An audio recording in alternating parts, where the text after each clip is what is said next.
All right, checking. It seems like we got things going on now. What's up, Darth Rosie? What's up, Turgeon?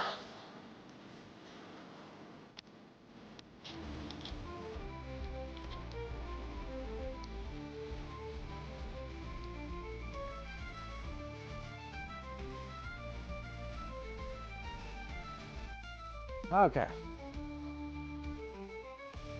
I think we're ready to rock and roll. I think.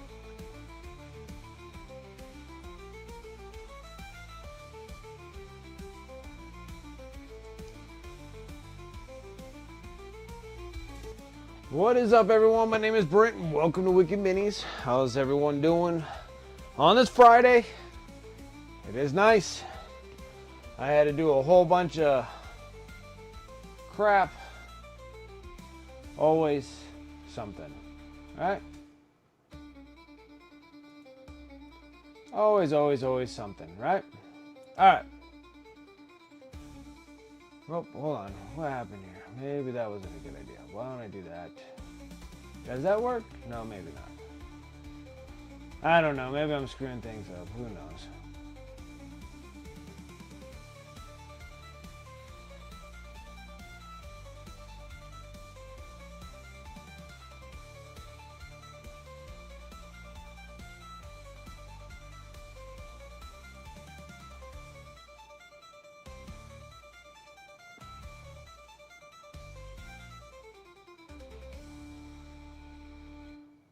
No. Okay. Maybe that's fine. All right. Let's go what we got, right? So, we're going to be working on finishing Carolina. Probably going to make some adjustments here.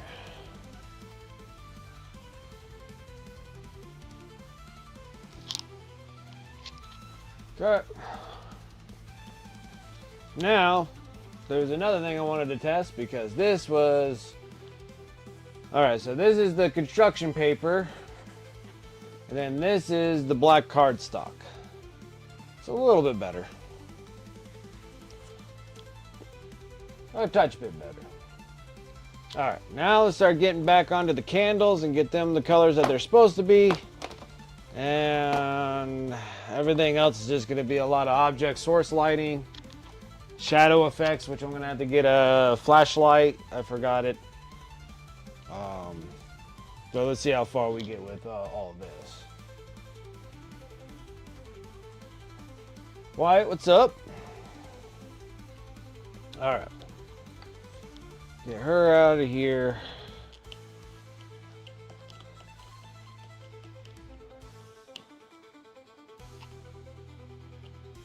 It's interesting and fun all at the same time. Okay. So let's get candles the way they're supposed to be. I need to change out my palette. I was supposed to do that the other day.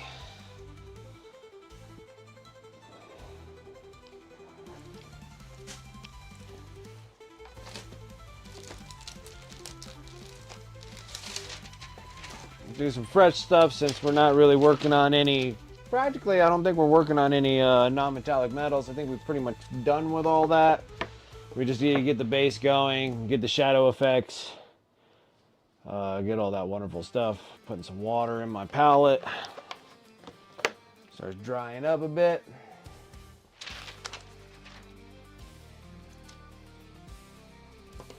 Let's see here. Start getting some these things here. Now, I had to do another big old order of paints because I didn't realize that I was running out of so much stuff.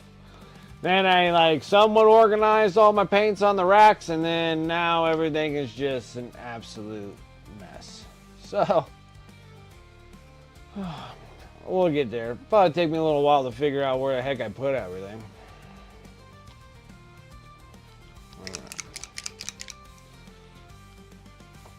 I don't think I need this color. We probably can go without.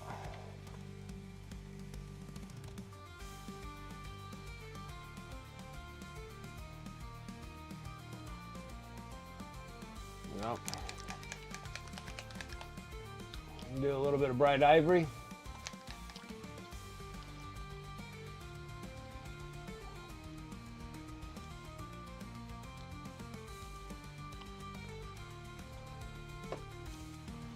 Let's get the rest of our little candles painted up now.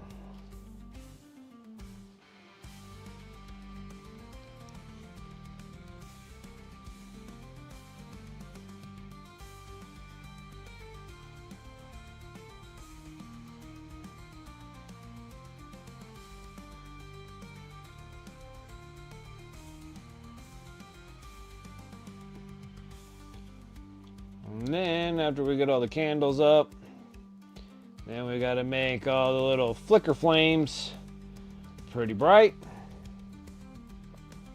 Then from there we got to do the object source lighting onto Carlina.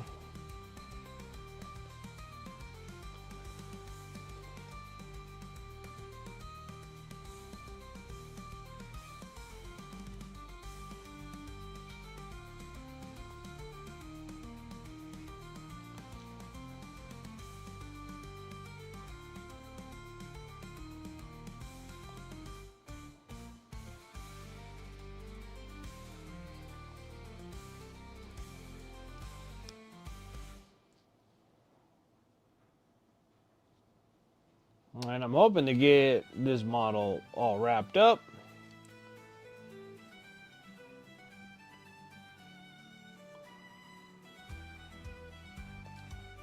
Today, so then we can start working on the knights. So I can finish up actually one of my armies.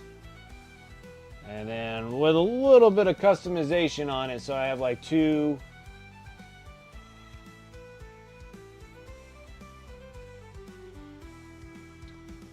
more armigers, and then one more knight, so I have a little bit of adjustings that I can do on it. And then the nights it'll be finally actually having my own personal army. I haven't had one in a long time now. All my other ones that I did have, I sold them. And I like my knights so much that I didn't think I was, I don't think I'm planning on selling them, but who knows? If someone offers me enough normal, I'll let it go. Because I do got, well, actually, crazy enough, I don't think I have a whole lot of Imperial Knights left. I don't think I got much more. I think I only have like a Knight Paladin that I can use.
And then no more indents.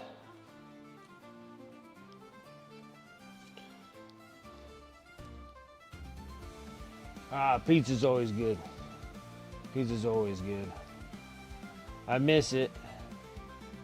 I can only have like cheddar to an extent. Mozzarella kills me though.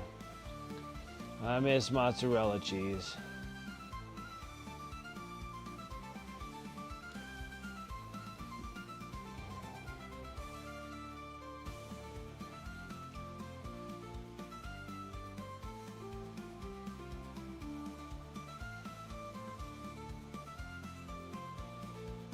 I definitely miss eating pizza.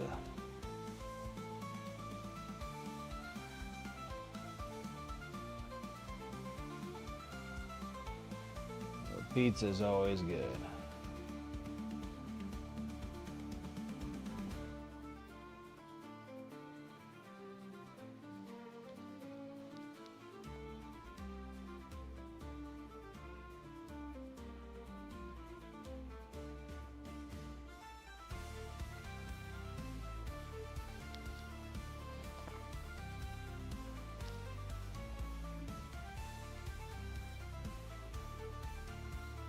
So yeah, it's been a couple days from the time that you guys saw me on Tuesday. And then I was working a little bit more on the OBS system there because I was kind of curious why everybody was just seeing a black screen on their mobile devices on YouTube. And then I found out that I had to set that thing all up because, again, not really used to OBS and having to do everything, and it doesn't do anything for you. So I have to set up like everything. So I did that. So now everything should be viewed on mobile devices. I just got to make sure I keep myself relatively on camera and not off camera. So you might be able to see me on Twitch or certain things like that. And then the mobile won't, so I gotta keep myself even more in line than usual.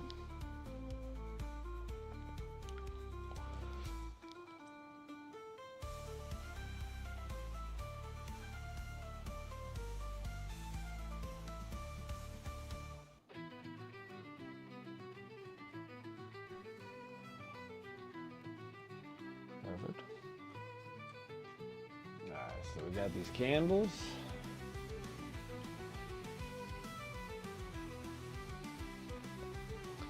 Then another thing. Now we got to go bright white. So we're gonna need the bold titanium white. We gotta hit all the little tops of the flames.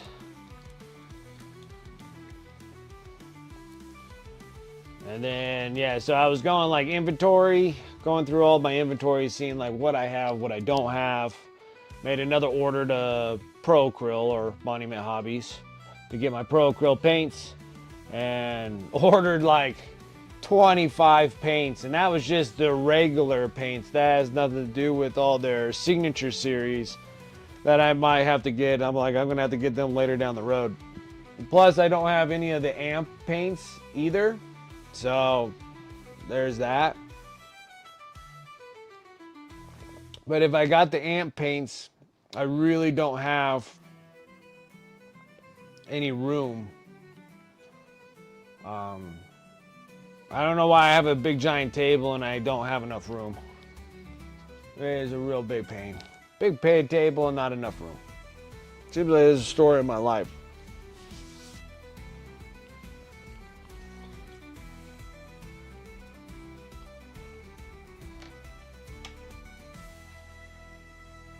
Drop down in size. Let's go ahead and go with the bold titanium white. Hit all the little wicks.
Dragoon, lurking because Corn wants it. Like, I have your sound downloaded, but I do not have your sound and a command just yet, Dragoon. But I will have that done hopefully before Sunday.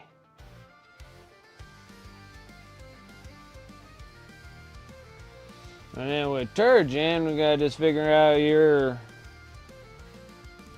intro name and for Turgeon and figure out what kind of sound we want to play with yours.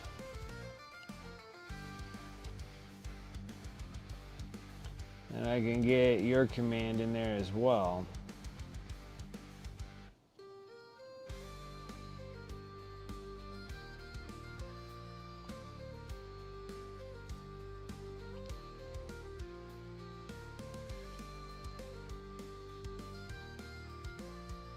So after supper, right? Slacker. Like a slacker. Yeah, like I got it downloaded, the sounds on my computer. I just got to get, I need to cut it. And then after I cut it, then I can schedule it to a sound, upload it to the Delio, and then issue it a command. And that'll be all set. Doesn't matter if you live in a hut or a castle. It is absolutely. Like I had no room when I was painting in a closet, and then I took over the middle room And I still don't have any room. I mean, that's like substantially bigger than the closet.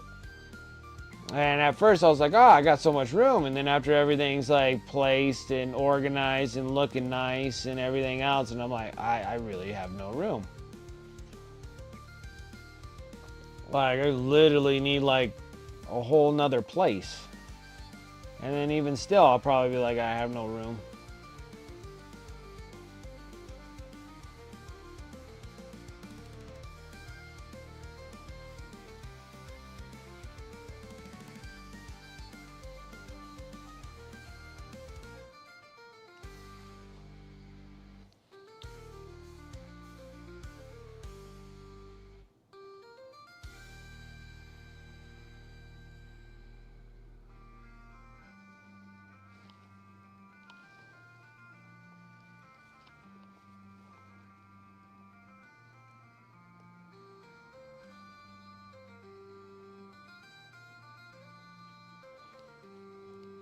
Oh, don't look half bad. First one we're gonna hit will be a bright orange. Well, an orange. We'll do a orange, and then we'll do a yellow of some kind.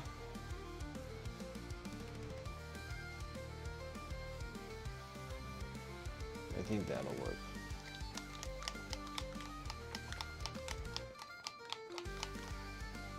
Shit, I don't even think I opened this thing. Do I want to crack open a bottle of golden yellow, though? I don't think I do. We'll just use a scale 75 yellow. That'll work just as good.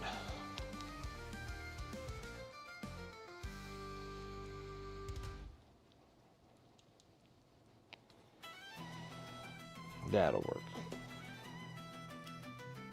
Alright, let's first try to get paint out of this orange. I don't know if I got...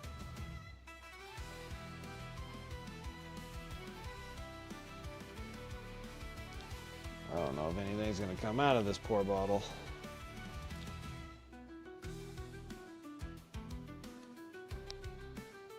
This stuff is so thick.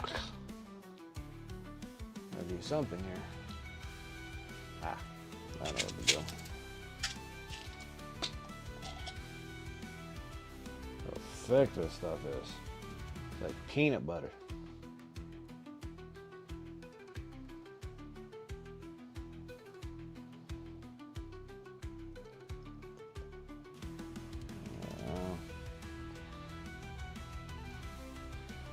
Shoot, well, you gotta say I had this paint for a long time. A little bit of water, a little bit of flow improver.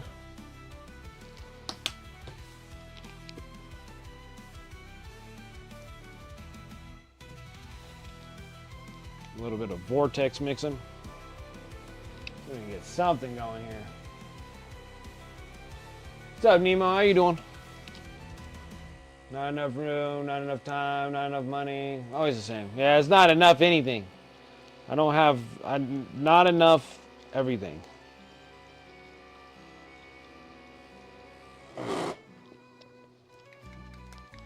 Alright, maybe something more will come out of that. We'll see. Let's start adding some water in this big thick paste that we got here. I mean, it's still good paint for how long I've had it for all these years.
Oh, there's neat looking candles, right?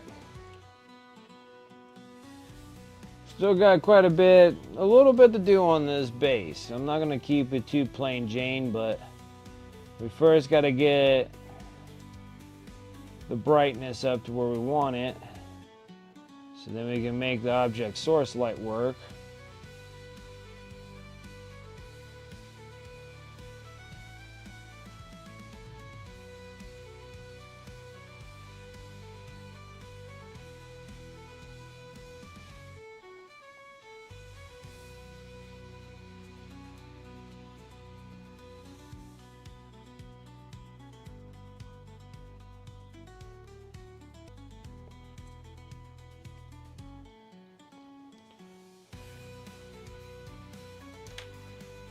Up next, I'm gonna drop some of this soul yellow. Need a little soul in these things. Maybe. I never popped them, so, but this may work. Not 100% sure, but it should. By all means.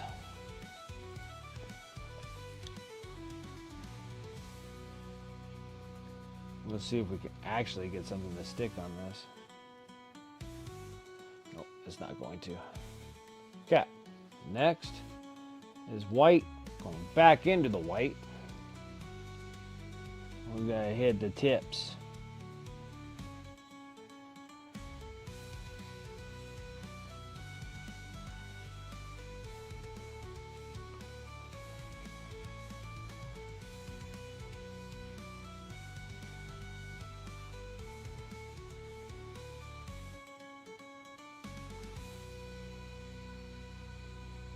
Tip of the flames.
Alright.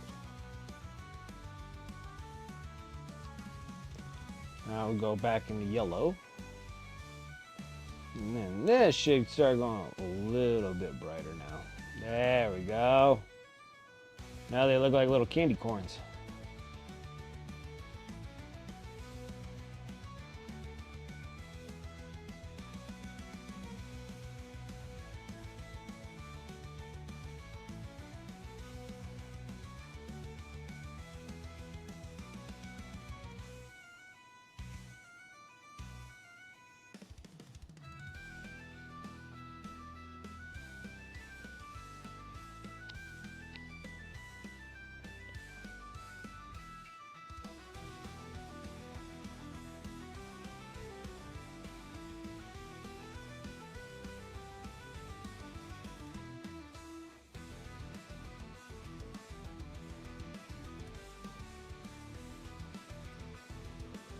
Got my little candy corns.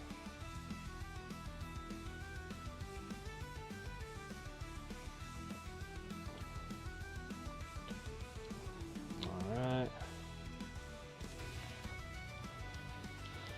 Then the next one's going to be a little difficult, but we're going to do our best of what we're going to do here.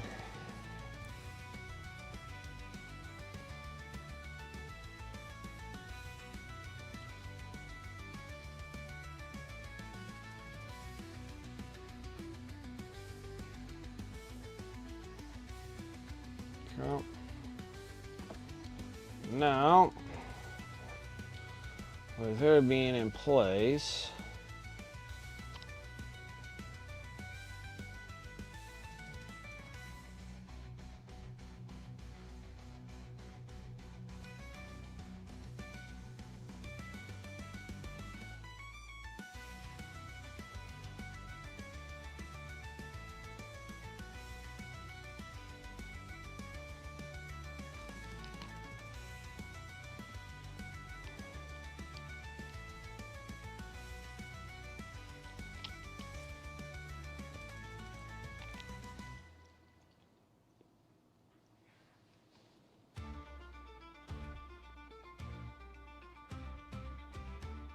okay, we're gonna have to fire up the air compressor. This part here is going where it gets a little hairy.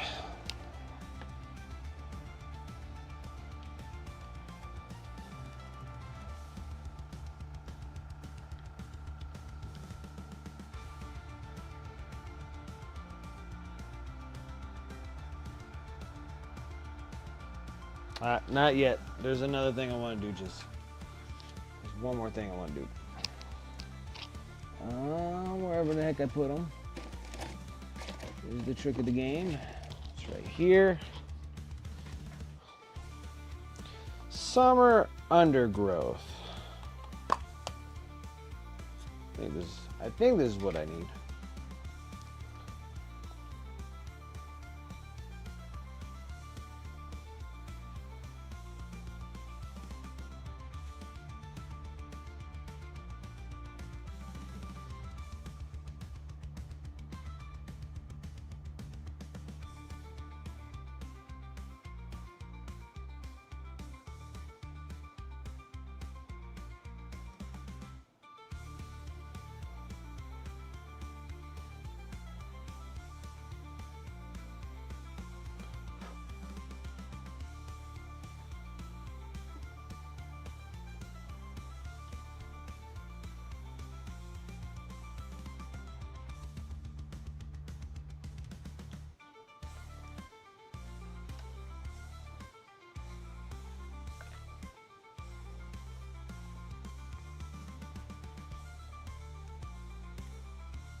Great part about super glue is it loves my fingers and not this stuff.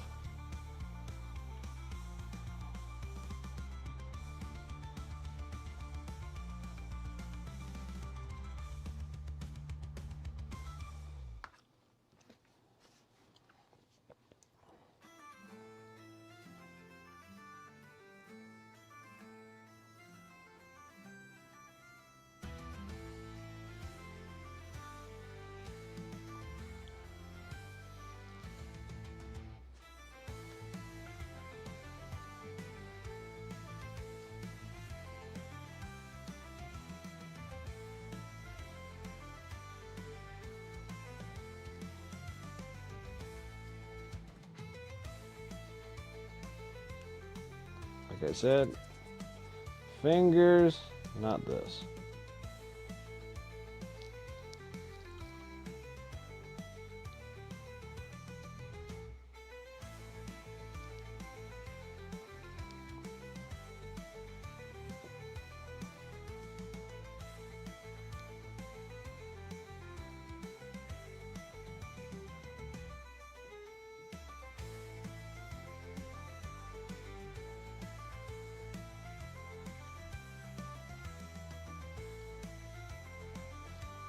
For some reason it always feels like it's immune to this.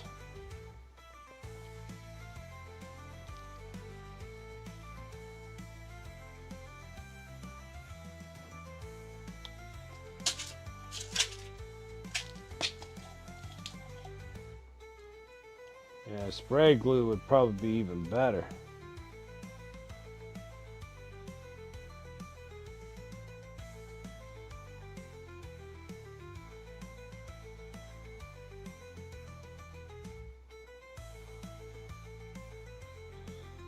I swear, it feels like super glue is only meant to glue your fingers together.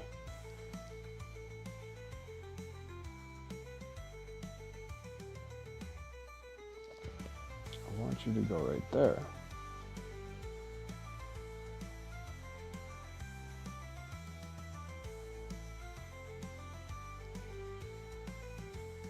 It hates me. It just absolutely hates me. There we go.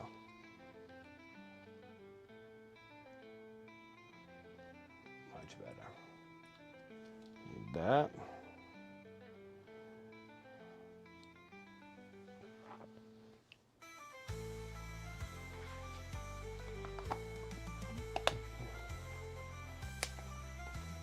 What's up, Retheus? Thank you. It crumbles after a while? No, I get maybe. If it does, then it does. But I don't know what else to really do. I don't have anything else that I can use as a glue wise.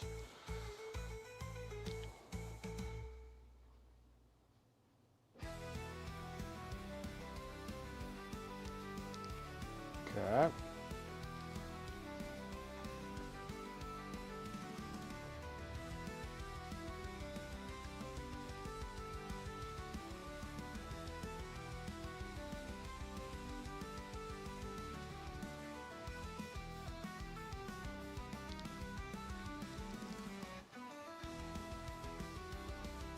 Then I need to go get my flashlight real quick too. I'll be right back.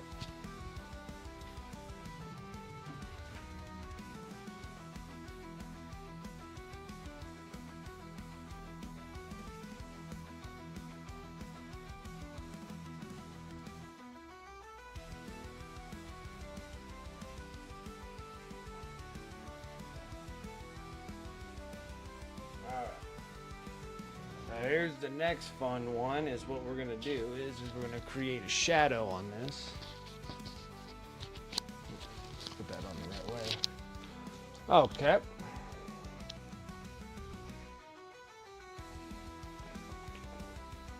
All right. So the direction of this light should hit like that. In turn, we'll give a shadow. We need to paint that on there.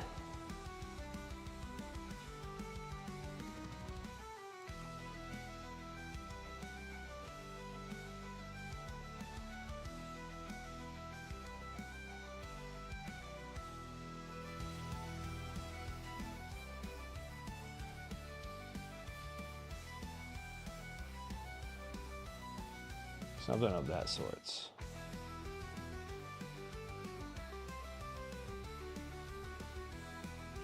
Okay. Handful of things that we got to do right now. I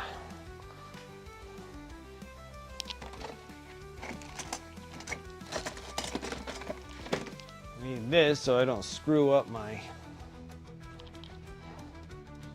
the awesome paint job we did on this model. So I need some silly putty.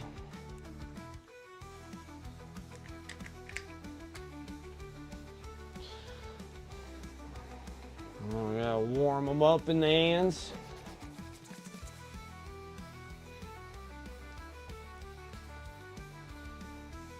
Reason why, we will discuss that in a little bit.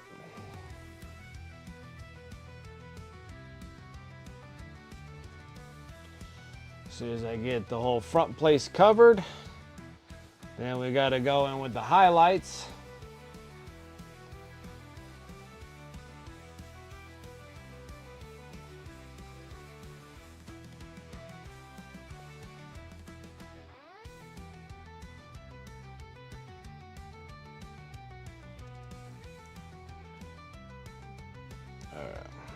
Take her, and we're gonna place this gently over top of her.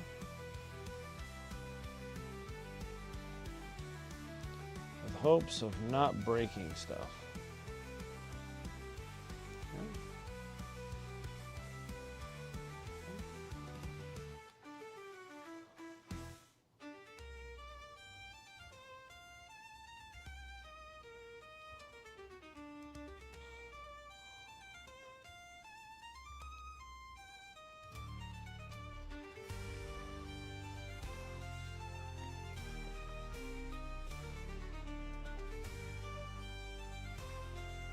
Now we can fire up the air compressor.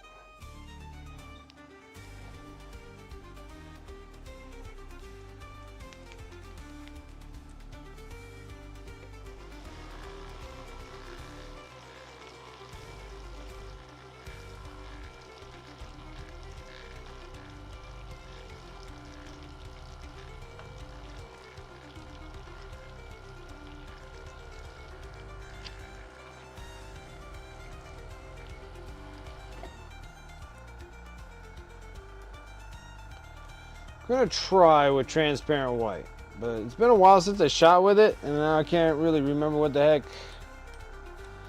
kind of shenanigans it gives me, so we're gonna have to give it a shot, see what we got. Alright.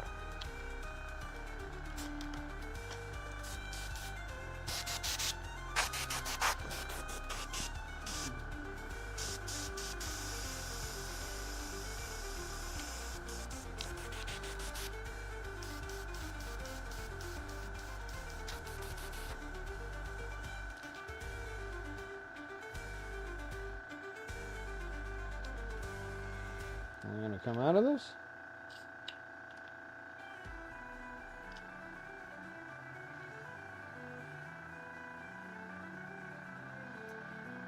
Maybe it doesn't want to come out. Ooh. It wants to, but it doesn't.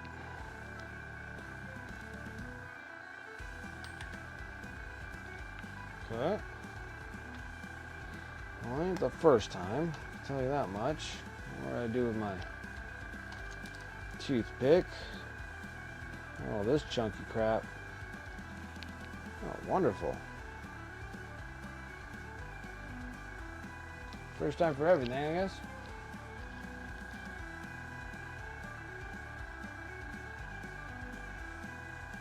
Why it's like this, I do not know. It's kind of the first time I actually had a paint that kind of looked like this.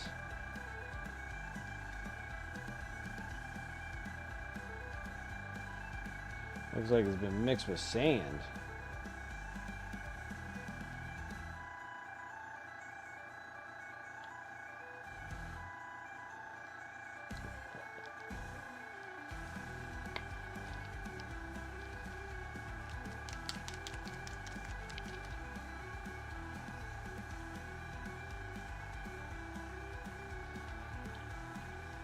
There's my whole paint bottle, just a bunch of thick crap.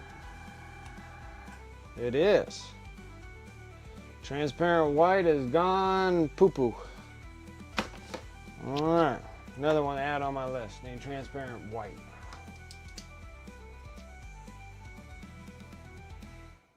Transparent white. Alright.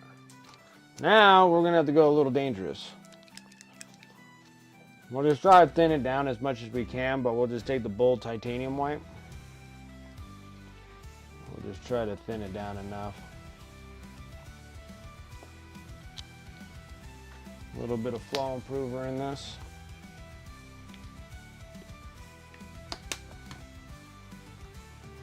A lot of water. My little kindergarten brush. Stir brush. But it's seen better days.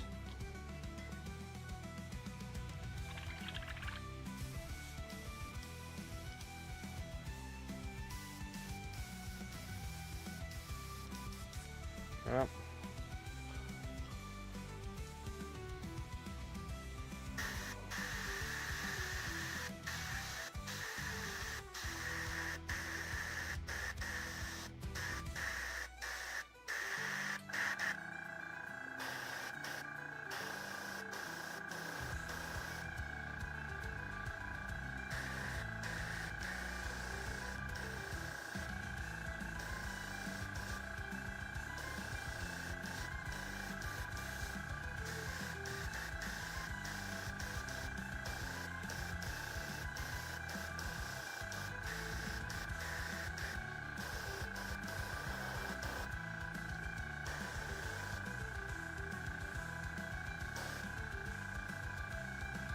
Stuff still doesn't want to glue in place. I'm probably going to have to use PVA glue to try to get this thing to glue in place. But you wouldn't think that PVA actually glues anything together, because it technically really doesn't.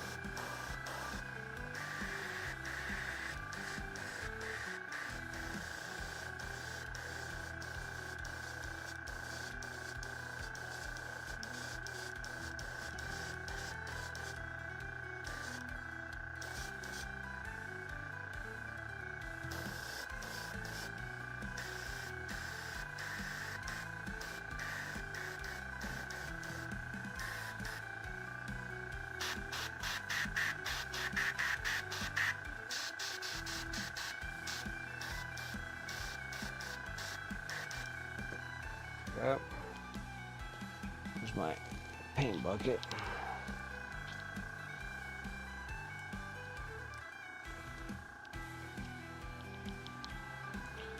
We're gonna keep a little bit in there.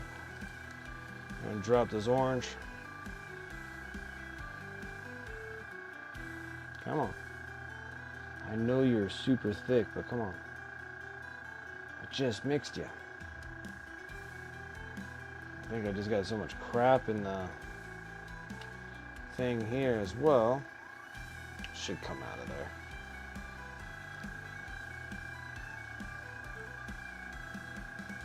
There you go. There you go. Just gotta squeeze the hell out of it. Alright. A little bit more flow improver because this stuff is thick. A little water. Kindergarten brush. Hey, there we go. Got something that looks like real paint.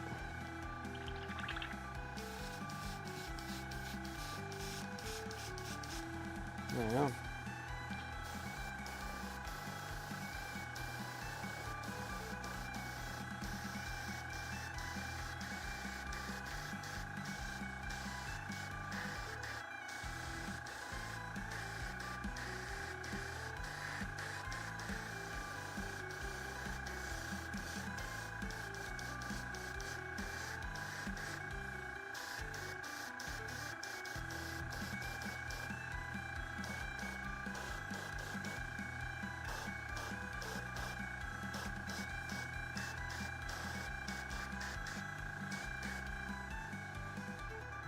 Brightness here and there.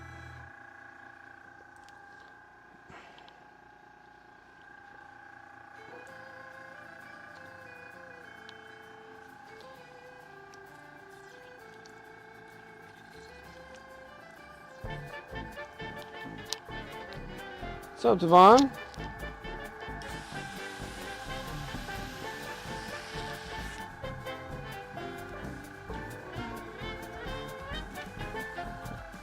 Oh, now we're going to take a little bit of the Soul Yellow. Oh, I forgot. I don't have the top on. Dangerous. Dangerous. We're going to be dangerous with this. A little bit more. Ooh. Making messes out of stuff. What I do best. Okay. This one, no flow improver, just water. It already has quite a bit of medium in there. It should flow pretty good.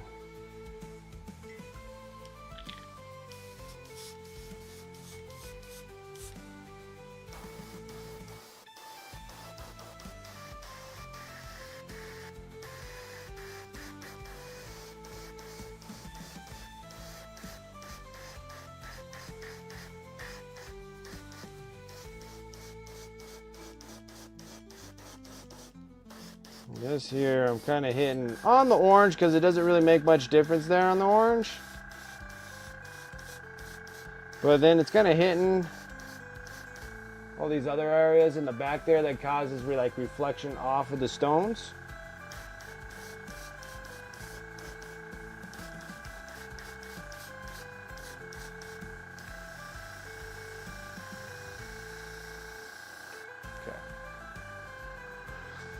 Alright, that should be relatively good. Let's see if we have to make any corrections from there.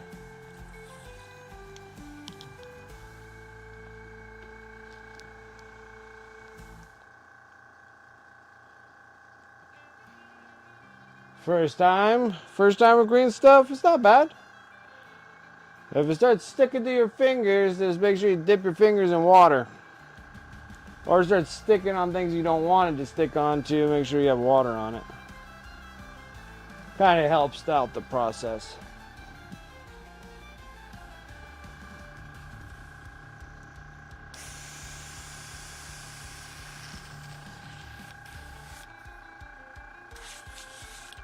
Crap.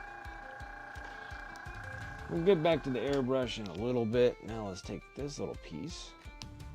Put that out. Just stuck there. I'm gonna have to do something here. We're gonna need some PVA glue. This is the only other glue I got here.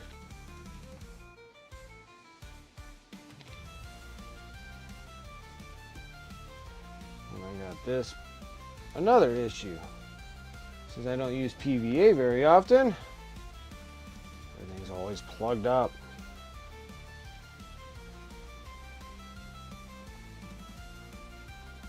Just throw that away. Let's see.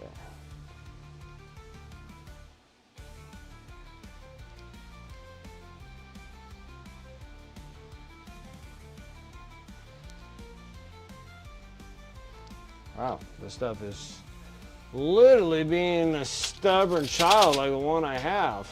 My goodness. It does not want to play with me today. Nothing but problems. Let's see here.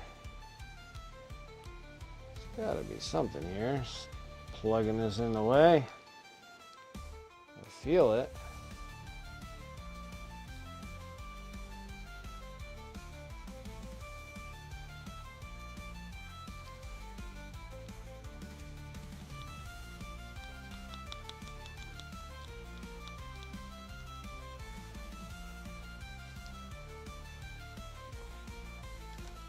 Maybe?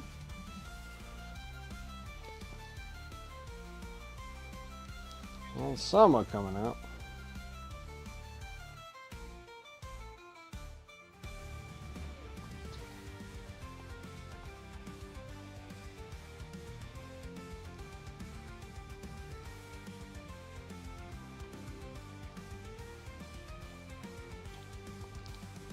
Somewhat sticking in.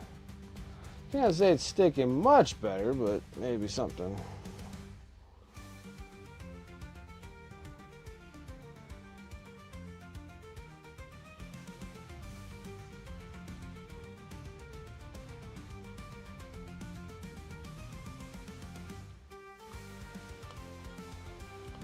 The funny thing about glue is that it likes to stick to me and not stick to anything else.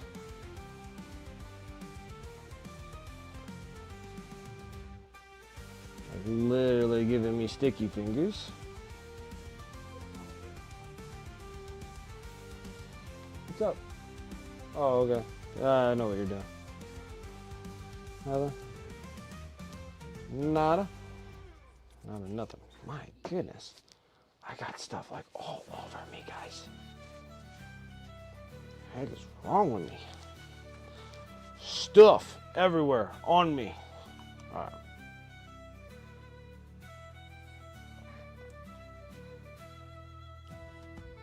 Dude, seriously. Like it'd stick to that. Sticks to my brush. Sticks to this. Sticks to that. Will not stick to what I wanted to stick to. Strange stuff. Tell ya.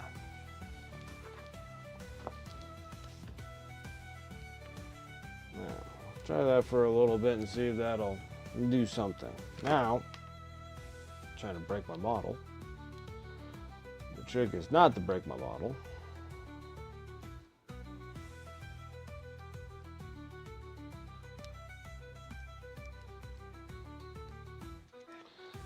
She is pretty good.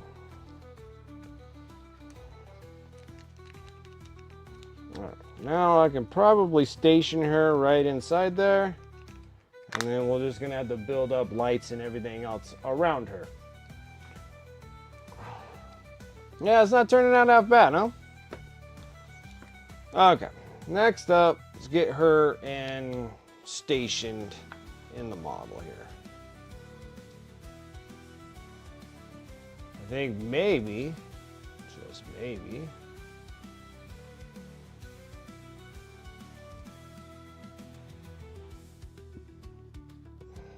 maybe the super glue will like to actually stick this model in its place.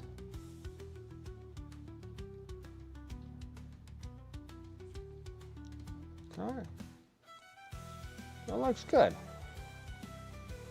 All right, next we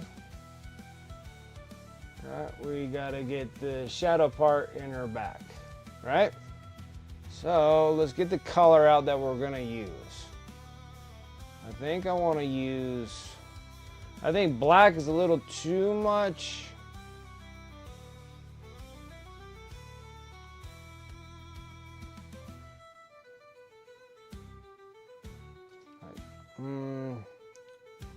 Well, maybe it won't be half bad.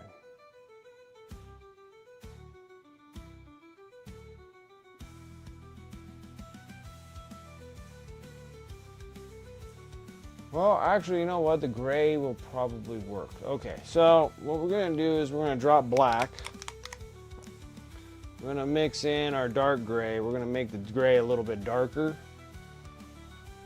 So I'm gonna drop some black. Satin black, because I don't have any coal black, unfortunately. Of course, it's always something of that sort. Then I'm gonna take like a dark warm gray, and then we're gonna get a little mix to get it even darker of a gray. And then we're gonna have the ambidextrous kind of style stuff going on here, because we gotta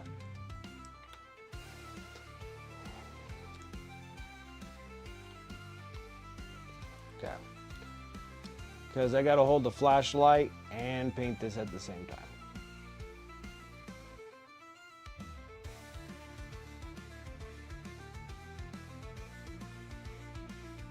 Because there's no other easy way of doing it.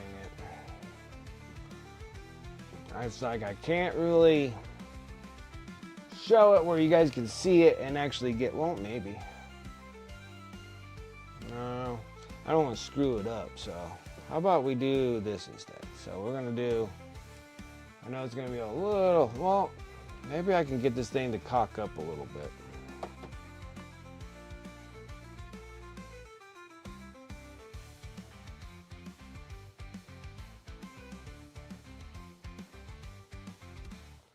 It's a little dangerous. Can't do paint without a little danger going here. Okay, so what I'm gonna do is take some stick tack, and then I'm gonna have it angled up like this.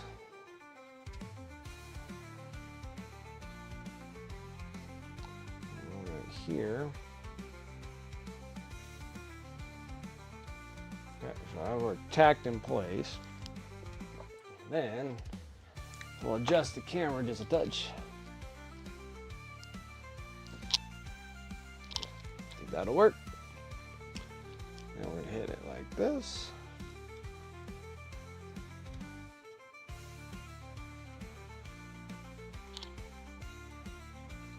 All right.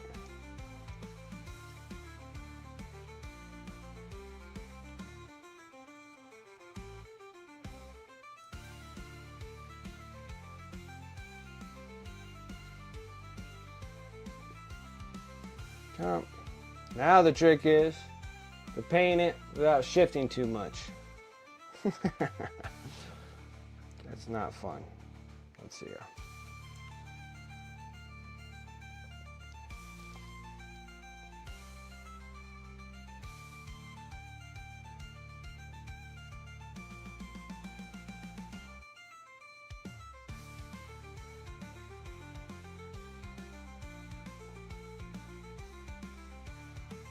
Try to get the silhouette without too much movement.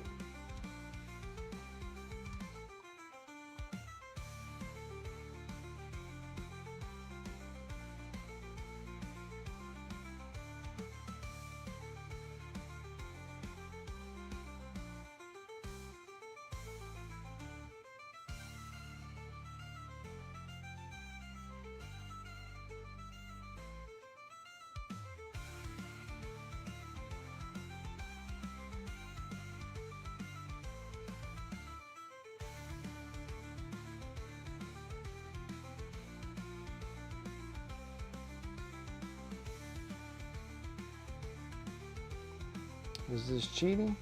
100%. But it's gonna have its ups and downs.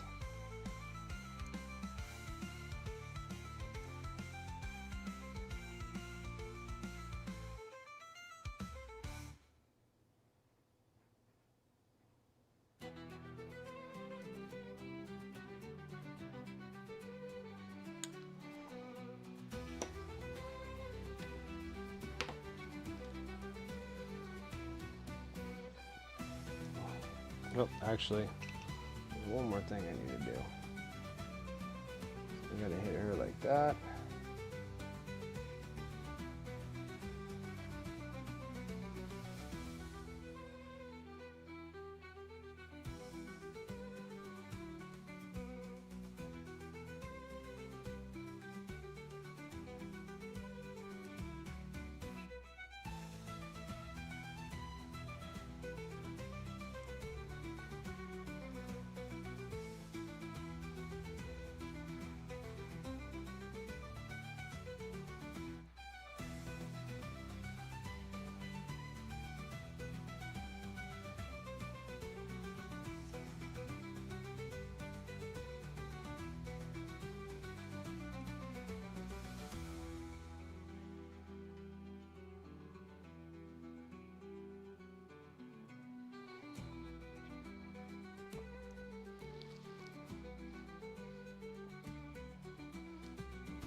Okay. Like so. Now we're just gonna clean it all up.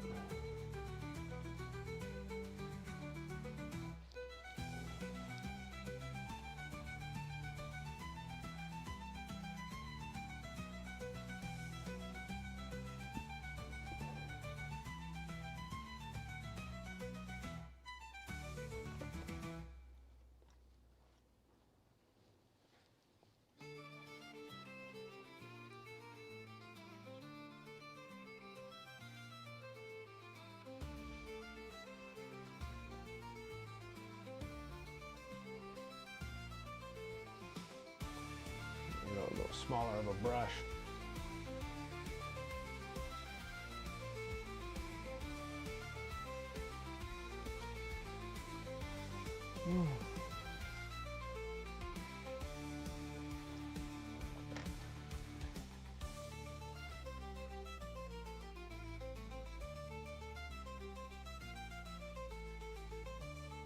You got a spicy chicken sandwich? I love spicy chicken sandwiches.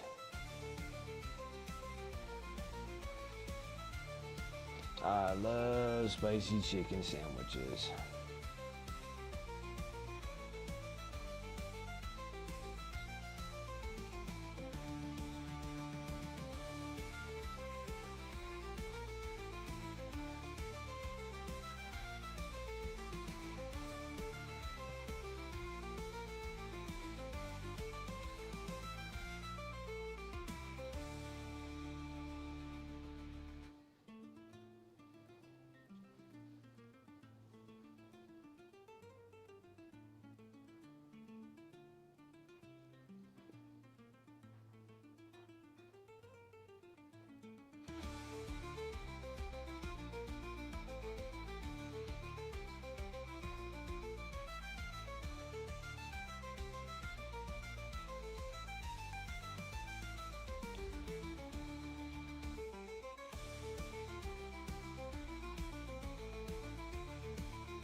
Let's not put a shadow where it's not supposed to have one.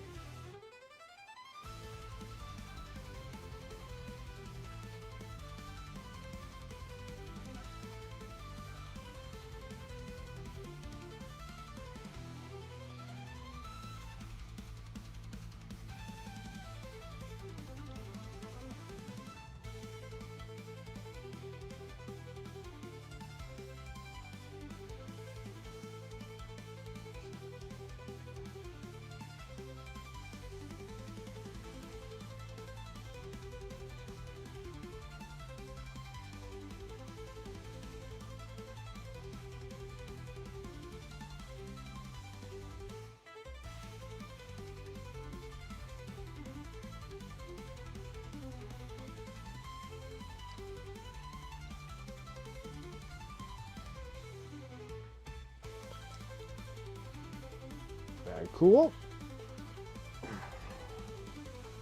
Alright, next. It's firing up the air compressor again.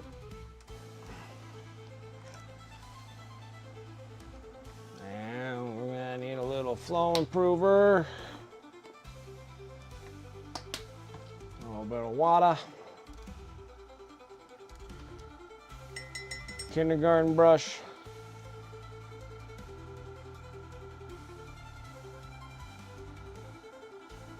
Take the black and the gray and mix them together. Backflow.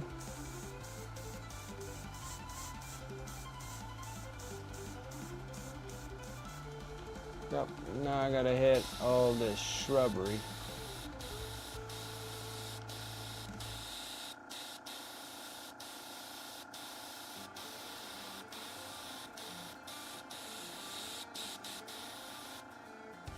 That.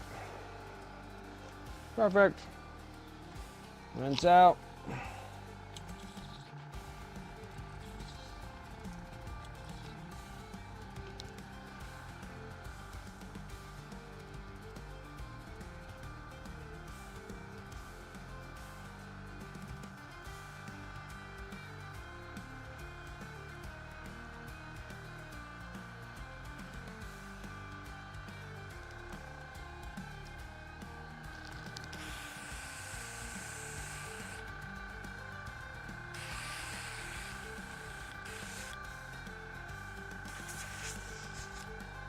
All right, there's that. All right.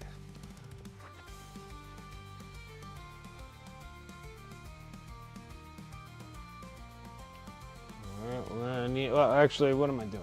You need a little bit of this. I'm gonna go back in it. Now we got to be very delicate at what we're doing here.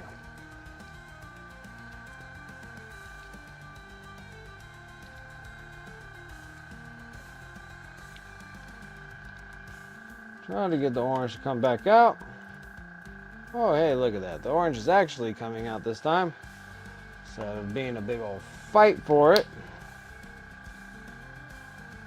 Okay.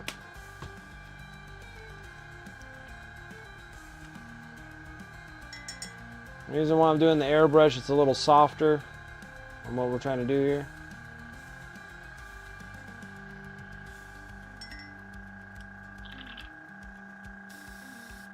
And you know what? I screwed up. I already screwed up, guys. Where's a petri dish? Instead of having to play with this game all over again. Give me a second. I'm rinsing out my airbrush.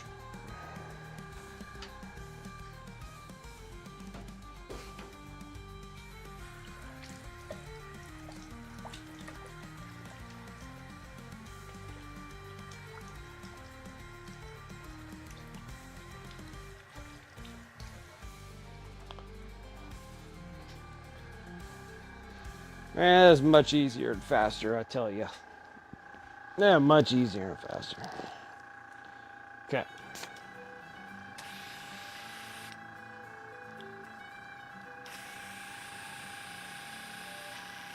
Okay.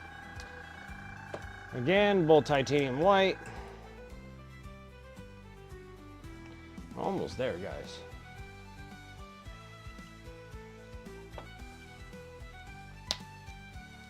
touch. A touch. A pinch. A flow improver, a pinch of water. If you can pinch either, that's how much you would put.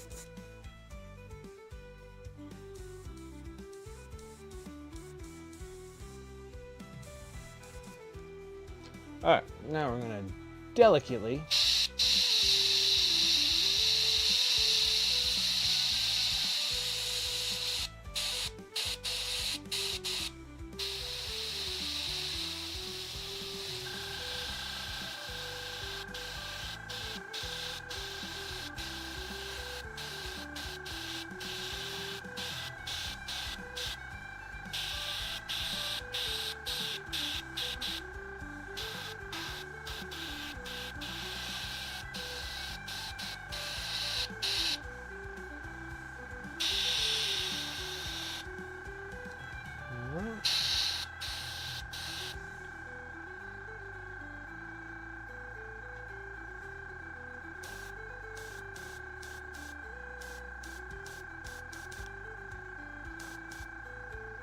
okay.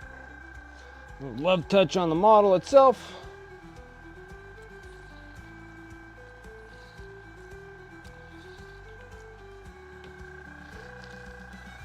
Take my petri dish, dump the orange back in there.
Perfect.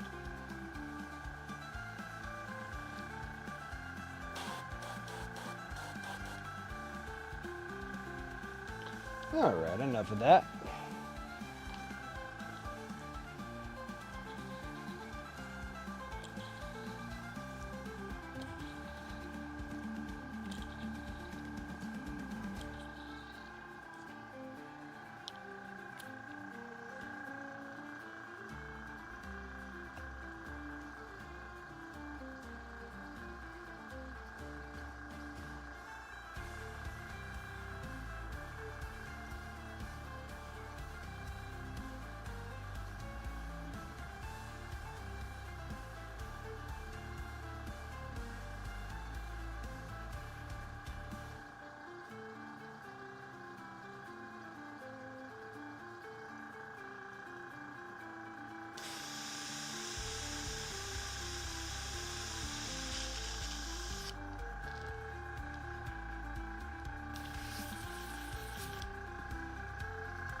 All right, let's get that in there.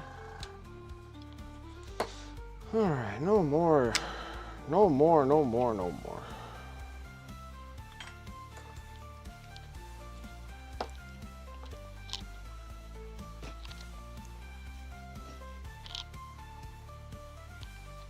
Okay.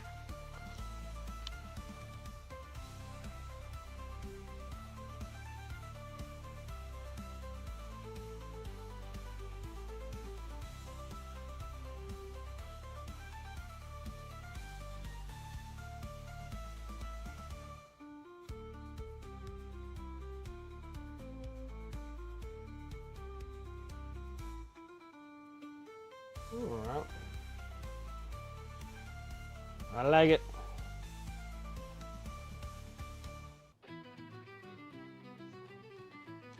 I like it a lot. All right, what we got here, Nemo?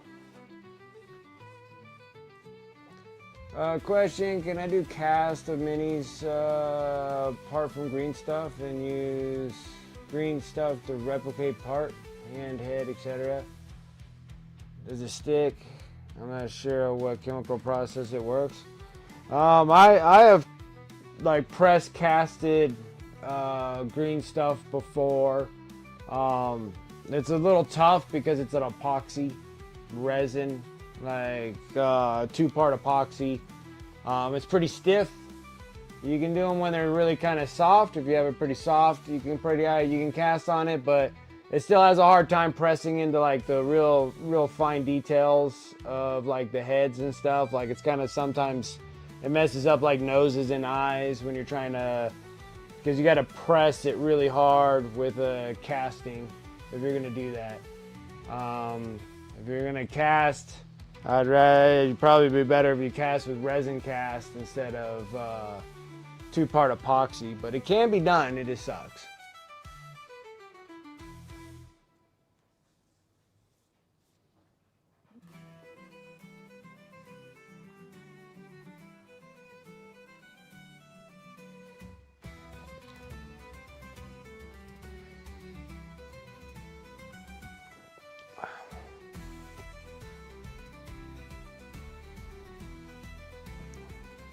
Okay. Next, we need to place this on here and cross our fingers it never falls. Now I'm gonna need a big monster brush and more satin black.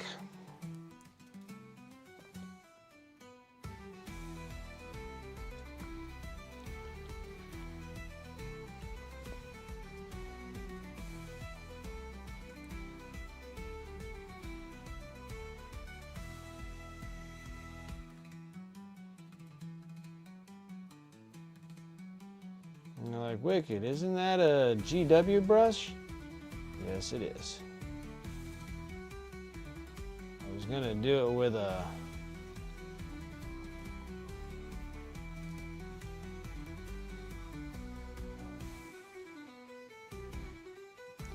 was gonna do it with an airbrush, but we can do it with this too. Covered some massive surface, just as long as the pedestal don't fall, it should be all right.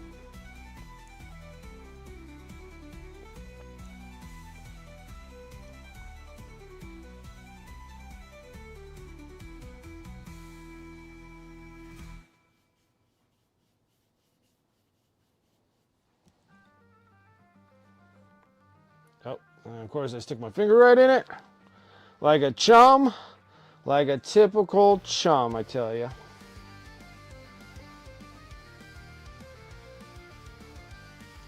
And no, I'm not talking about Canadian chummies. I'm talking about chum, like you're a chum. Like a punk. Chum.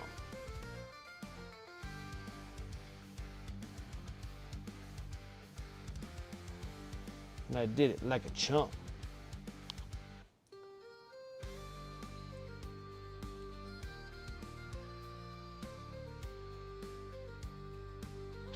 Yeah, and there is some wait time on that stuff. It takes, to me, like when I was press casting them, I had to like strap them up with a bunch of rubber bands and hold them in place. And it's just a pain. It's better just to do resin cast pours, like resin, cast resin, and then just do the pours.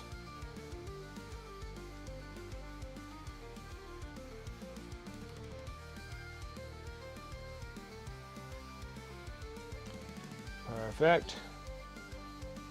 Perfect.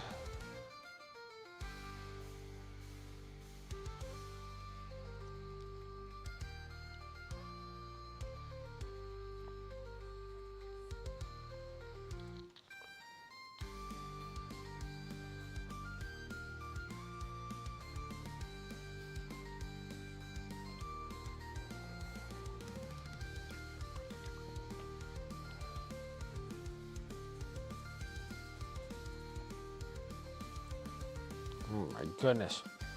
Where's my other one? I need a rag, not a paper towel.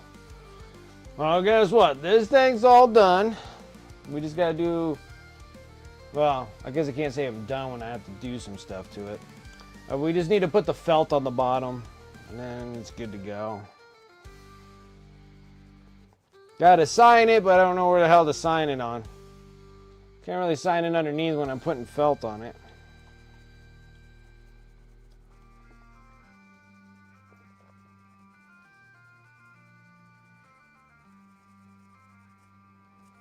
Well, I guess I'll sign it off to the side or something. Right where the bush is.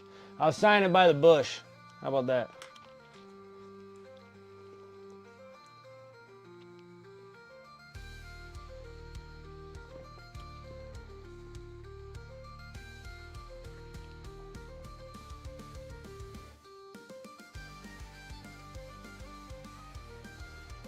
No, let me find my gold.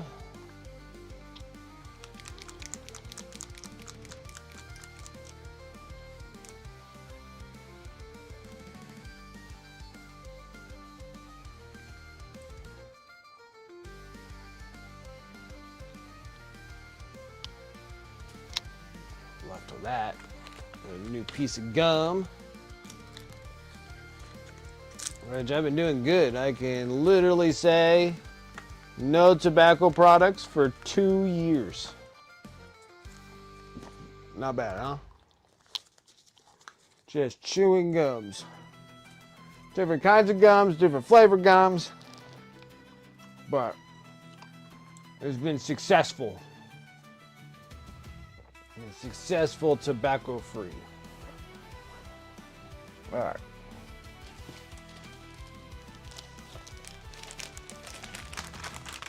Not that bad, huh?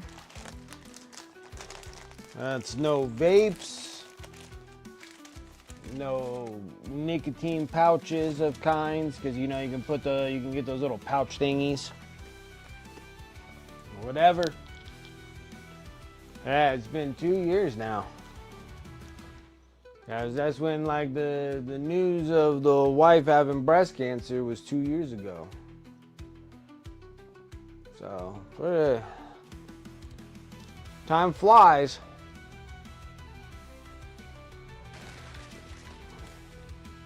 Nice fucking model. Dark Rosie coming in with that sub. 35 months. I appreciate that so much. Thank you, thank you. Alright, this is felt. We need to, this thing even remotely dry enough where I can put my sticky fingers on it. Can I put my stinky fingers?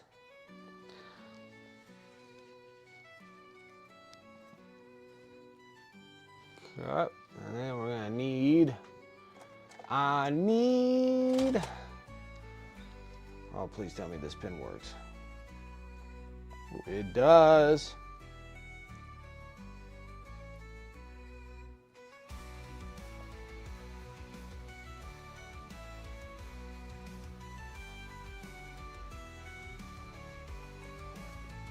Okay. Got some felt. Put that back upside down because it seemed like that was the jam. Get some nice pair of fabric scissors.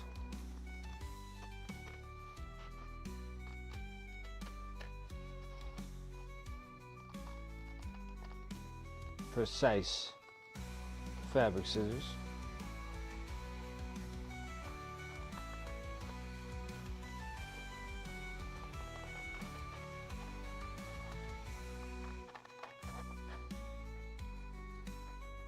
Oh, it's okay, Attic. How you doing? Finish a little bit of supper. That's always a good thing. I ate before I was here. I had a big old monster chicken burrito. Then I was like, I am ready to stream.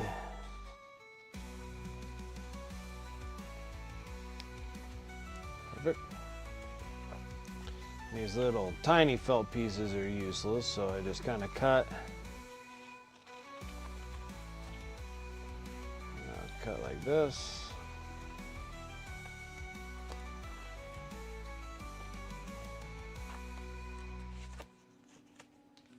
Oh.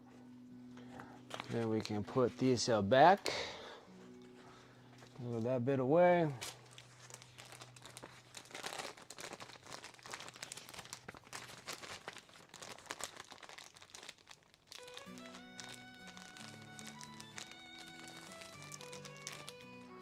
Oh, you still dealing with that sickness, huh? Oh, no. The blessings of Nurgle haven't left you yet, huh? That's a nasty sick. Yeah, it's some walleye and potato pancakes. Walleye. What are walleyes? Walleyes and potato pancakes. Sounds awesome. Is walleye a certain fish?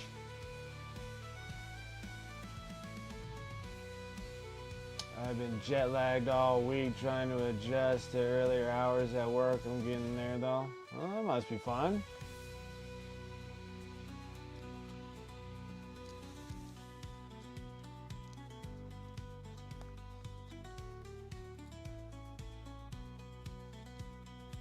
Pretty cool.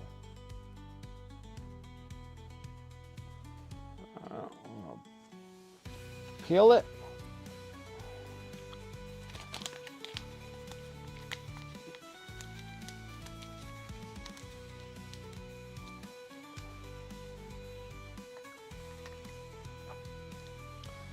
Still need a little bit of extra assistance.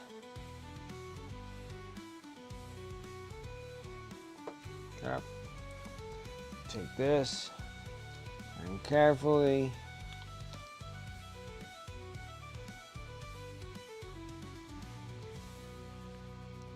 put it on there.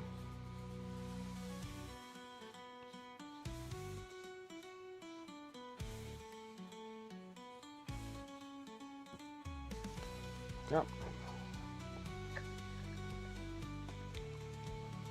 We got a nice felted bottom so it doesn't scratch anything. We got a nice little, cool little piece.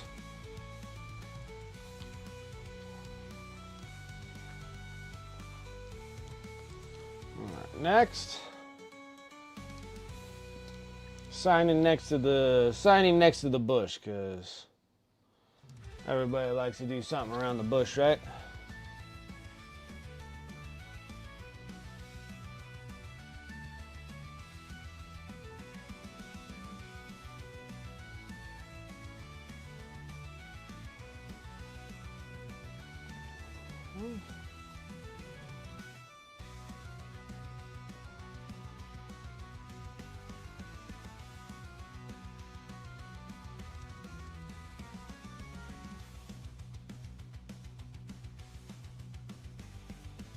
Minis, we painted this.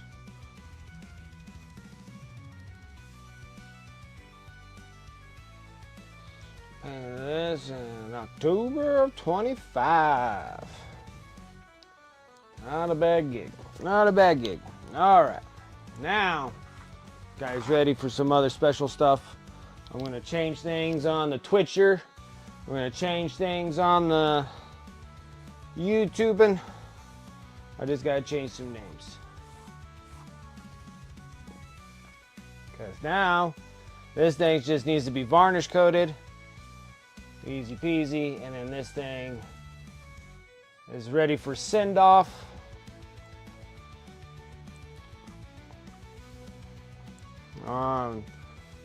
Last Friday of the month, what is that, 2 weeks away? Yeah, 2 weeks from now, on Twitch.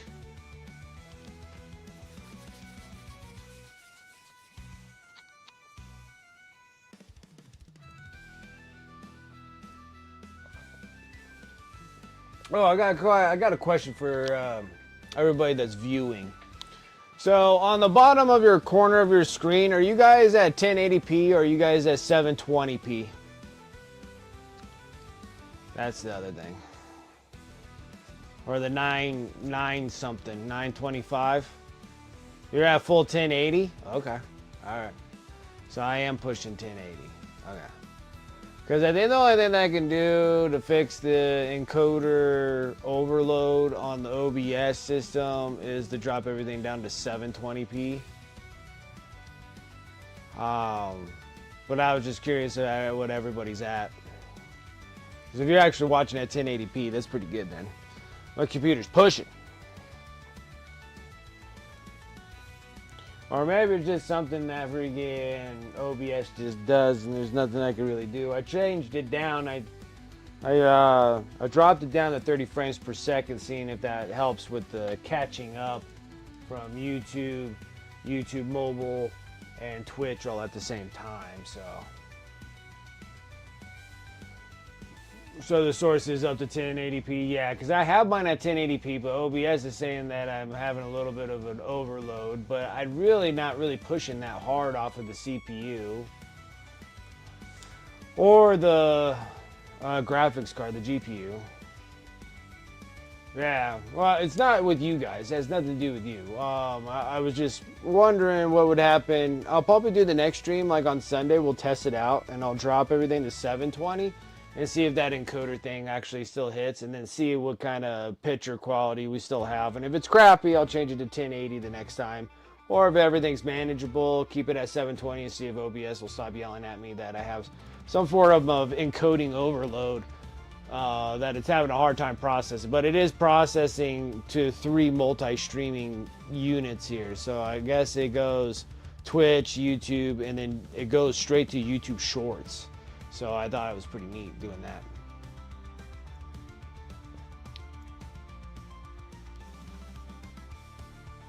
It's a me problem because it happens on multiple streams, almost all of them. Okay, I got you. Because I'm wondering what would happen if I actually just drop myself down to 720.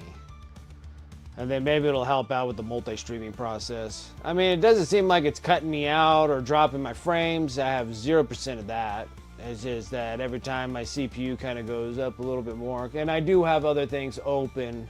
I do have 3 monitors that have crap on all 3 of them. And maybe that's just my computer sourcing out to too much stuff. That's a possibility. That could be definitely a possibility. Anyways. Alright. Well, I gotta close up this shop here, because I technically don't need this just yet, and we're gonna start playing around with some knights. Hope you guys are ready for that, because I am, and I'm excited because I want to get my army done. I thought I was done.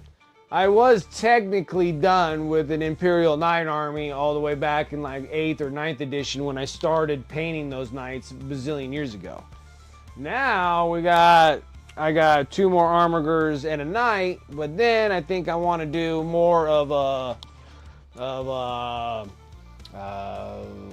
still with the Blood Angel theme like I had with the other ones. But I think I might do the Death Company things. I think that would probably be a little bit better. So, Death Company is red and black. And that sounds incredibly boring. So I'm wondering, well, I guess I can half red, half black. Because having it all black with just red X's is kind of boring. So, we got to back up stuff. because they're knights, and knights take up space, and that's for sure. They take up space. They take up loads of space. So those are the two armigers. Still gotta get this little dude done too. He needs to be done.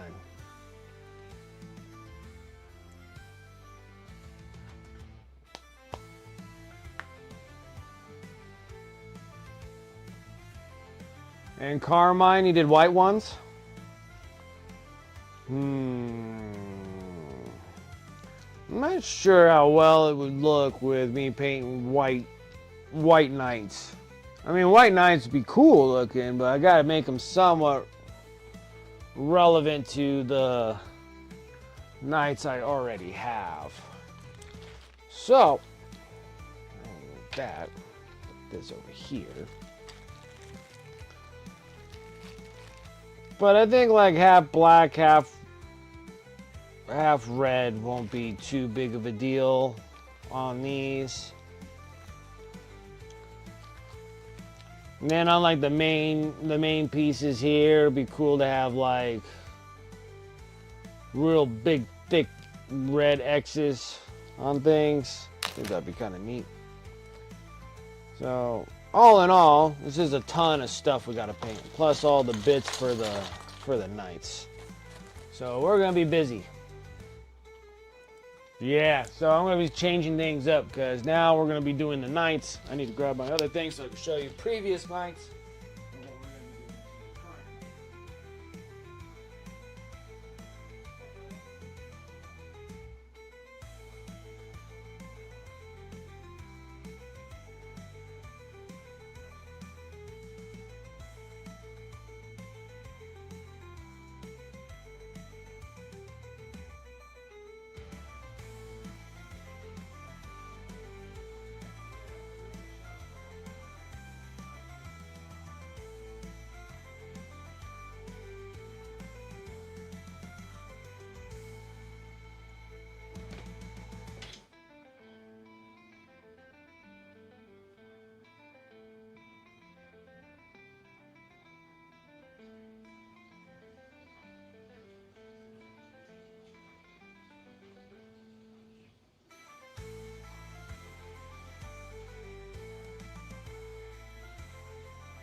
Okay.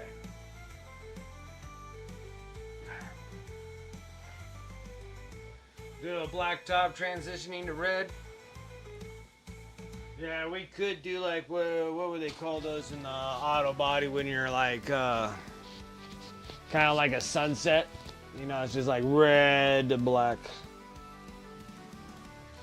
Are you painting up ball predators? Oh, getting me all worked up. I wanna paint some stuff. My blood angels need to be painted as well. Go in here, let's manage my stream. Let's see here, I need to edit the stream. So no more Carlina Varkarstein.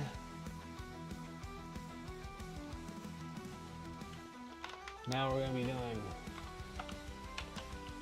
Imperial Knights and armigers.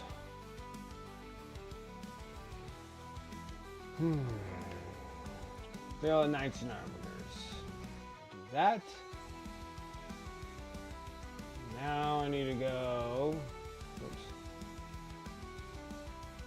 Back to Twitch.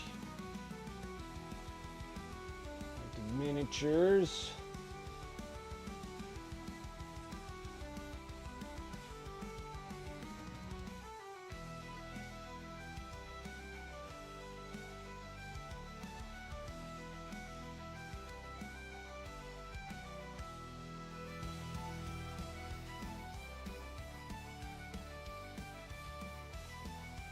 Okay, and new tab.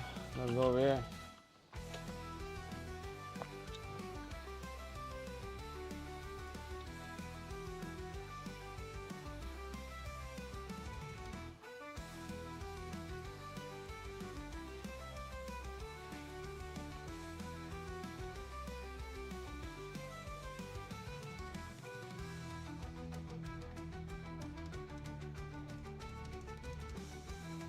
No, that's not what I'm after.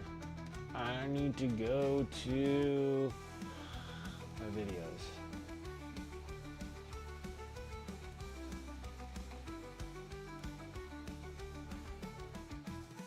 Sweet. I need any details.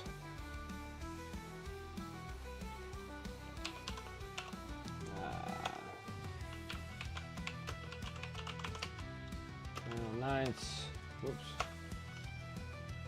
And I'll just go Imperial Nights.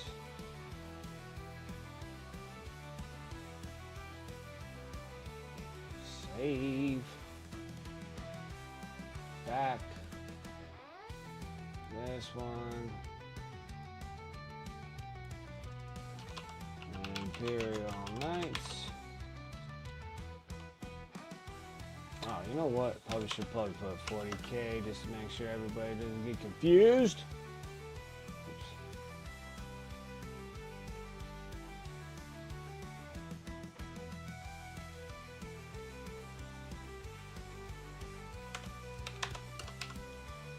Okay.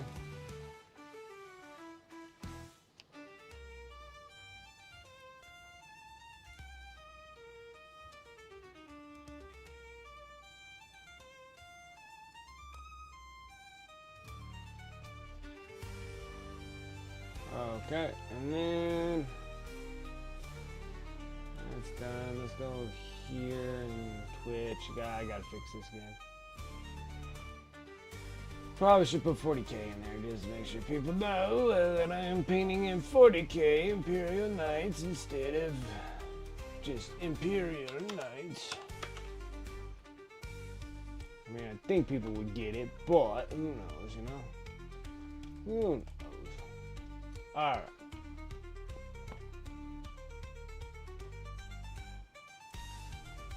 Perfect. Mine.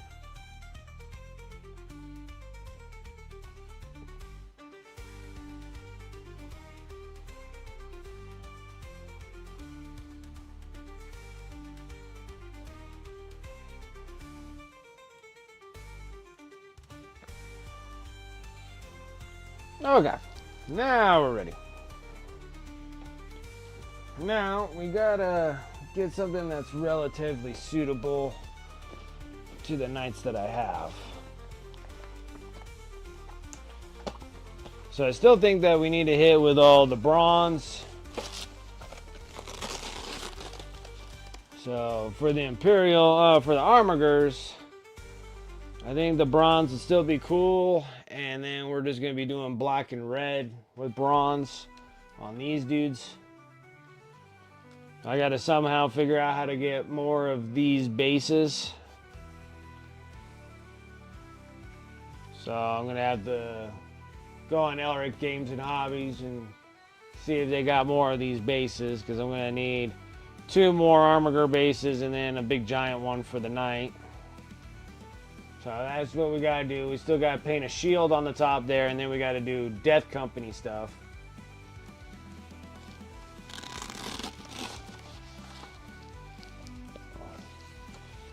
And then with knights and everything else, we're gonna, I think it'll still look pretty good keeping it black, black and red. Instead of the yellow, it'll be black. And then keeping everything bronze, so I think we'll be all right. Put that up there. So I gotta do this little dude too, and the little dude needs to match that other one that's red and yellow. So we're just gonna have to play a little busy on this guy. Okay. So, let me cover things back up.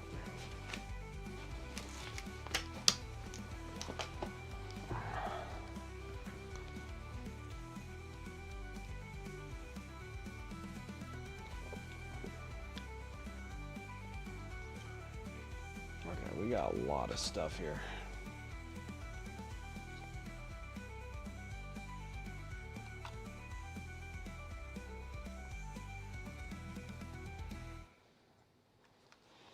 Well, we'll Getting there one little piece at a time, I guess.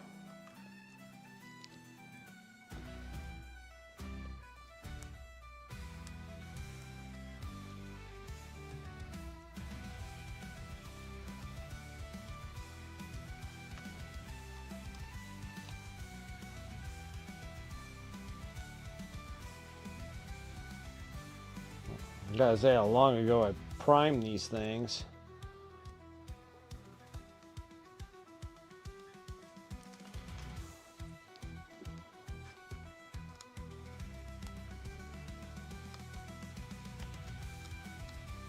One thing I can say about Stick Tack, it loves sticking to prime.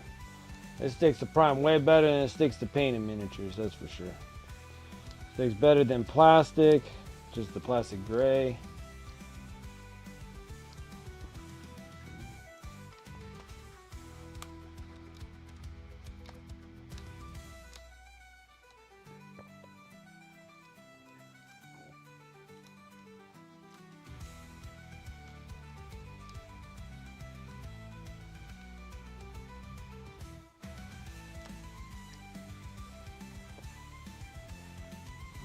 Take the arms out.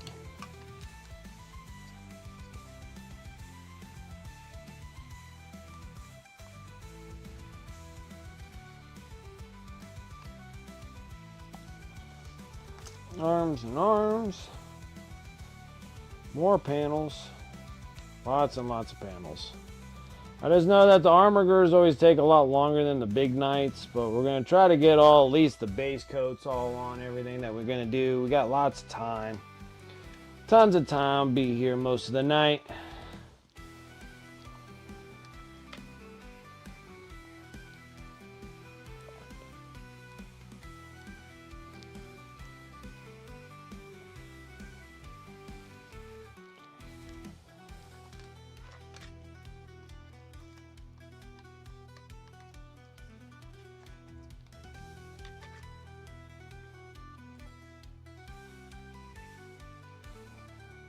Oh.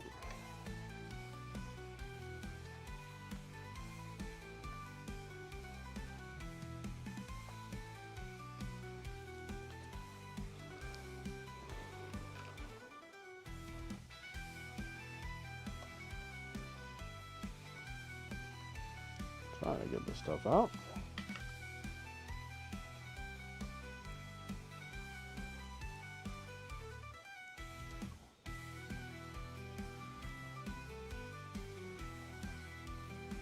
Because I was originally thinking about doing these, the body in silver with the black and red, which that would look good, but then I think it would kind of offset the whole Blood Angel theme.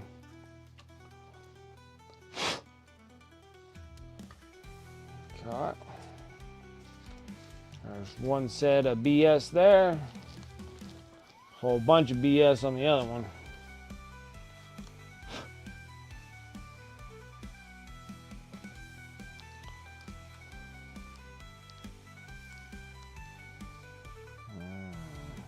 Peeling. Peeling. I tell you, peeling.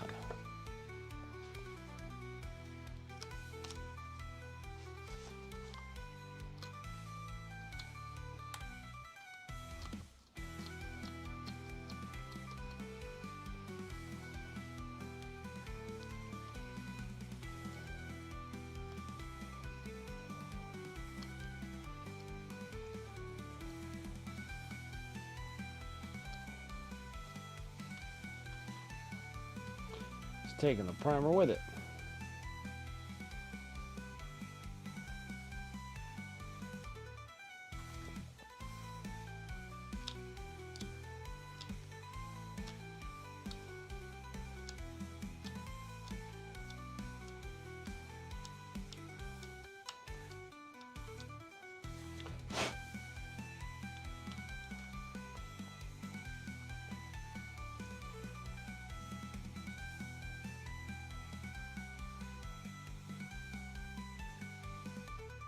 You getting all excited about the D&D campaign? That's gonna be cool.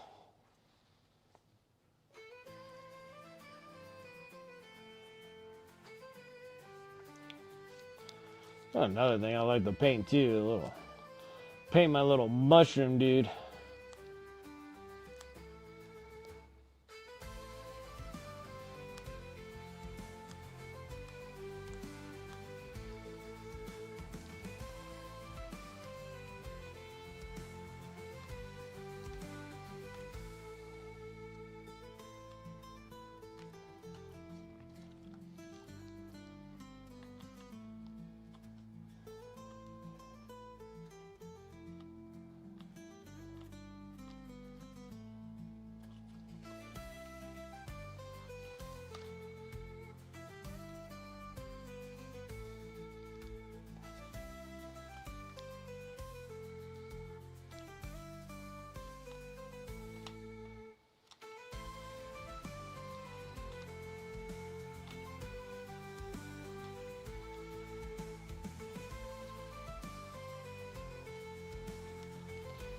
Spend eternity here taking all the stick tack off of everything. I say it's been sitting in a tub for ever.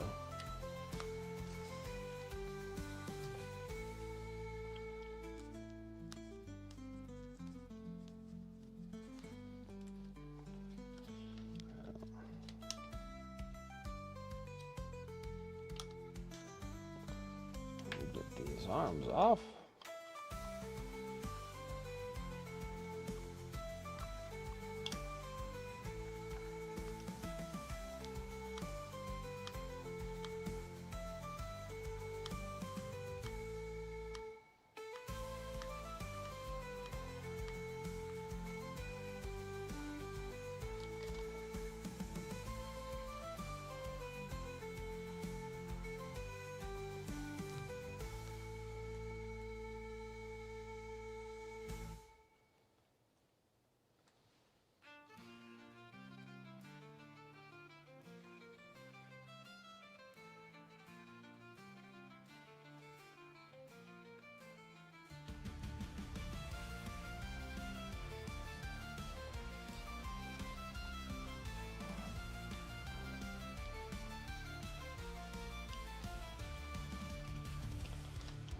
Another one. Bits and pieces just willingly falling off of this miniature.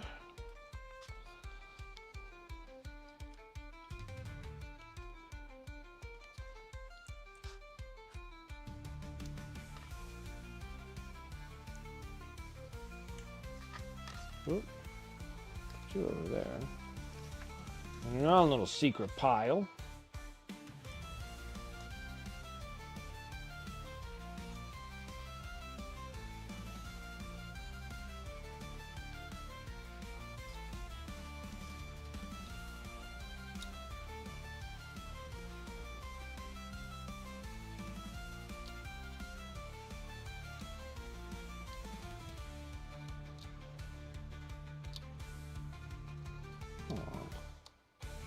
Goodness grief.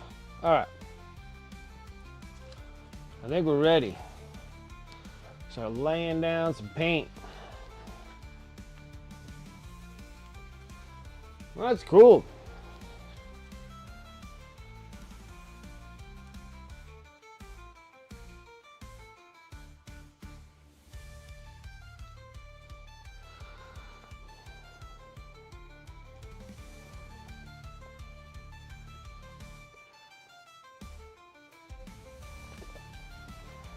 Okay, now we're gonna have to fire up the air compressor.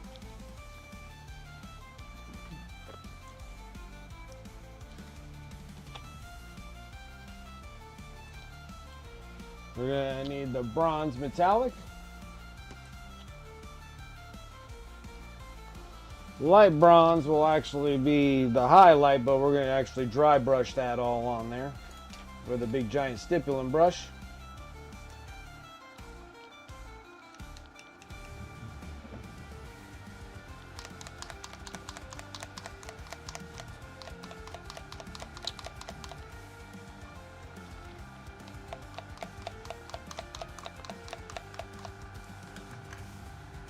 And then this is when an airbrush is like key for everything right now, because I'm covering a lot of surface.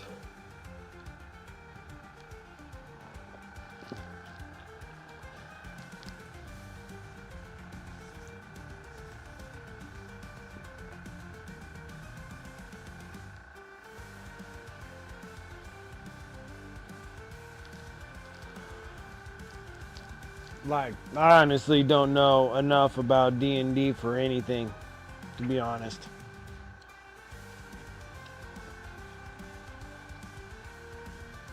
Characters or anything. I don't know anything about D&D as much. Never did a whole lot of focusing, and it was hard for me. Like, I just couldn't find anybody that wanted to do D&D. So I kind of gave up on that deal.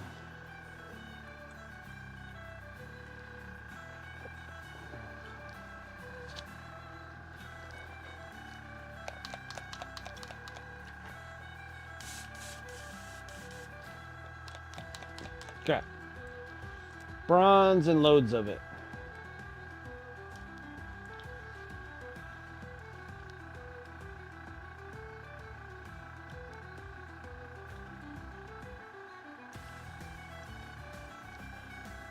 I need some flow improver.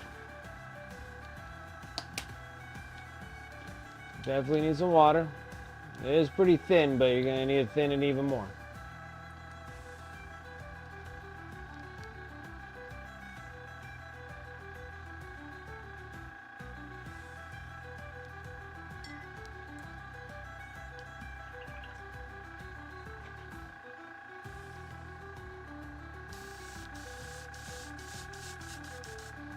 Yep. Like I said, easy stuff. We're literally just kind of doing all of it. Oh, that wonderful bronze look.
There's one bronze problem there. Let's go and hit his little arms and stuff.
Yeah, I mean, you can rattle can.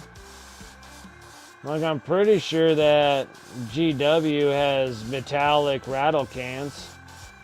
So, I don't know. I think it's just people that just like complaining. We'll just complain regardless. GW rattle cans are okay. But an airbrush is like a no-no.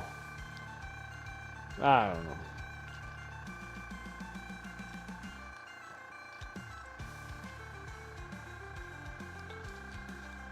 It's like, I don't know. I can't really speak for the masses because they come up with wild things. They really do.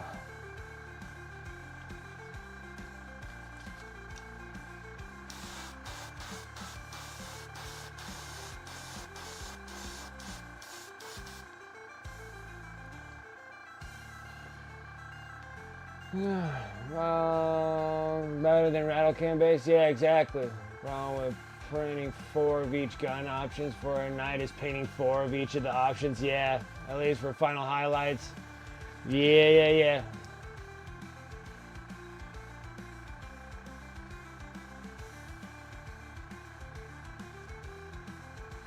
About painting? Yep.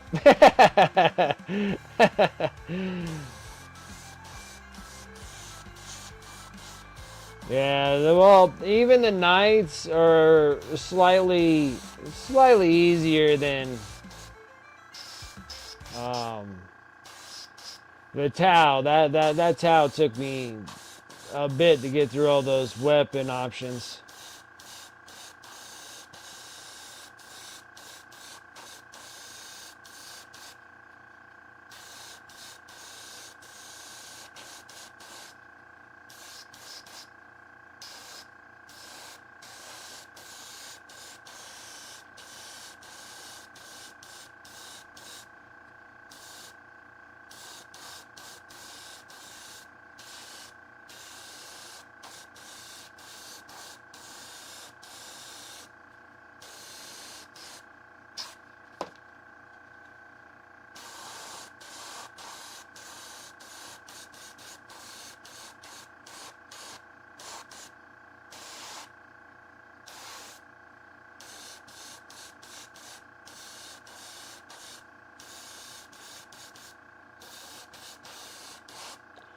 Oh, 2 bases of the Armigers. That's nice. Got all the weapons. That looks pretty good. Now we've got this big old hunk of thing.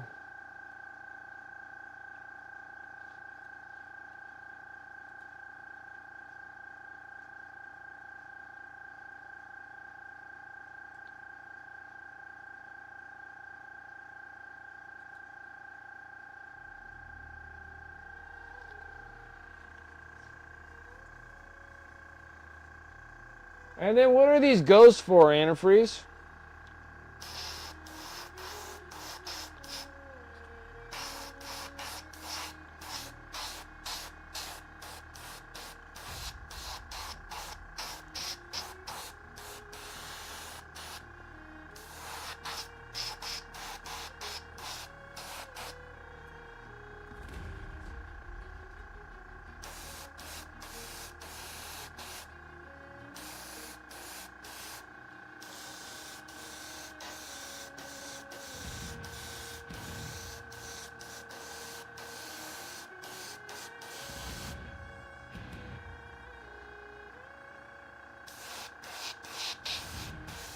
So yeah, like, cause I saw the ghosts, and they look really good.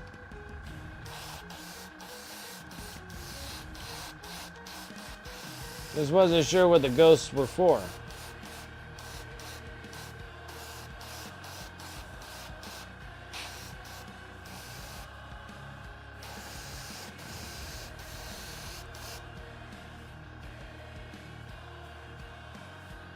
Oh, for Trench Crusade, gotcha.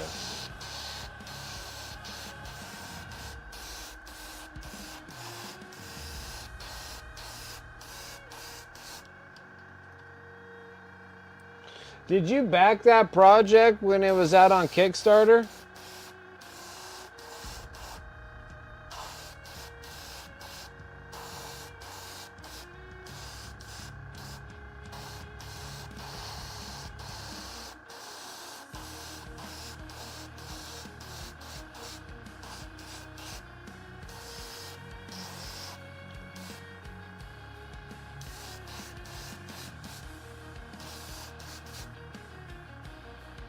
Wow.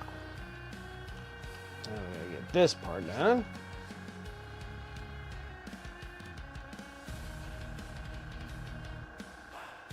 Well, not your models. Those are commissioned $300 to paint a warband. Oh yeah, that's nice.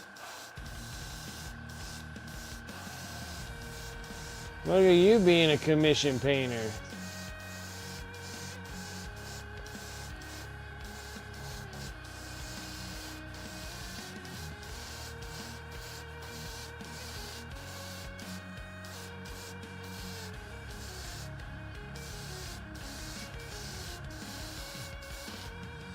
Oh, ran out of bronze. That was a very little bit of bronze that went long ways there. I'm gonna need any more than that.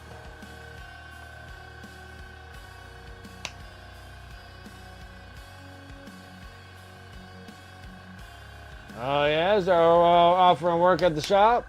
Nice.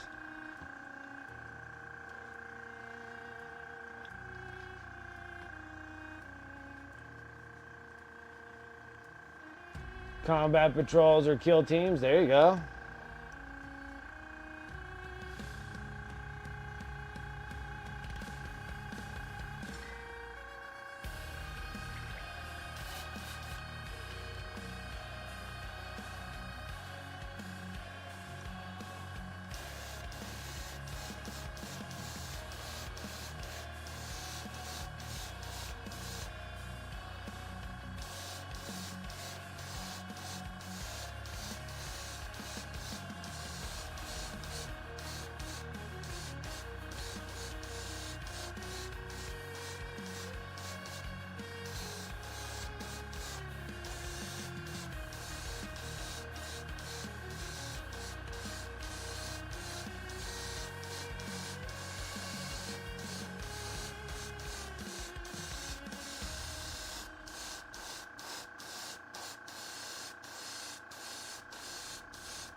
All right. Very nice. Now we're going to clean this out.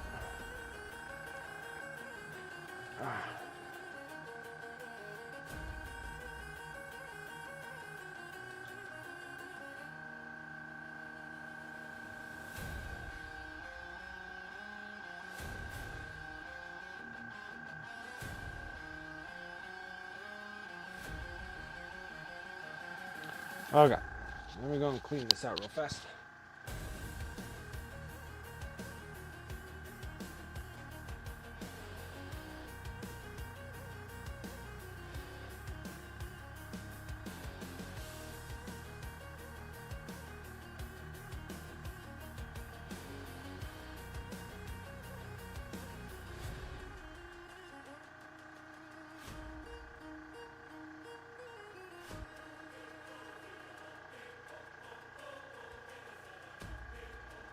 More than what I actually accomplished for army stuff, hobby stuff.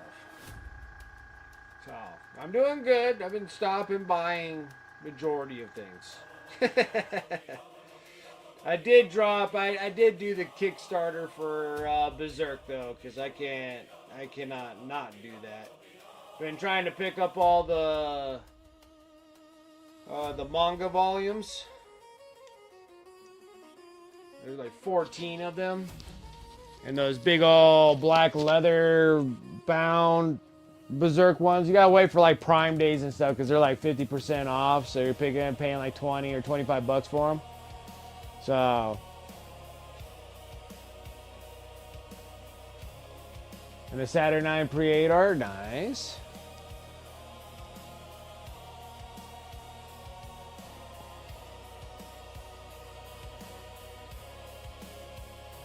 But no, there's nothing wrong with doing a couple jobs a year to pay for some of your hobby stuff because you gotta keep yourself around $1,000 a year. It seems like on yourself. That's not bad at all. I need to cut myself down to around there. That would be kind of nice. I'll get there eventually. Like I'm just like there's nothing really that's getting me where I need to buy anymore. Like those Christmas boxes kind of. So like those Christmas boxes actually just literally told me like it's okay. You don't need them at all. You don't need 3 units in a box for 250 bucks because that seems like that's what they are now.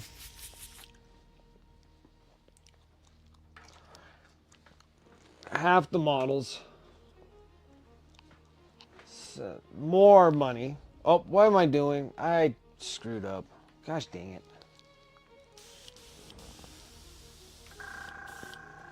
My bad. I'm not done with the bronze just yet.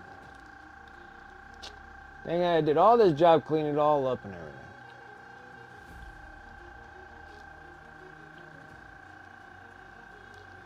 And only buy on sale. That's always a good idea too.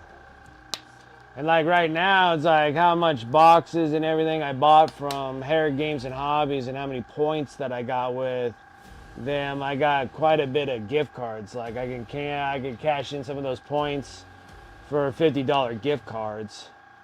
And that's what I was looking at. I'm like, I would like to have a Fulgrim, but I really don't need I don't need the other 2 units with a Fulgrim. And then I kind of need and I wanted the Lionel Johnson. So I was thinking if I get the Fulgrim and Lionel Johnson and use a $50 gift card, you know, that'll knock it down where I can, you know, it doesn't hurt as bad.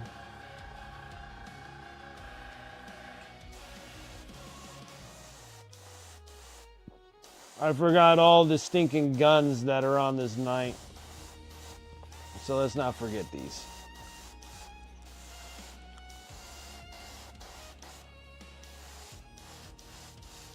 Because I've been kind of like I was like big disappointment when I saw those Christmas boxes. I was like, man, it's getting less and less every year. Because they're just GW kind of testing the limits of, you know, how less they can give you for more money. And blaming it on everything under the sun.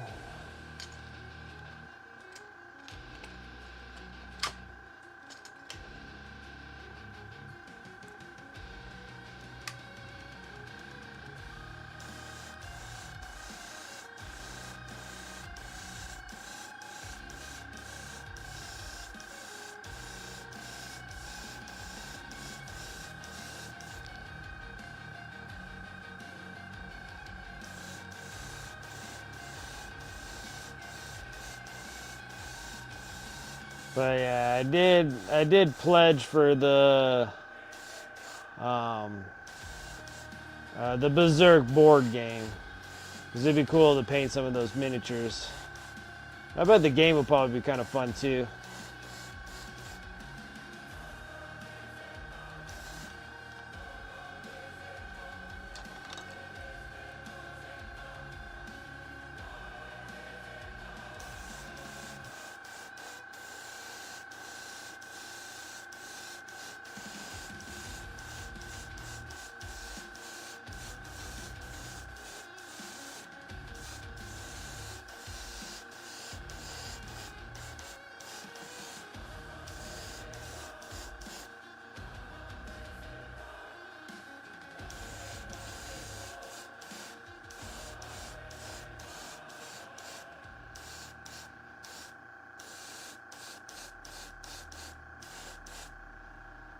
So much bronze.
More panels, panels, panels, panels, guns, panels.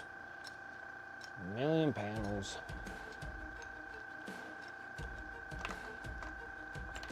Oh my goodness. All this crap. What am I supposed to do?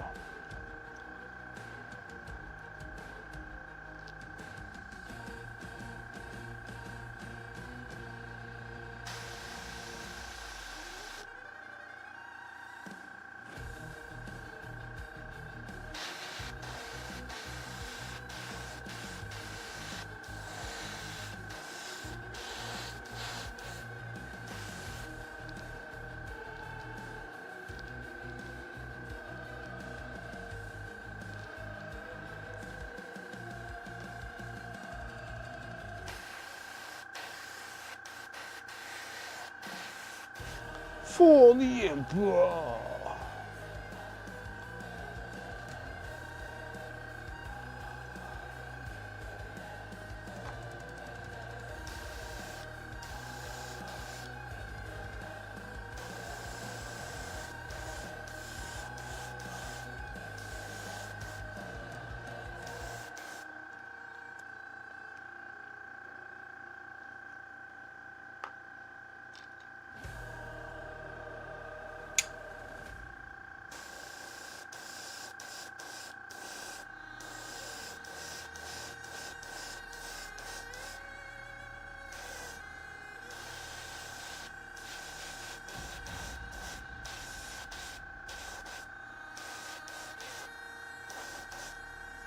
Oh.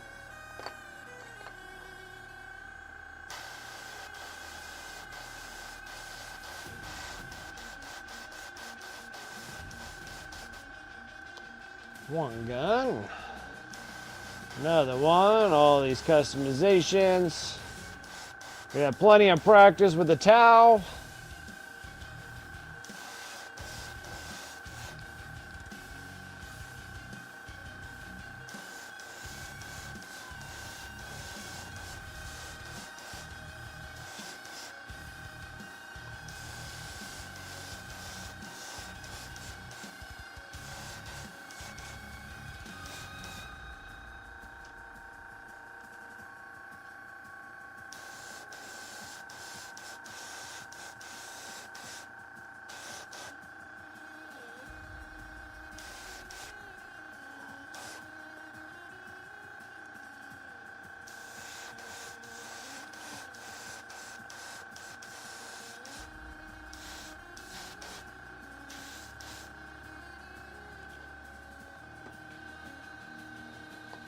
Okay. Now I can officially say I'm done with all the bronze for this moment from the airbrush. So let me go and clean this up real quick and then get back into doing more work.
Start back up on the nights?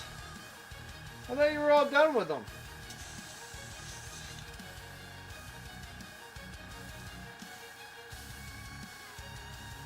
Man, what the heck?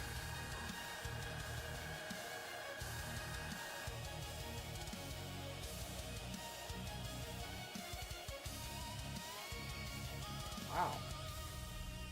How the heck did I get this thing?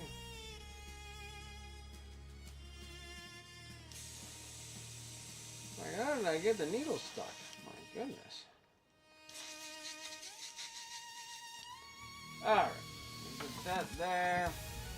Close this down. Don't need that no more. Everything else is pretty much brush work. Lots of it. We're going to be using a stippling brush. We can use this one, it's fine. Little makeup brush. I have actual true stippling brushes.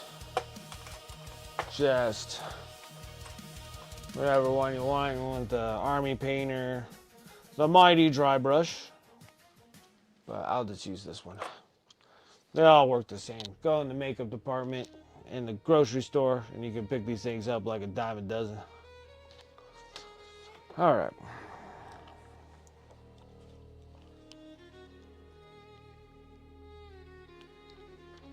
Oh, you still got the Battle Force box that you still got to do? Okay. That's not too bad. You got just as much as I do. It's just, well, except for you got 4 more armigers instead of 2 like I got. Like, technically all I need is just the armigers being done, and then I have my knights completely done with the things that I have. But I gotta...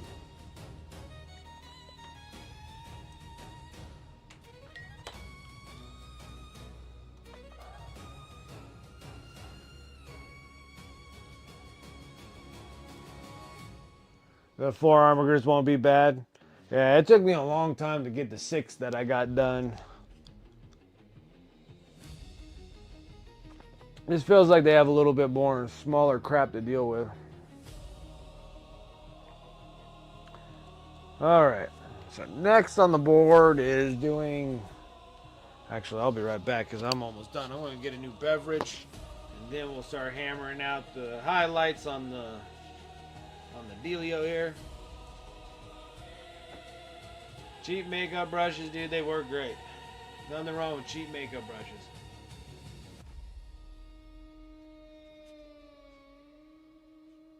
And actually, technically, these things here were like used up ones that my wife didn't want to use anymore, and I just took them from her. Some she gave to me, and then some I just kind of took. When I first started, before they actually came up with stippling brushes with like Monument Hobbies and Foxbite and everybody else that had an Army Painter and all those things, just literally took makeup brushes and put their names on it. But before that, I was stealing my wife's.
Okay. I'm trying, guys.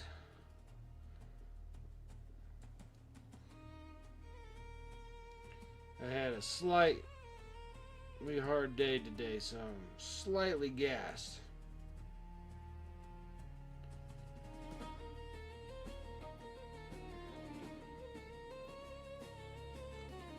Okay.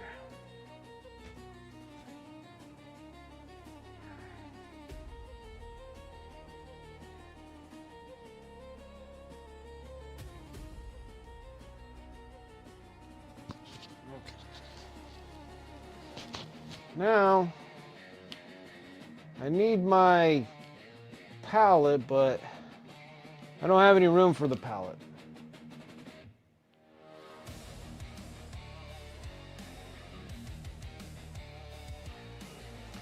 I have to like maneuver everything so I can get this back in there again. What a pain, a pain, a pain.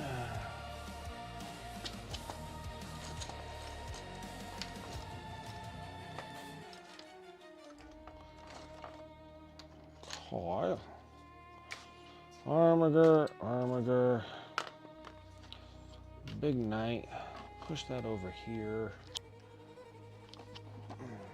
Open up the shop.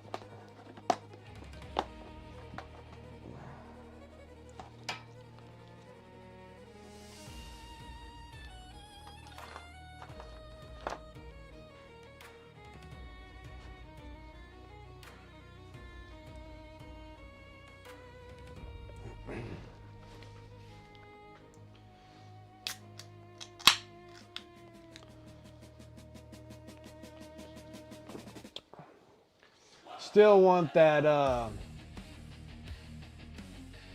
new Warhammer quest whenever they decide to announce that thing. I really honestly don't need to pre-order much of anything until they come out with a new possible kill team box.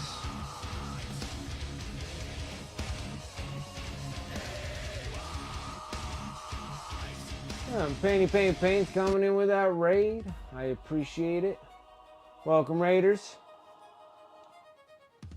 Paints, thank you so much for that raid.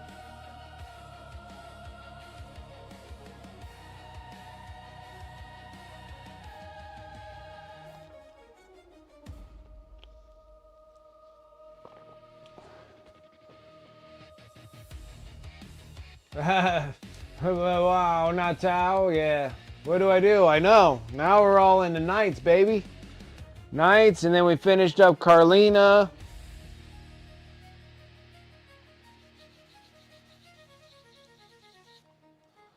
So, Carlina von Karstein is all done. She is based. She is foreshadowed.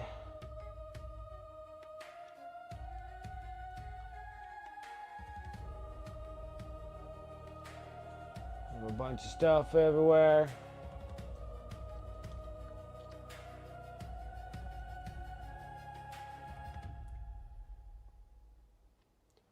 So, she's good. She's ready.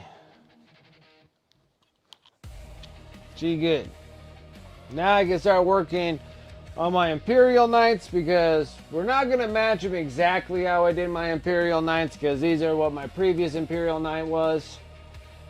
And then I need 2 more armigers and I have a whole nother knight, right? So I'm sitting there, I'm like, we'll do them still in the Blood Angel theme that we got here. But we're going to change up the colors. So these 3 here are going to be more on the Death Company side. The chassis will still be the same, but the paneling will, instead of being red and yellow, they'll be red and black with X's on the red X's on the black. Something of that sort. Right now, we're just working on trying to get all the chassis and chassis bronze all done. So next thing we're going to be doing is be light bronze.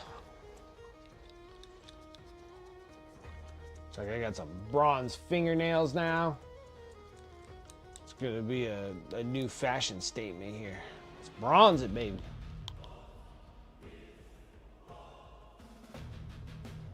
Oh my goodness. This is like 3 bottles that I have been struggling with here. What happens when I don't use them for long periods of time, and then the heads of these things get all clunky. Like, look at that. Stuff is like, the paint bottle's got mud butt.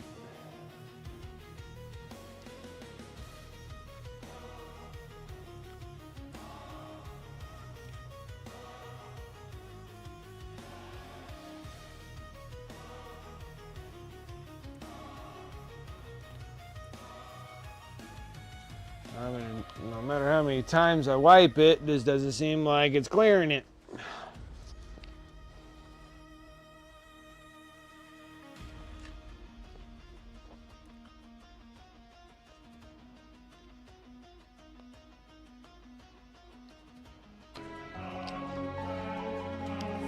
Say goodnight. I have to get up at 4:30 tomorrow. Oh boy, that's early. 9:30. Have a great weekend. I'll try to catch you Sunday afternoon. Fingers crossed. Right on, Turgeon. You have a good one. Thank you so much for coming and hanging out. Always do appreciate it.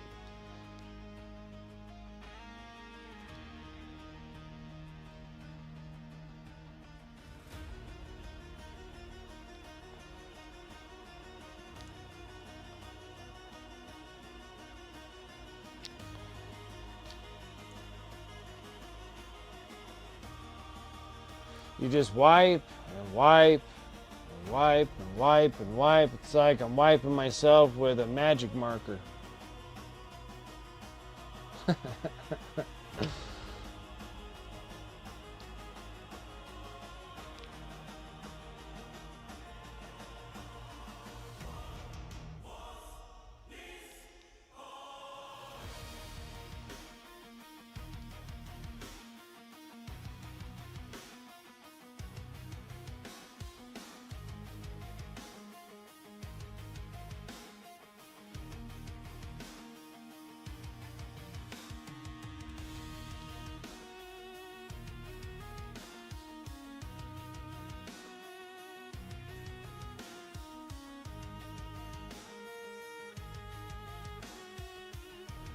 It's like you couldn't resist that setup. Oh yeah, mud butt.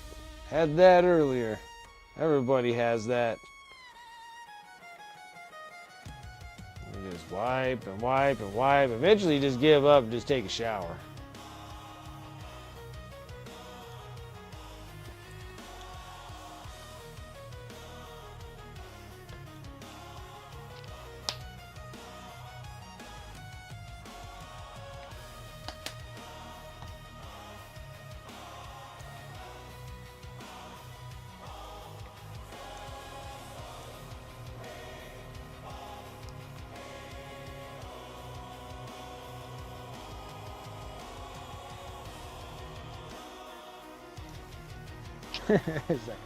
Cannot resist that kind of a setup. It's understandable. I put it out there. So how was your stream? Paint, sorry. How was your stream? What were you up to? What were you working on?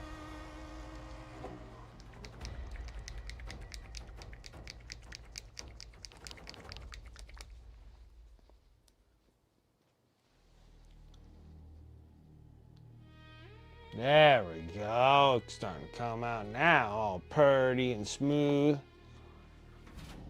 But that was a lot of cleaning up there. All right, let's get into that light bronze. The Cerebus from Bones and a Dancy Scavenger. Needs to be done by November 9th. You got this.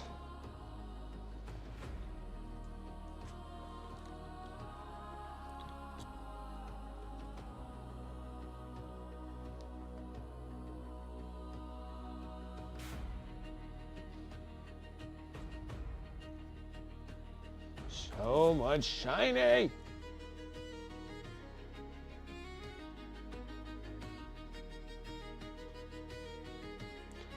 And this here is called dry brushing.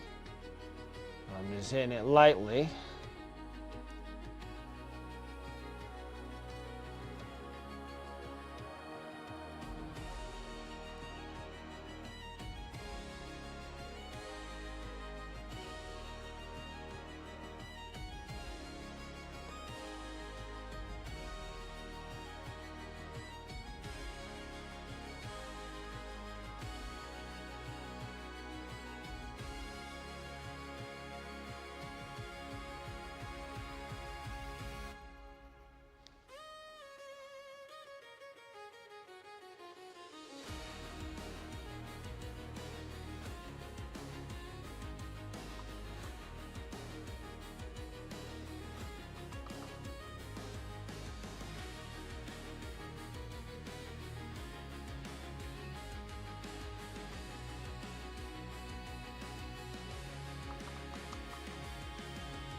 It looks like a lot is going, very little is going a very long ways here.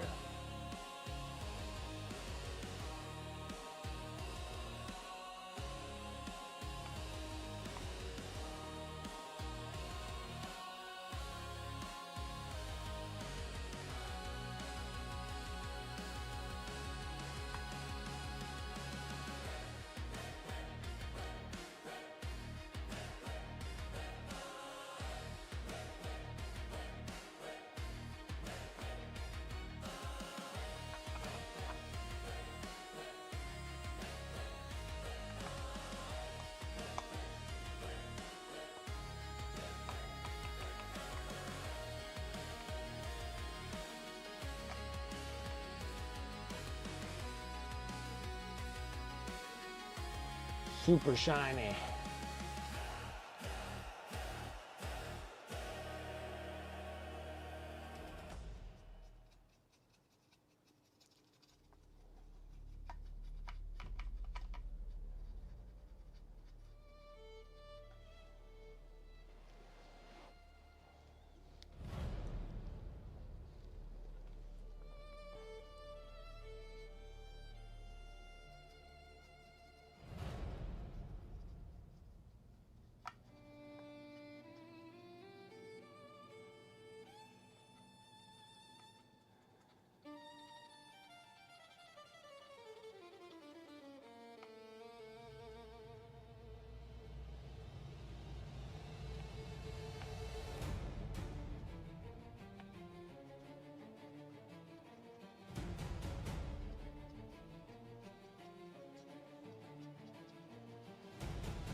So, I saw, well, let's see here. I've been on Netflix for a bit. Been on a Netflix bender for some time. Trying to catch up on some Peaky Blinders. And was watching House of Guinness, which is pretty crazy, even though that is a fiction based on true stories. But it's still phony. Maybe the only thing that's true about it is probably the time era. But anyways, it's okay. It's not Peaky Blinders by any means. I'm almost done. I'm on like the last episode of that. Then when I was kind of thumbing through all the stuff that Netflix has, I was going through on what's coming out, what's new. And then I watched the new trailer of The Witcher, because that's kind of a hush-hush kind of deal, because I think everybody's still a little hurt that Henry left. you know, and now you got Hemsworth, a Liam Hemsworth, not the Chris Hemsworth.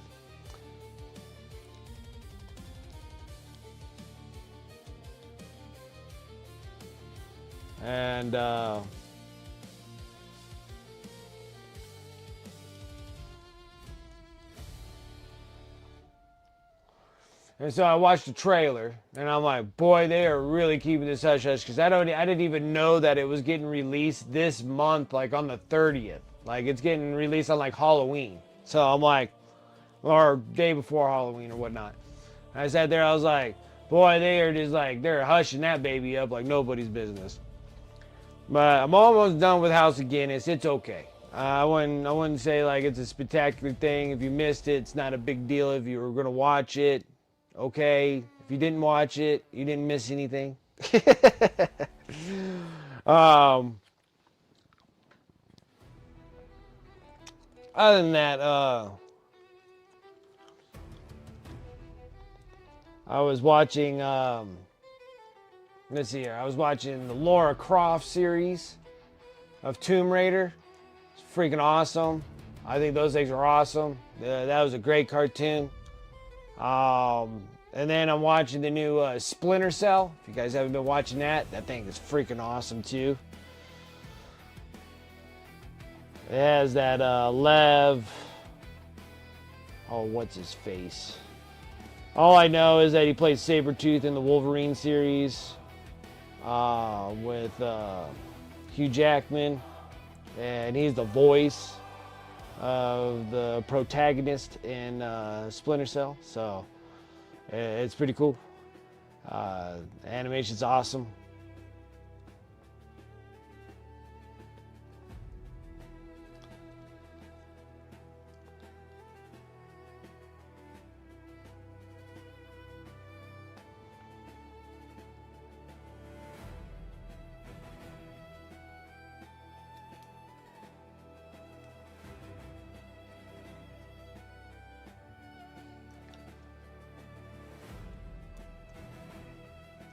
Like bronze is baller.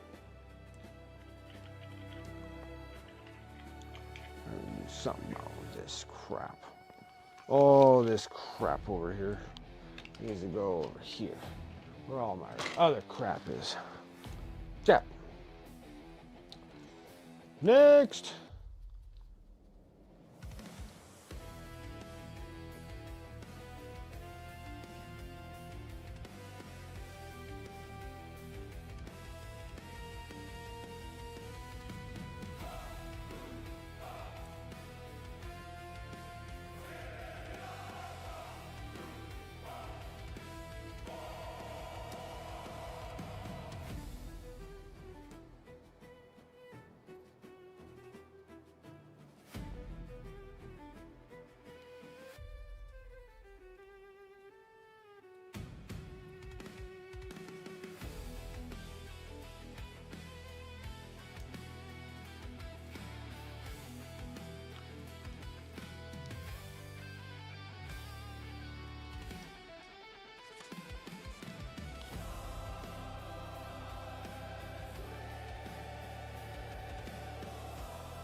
You stripped some models earlier with the resin bits and the LA Super Awesome Sauce.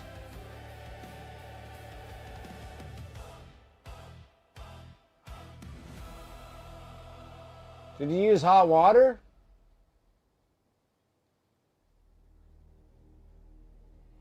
Was it hot water or cold water? That seems like if it... Turn on the heat setting, yes. Okay, you always with the resin, if you still want to keep them nice and straight, the only time you need them hot is if you need to flex them. But keep them cold. Yeah, that's what you do with a lot of bent up looking resin pieces, is that you'll heat them up until they soften, and then you'll bend them to where you want and then let them cool. So if you want to strip resin like that, make sure you strip them with cold water. Because yeah, they'll get soft. They'll get soft and they'll be moving. Yeah. Yeah, because like a lot of Forge World pieces that I work with and stuff like that, they always come in, they're always bent and crooked and ridiculous, and then I have to soak them in hot water, sometimes boiling water, and then make them super soft, and then I can mold them into what I want. Now they're out and dry, yeah, they'll harden back up, but it's because of the hot.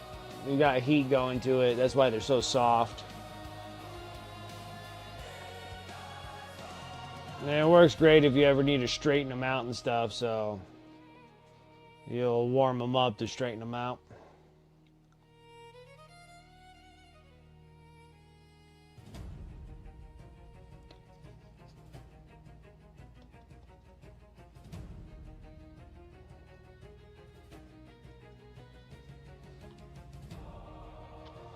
That's what I do with my 3D printed stuff as well, to get the little supports off of them. Put those things in like boiling water, like super hot water. Let those things sit in there and soften. Then they peel off, so you don't have to worry about that ripping off and that snapping that the supports do on 3D prints. And sometimes it rips off chunks of your main piece. You put that stuff in a really hot bath and then soften up those supports, and you can sit there and they just peel off so easy, almost like they're falling off, kind of like meat falling off the bone kind of deal.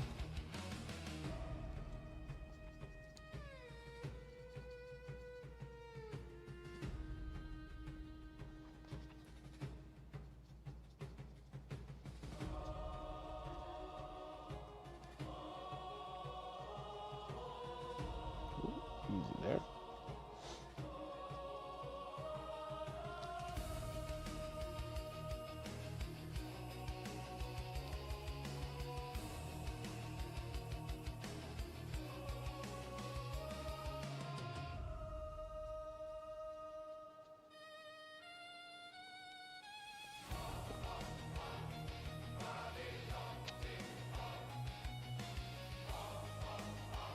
Whoop, way too heavy on that. Way too heavy.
So this is actually like really exciting on my end, because I'm like, oh, I get to finally get nights done.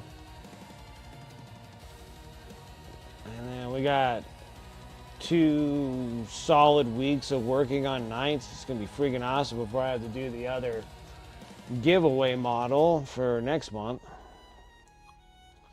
But I'm gonna put them on hero base. That was pretty large for what it was, but the next one I'll prepare a little bit better with some of those cool bases that I get from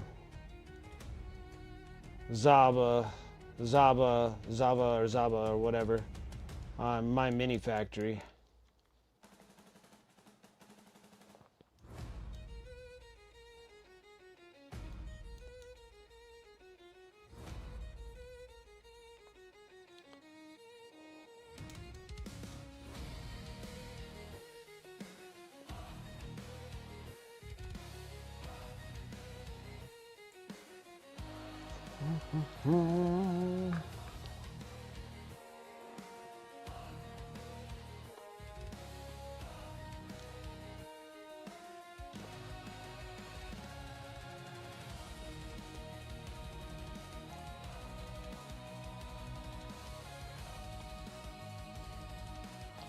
Man, for some crazy reason, I didn't think today was Friday.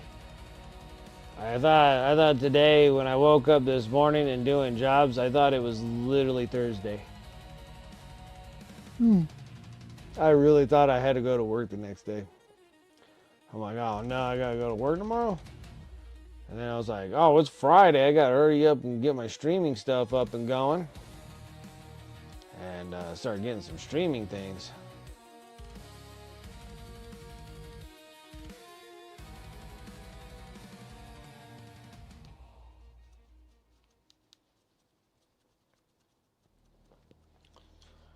I was all backwards.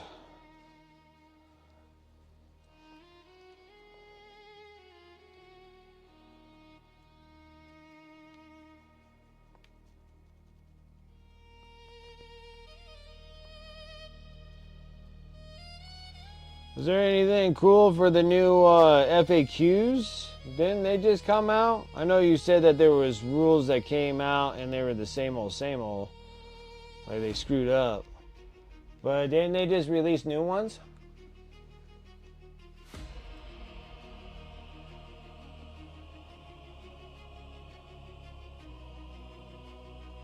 They did some balance sheets for something. Was that for 40K or something else? Oh, they're kill teams. And Age of Sigmar updates. Oh, okay, never mind. Never mind.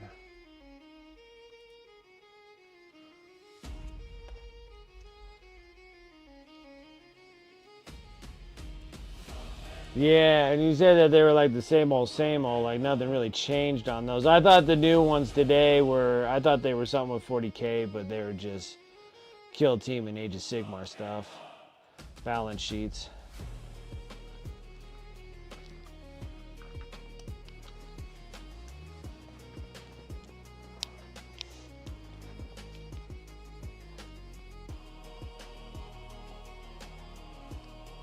It can be hard to find all the information. I don't know why everything's so scattered. Like, the rules are already confusing enough as it is. Like, we don't need any more complications of where to find things on the stinking internet.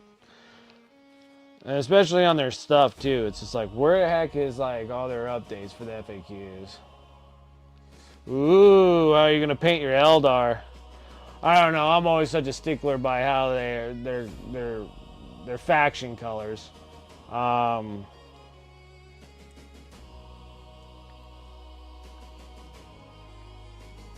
don't even know. I don't know if there's an app for Kill Team. I would say yes, but I don't know.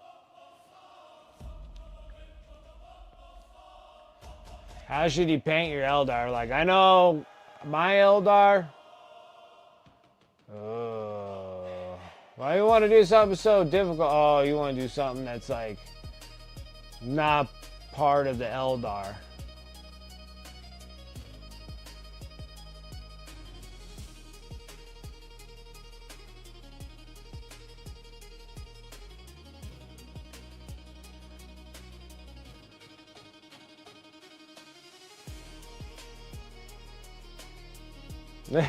Shit on you. It's alright. There are a lot of people that don't like Eldar.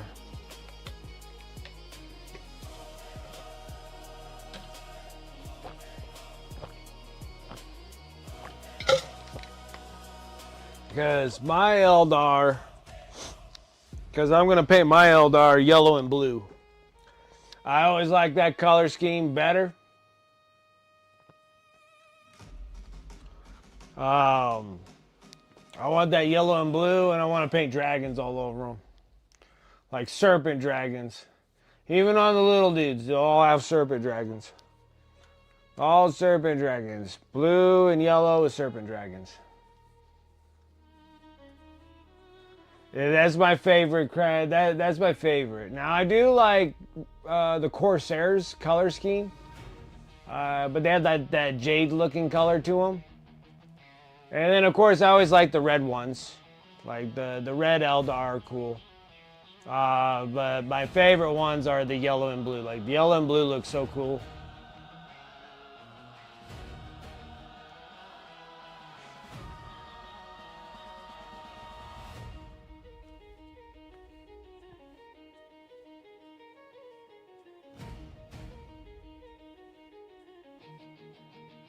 That's funny.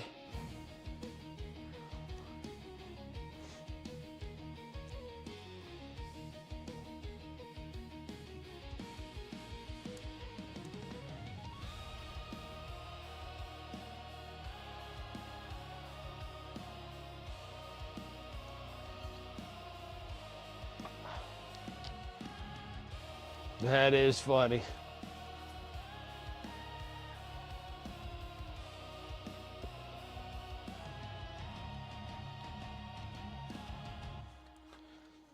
Speaking of Tau, I need to get I might package up all Space Nifty's Tau and get that thing shipped out to him.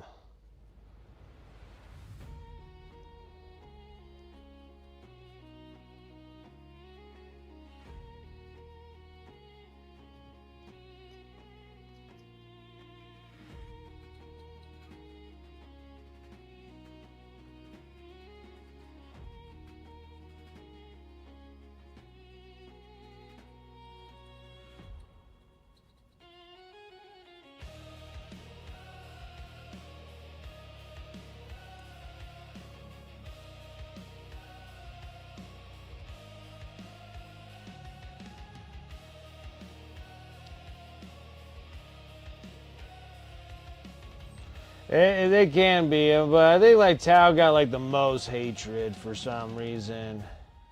But they are a very tough army to play against. I played against Tau twice in my small ventures of playing 40K, and they weren't pleasant.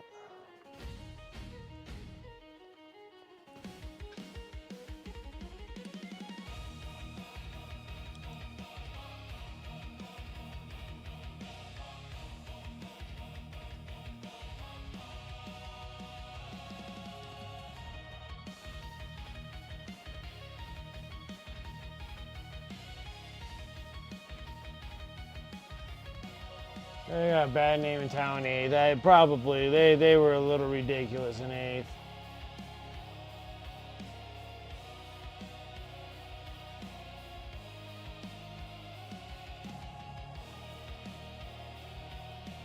There's the black plus the Wraith Bone, the super smooth silk. Yeah, that's nice too.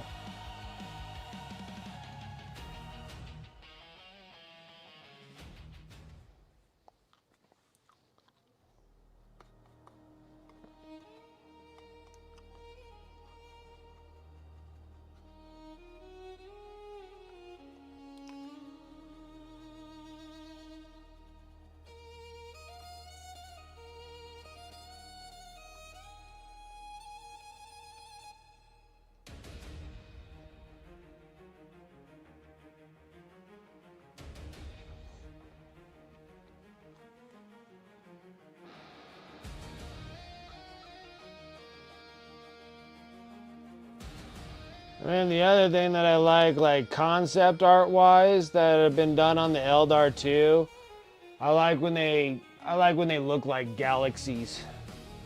You know, you like shoot them all with like a black, and then you'll like hue them around little like purples and pinks, and then you'll splatter effect a bunch of white on them. Look like a galaxy scheme on them. I thought those things looked pretty cool. And then I like the ones with the dudes with the big giant heads on them and stuff, and then they like paint like skulls and stuff, like it looks like they're skulls inside, like the thing's made out of glass. Like that thing's so cool. I love that. Yeah, I think those are always pretty neat looking. I like them. I would never do that, but because I like keeping my stuff to whatever the lore wise is to those guys. So I normally keep all my paint schemes that way. I normally never jump out of paint schemes unless somebody's like commissioned me to do so, like the towel, because I never seen green towel before, and they look great. Just never seen them before, and they look good too. Like there should be some green towel. Why there isn't any green towel, don't know, but.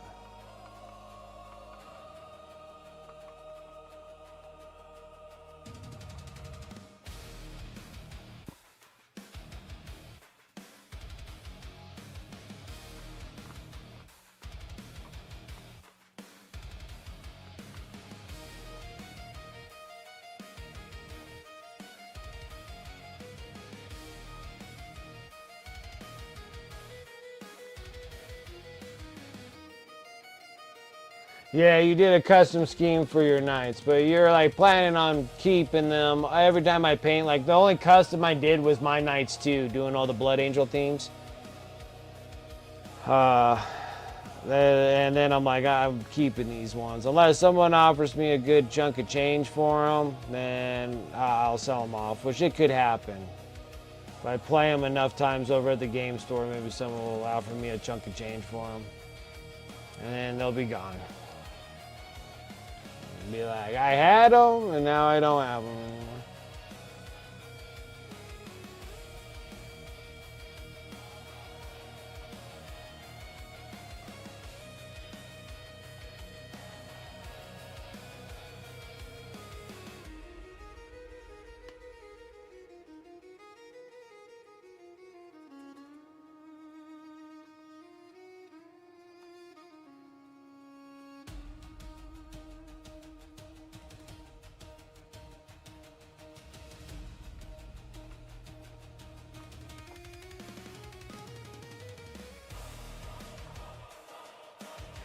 Alright, those things are ready for washes.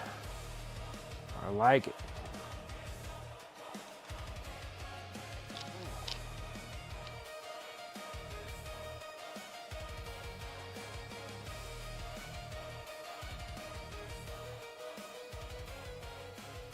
One story Rogue Trader had dozen layers of Eldar cloth and still shape her figure.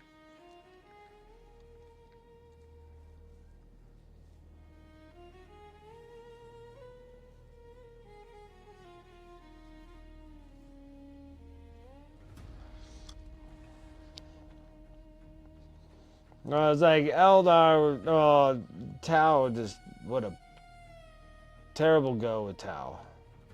Yeah, 8th edition wasn't very fun, especially when they had like all that automatic Overwatch. Like, oh my gosh, everybody had Overwatch then. It was just like, oh, my poor World Eaters took a beating. Like, it made enough where it was like my very first army completed was World Eaters, and it took me like 20 years to get it done. And then now I can actually finish up freaking armies a lot faster, but I tell you, man, it was devastating having a fully painted army and then just watching my dudes just getting obliterated off the table.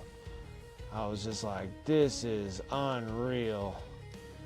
Kind of hurts the feelings a bit where you're like, man, I spent all this time painting these and you're telling me that I can't even use these guys. Then I got all excited about the new Codex of World Eaters. And I'm like, oh, yay! And then it came out and I was like, oh, poo, I can't believe it. Like, half the stuff I have for my World Eaters are no good. I have to, like, redo the whole army, like, repaint a whole nother army again. Really disappointing. They're like, you can't use these guys. I'm like, oh, you can only use 5 units that makes up World Eaters. And that's all you got.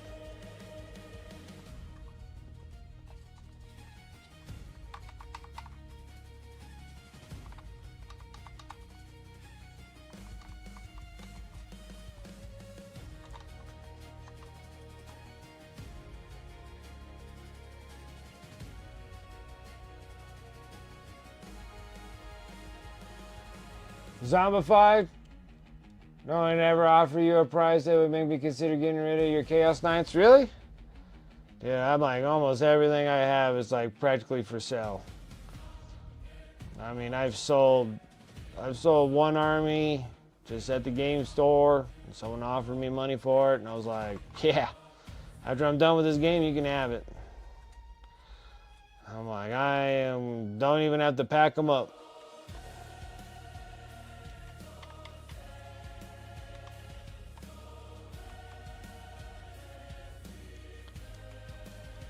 I can always paint more. And just clears out some space, so it's kind of a deal. It'd be kind of tough because I don't really want to sell these knights, but it's not that. Price is right, you know. I'll do it. I can always paint more.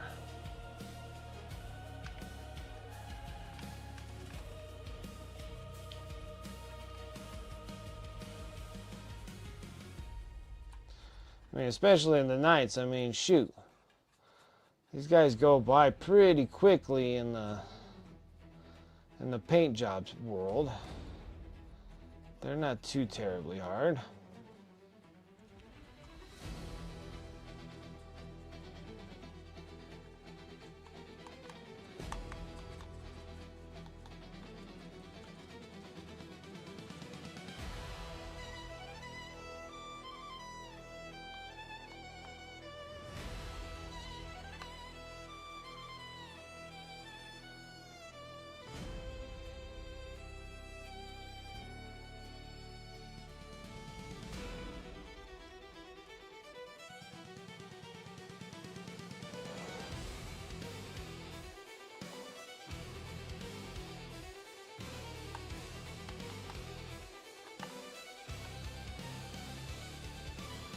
Not enough.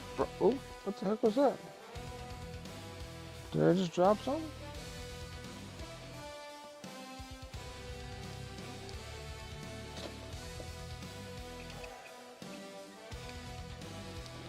Oh, it's just the base. Thought I dropped one of my pieces.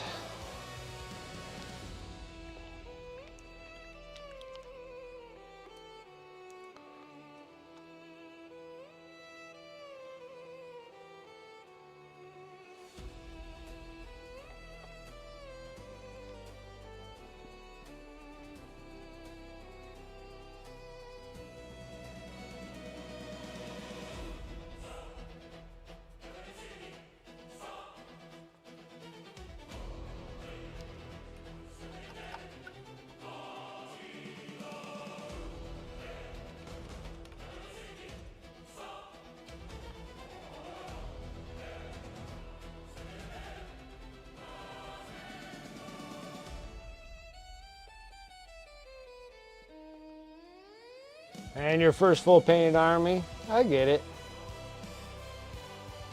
I think the fact is I just painted so many models now, they're all the same now.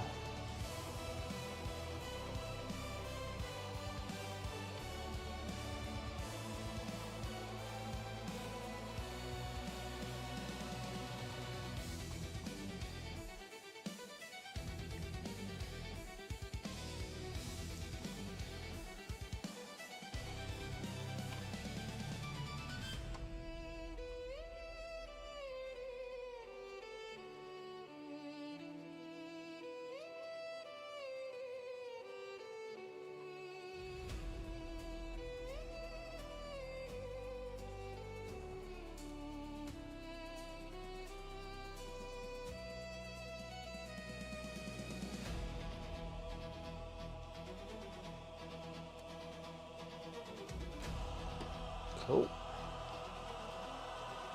looks relatively good there.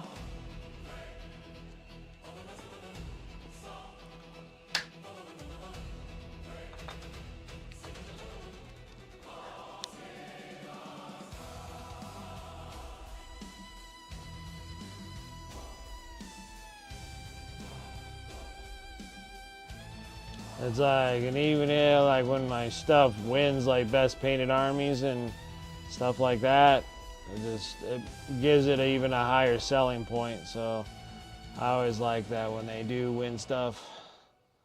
Then you're like, yeah, these things won this and that. Real easier sales pitch.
Oh, this metallic is so bright, it's burning my eyeballs.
Only some incense missing.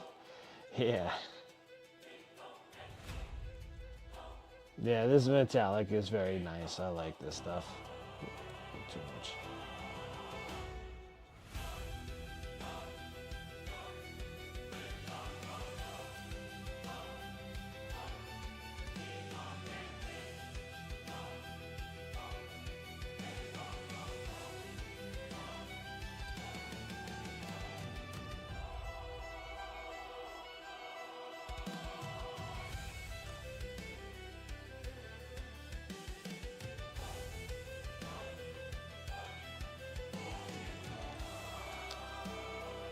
Well, I can tell you I'm going through more of the light bronze than I am for the regular bronze when I was airbrushing.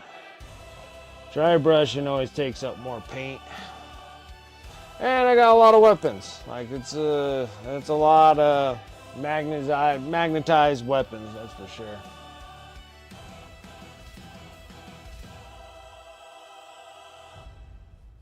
Oh, you like that one?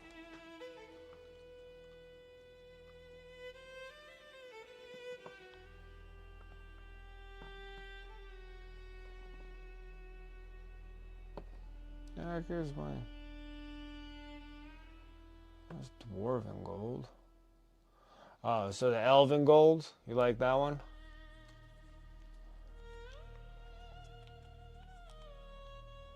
I don't even that thing's still brand new. I haven't popped the top on that one. I haven't given it a try yet. Well, that's good. I'm glad you're liking the metallics for them. Scale got some pretty nice metallics.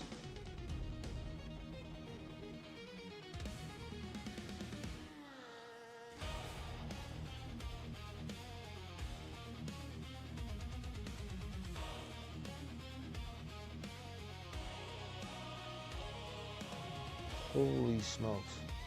Are you kidding me? It's only 8:30 right now? Oh my goodness. To me, it feels like midnight.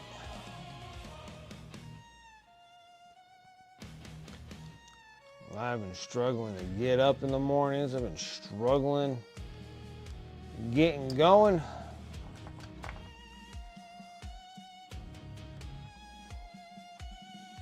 Dude, I'm like super tired. I don't know what the hell's been going on with me here lately. It's been a mess. It's like just flat out exhausted.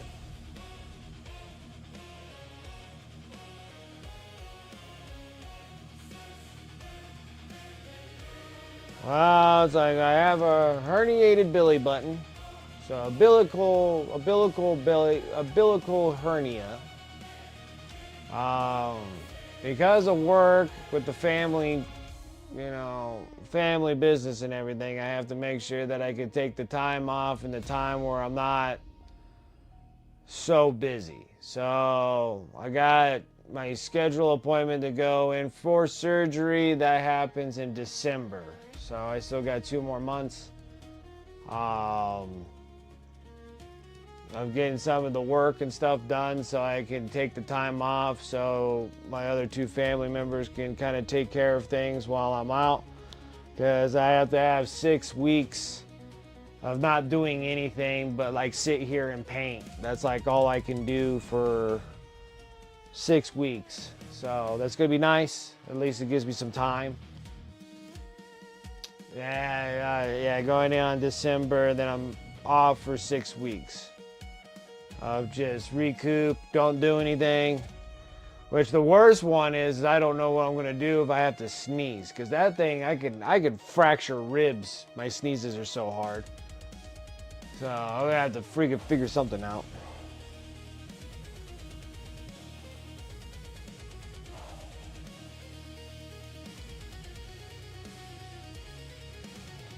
So I'm gonna blow my belly button out with my sneezes.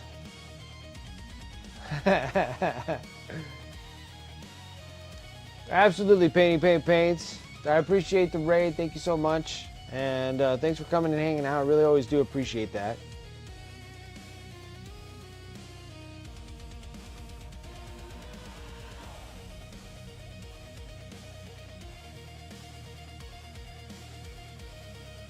Oh, maybe.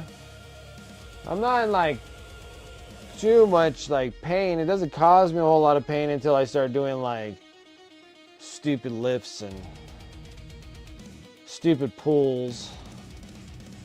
And I'm like pulling and lifting things that are heavy.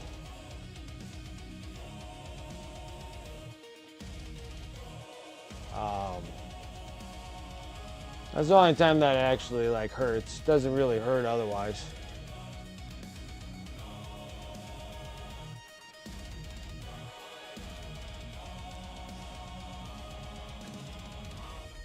But yeah, but just of recent, it was kind of weird because I had like 3 days off. Like I like Saturday, Sunday, then I had Monday, Tuesday, Wednesday. Like I didn't work at all. No, it doesn't bother me while I sleep. It only bothers me when I'm utilizing core strength to a real high caliber. Like working out and stuff, that's why I'm probably just getting fat, is because I can't do any workouts or whatever. Because anything I do with my core, crunches, sit-ups, planks, or anything of those kind of things, sorts, and like core workouts, it'll hurt in the belly button. If I'm lifting something extremely heavy that requires a bunch of core strength to pick it up off the ground or wherever I'm doing, it'll sting. It doesn't like hurt per se. It stings like you got like a bee sting or something like that. Like something like popped you real quick, and then you get this weird itch that you can't itch. You got an internal itch, and but I know when I'm hurting it because it gives me that sting feeling, like I just got stung. And then it'll itch for like half the day. And but yeah, laying down, doing things, those don't bother me at all.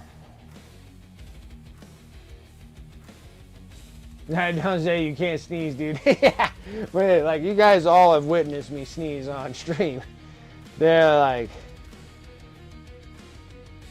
when I sneeze, it changes the barometric pressure inside my house. Like windows flex. Like when I sneeze, like it's bad. That's like my biggest concern. Yeah, it's loud, man. It's loud, it's strong, and it hurts my insides. I sneeze so hard. But then most of the time it never hurts my belly button. Even when it's hurt right now, like when I sneeze, it never hurts it. I normally hurt my rib cage. Like my rib cage hurts when I do that. Like they're such aggressive sneezes. It's just ridiculous. And so many at the same time. It's just like kapua, kapua, kapua, kapua. And I'm like, oh my gosh, my ribs.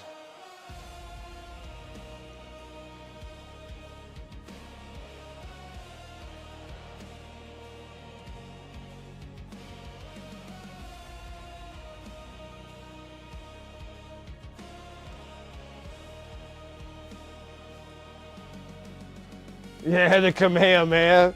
Kame, Hame. Ah!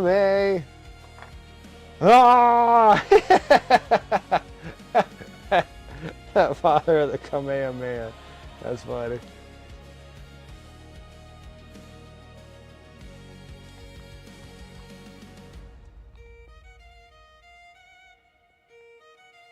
That was a good one. I like that one. That was funny.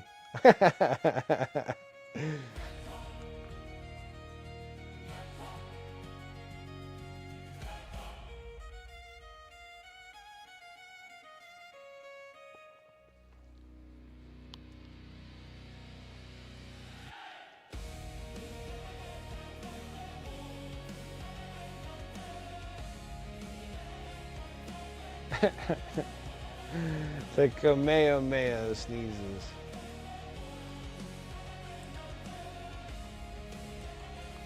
I can sneeze so hard I can create a spirit bomb.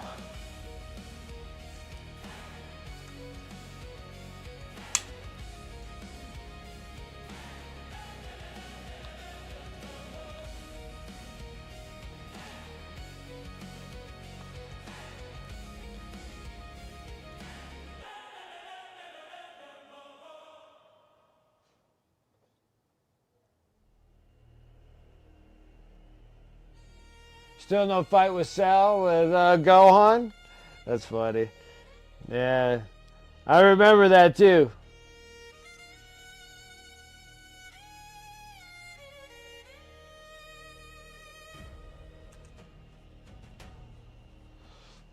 I remember that big old workup, big huge workup, these big old huge workouts with freaking Goku and Vegeta and achieving Super Saiyan powers, taking Gohan with them, going in the time chamber of time or whatever, the chamber of time or whatnot, and Piccolo's watchtower.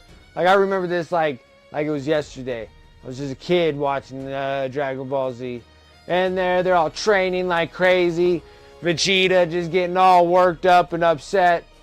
Goku just blows up in Super Saiyan power. His son blows up in Super Saiyan power. Vegeta's still left behind, still freaking super upset that he just cannot get any stronger. Then Gohan training as freaking Super Saiyan constantly. Come out of the chamber of time. Only like 30 minutes gone by, which gave him like 6 weeks or something like that. I don't remember. I can't remember the time frame that they got. And they go down, fighting Cell. Goku's freaking rocking Cell a little bit, back and forth play. And then he goes over to Gohan, and Gohan's like, why are you not fat, why are you going so slow? And he's like, because you're stronger than I am, go fight him. And then he goes out to go fight, and then he's whipping the crap out of Cell. And then Cell's like, I'm just going to blow the earth up. So then Goku just goes up and just teleports him away, and I'm like, that was the whole deal on that? No deal, like, Gohan didn't have like a true fight. I don't think Gohan ever had a true fight. Even when he grew up, he didn't have like a really true fight. Even when he was Saiyan Man, didn't really have any true fights. His dad always had to come in, take it away, and get killed.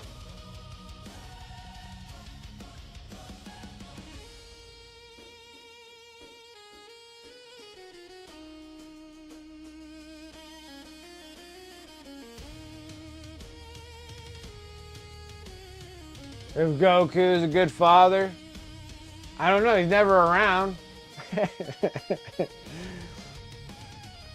I guess so, in an extent, if you want to go and work out with your dad. But if you don't want to work out with your dad, then he's not around because he's always working out.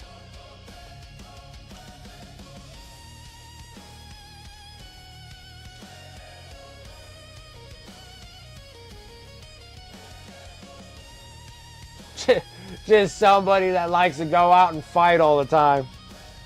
Because I just want to train and fight all the time.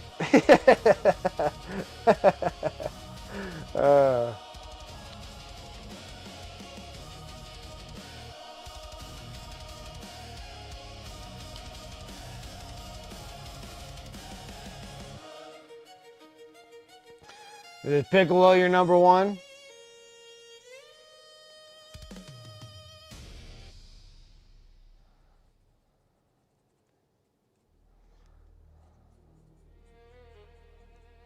I like how you can regrow his limbs like a lizard.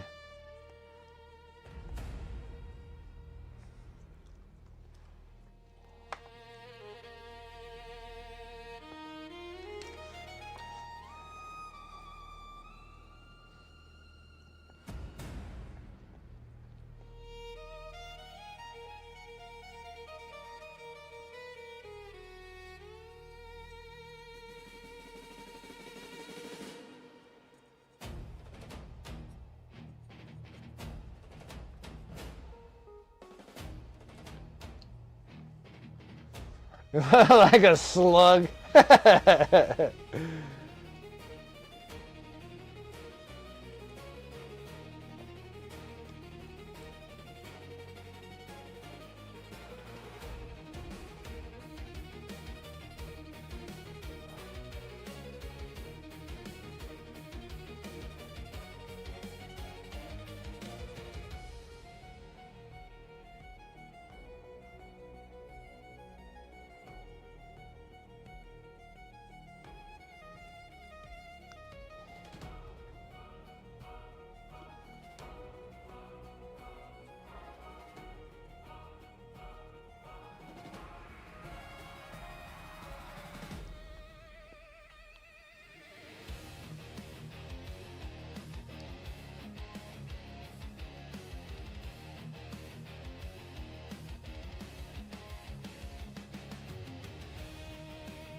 Alright.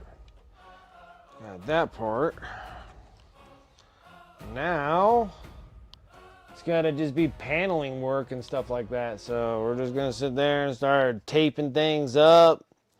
Painting stuff black, painting stuff red.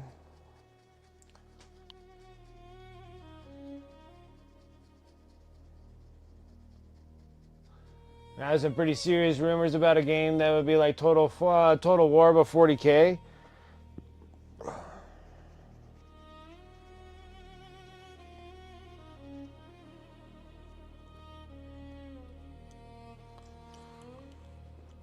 Like, I just don't know if it'll actually like play the same. Well, I guess it would be kind of cool to run big old monster armies like that.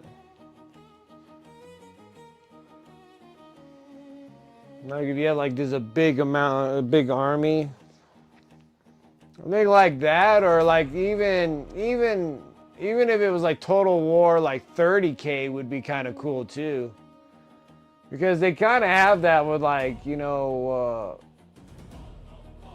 epic scale of 30K where you can have like just big massive armies of little ones. But like in Total War, I think that'd be kind of cool to have some 30K stuff too.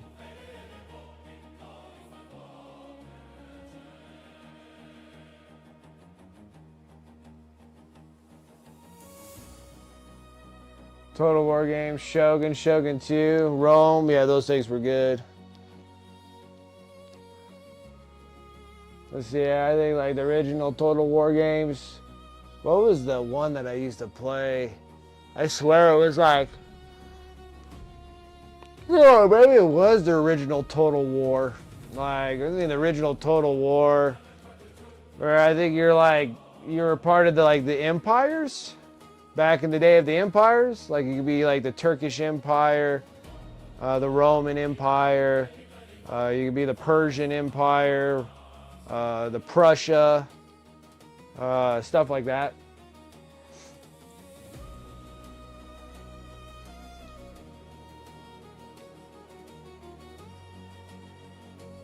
It's 3 a.m. and I need to be up at 6 for work. Yeah, I've done that stuff. I've done that. I did those, the other one that caught me for a long periods of time is like Destiny. And then you got like a jump on doing a raid with some people. And dude, those raids were just hours long. Like just hours and hours of coordinating with 6 people, of random people just trying to, get through those raids. Dude, it's just hours, and you're just like, oh, I'm so close to being done, but it's like you said, like midnight, you're like, God, I gotta go to bed, and it's like 3, 4 in the morning. I don't even sleep, just go to work, it was just terrible. Like, we just wrapped up one of the raids, you're like, thank God, it took us like 14 hours, it was ridiculous, this constant rinse and repeat, rinse and repeat.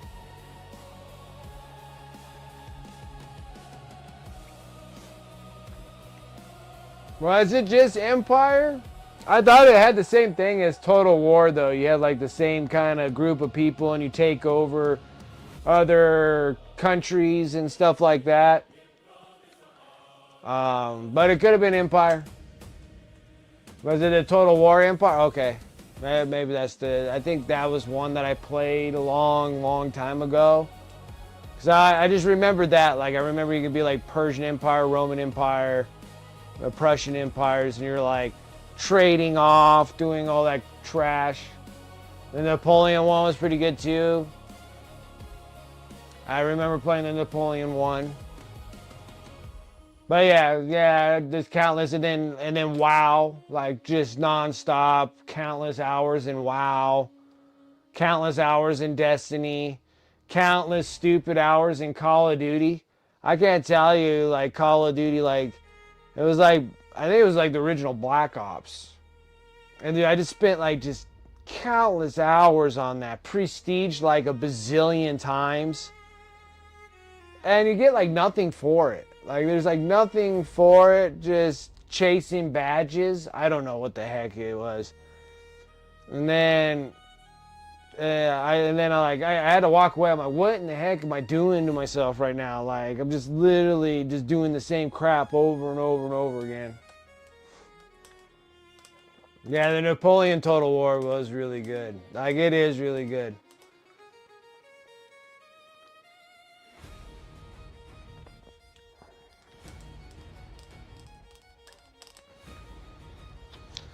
Yeah, it is really good.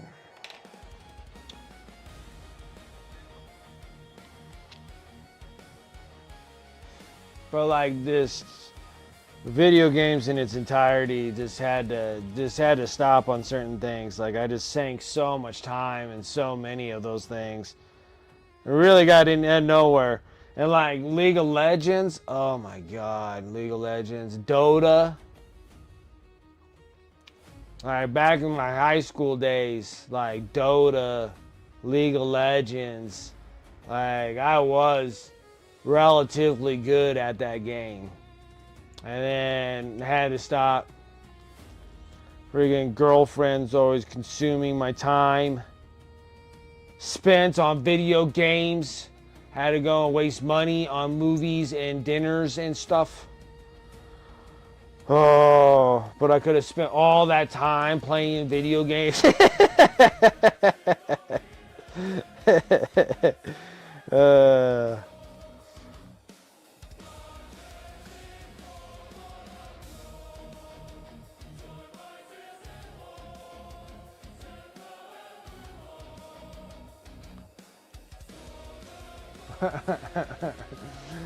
There's the countless hours, and never even thought about, well, always thought about doing pro stuff, but pro stuff was never here in this town. Had to travel and to try to explain to my boomer parents about silly video games that I can actually do this and try to win prizes. It just flew over their head. Like it just, there was no like registering this. Like, you want us to do what? We gotta do a vacation dealio where we have to go to like a different state and stay there for 4 days or so for you to play video games in a tournament to possibly win money. They're just like, no. And then my parents weren't really like traveling kind of people, where now I feel like this is where I'm getting it from. Like this, I just feel like I'm a homesteader. To stay and die where I'm at. I don't really venture. I did venture quite often. I mean, we traveled in Europe and stuff, and then we're eventually gonna make the big old U.S. tour here and hitting conventions all over the place. But yeah, like just trying to explain that to my parents back in the days. It's like I can literally play Dota at, over Midwest or East Coast. Well, I think a lot of them were at the East Coast. And just trying to even get my parents to do like Halo competitions in like Vegas. Like I couldn't even get them to even want to go to Vegas at that time. It's so hard, and it was like hard for them because they just couldn't believe that you could get money for playing video games. Like they still can't wrap their heads around it that I literally paint miniatures and I can sell them on eBay and people want commissions and whatnot, and they still can't they can't believe that is a thing.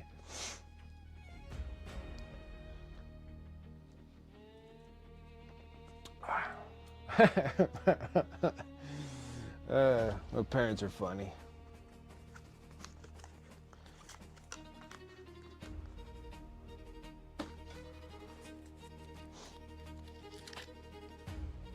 I ain't like my boy and stuff, and he wants to be like a YouTuber. Maybe. Probably not anymore. Who knows now. And, I'm like more than willing to take him and do things, but he doesn't really play anything of any kind of competitiveness of current games that are going on.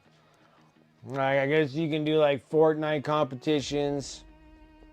But he's really stuck on Roblox, but I don't really think there's any like Roblox competitions. There's like Valorant and Dota and League of Legends and Call of Duty and pretty much all the games that you have to scream at, break your controllers, break your keyboard, throw your mouse through a window kind of thing, kind of games.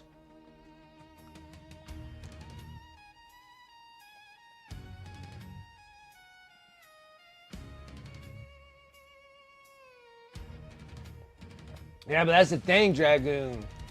Like, I want to do that, like where you just kind of like blindfold yourself and then you just take paint and you just rub it all over yourself and then you just kind of rub it all over the canvas. And then you got to take it to those galleries and have them talk these things up.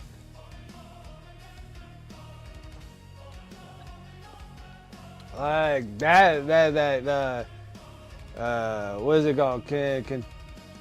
Contemporary art? Is that what is that called? Contemporary art? Not just abstract art. There's a whole bunch of different kind of art.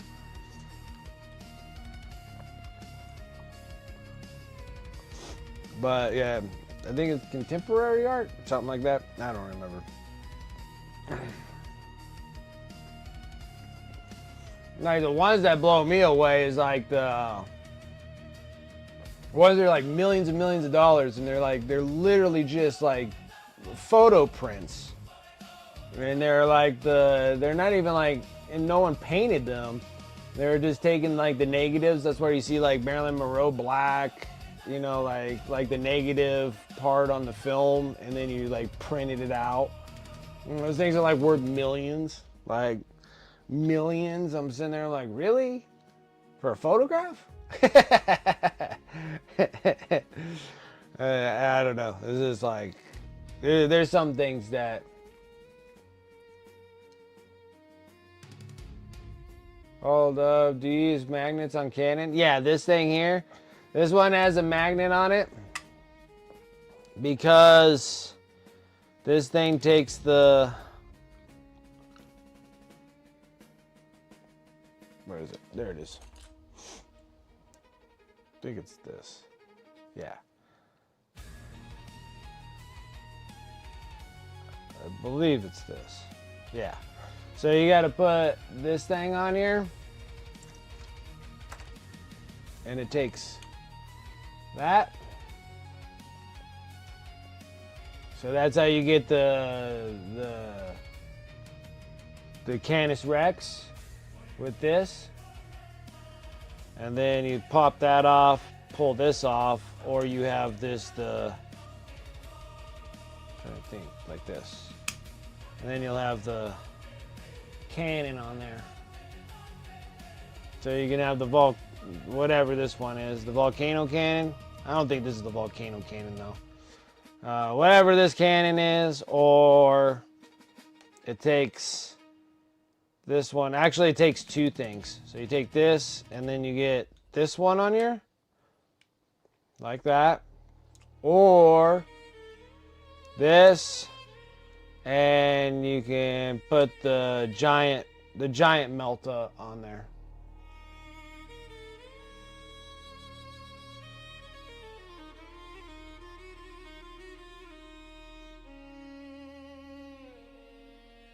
Spitfire, yes.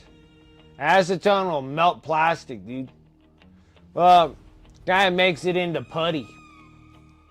So yeah, it'll damage it. So yeah, I did do all the crazy magnetizations on these things. So alright, so these things are to the color for the wash. Now, oh, that scared me. It almost got my finger. Okay,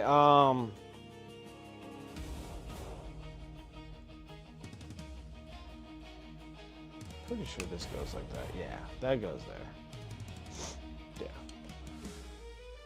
Alright, so we got these weapons. Now we gotta get the panels. Panels. Well, actually, I guess I'll just put the guns over here, I think.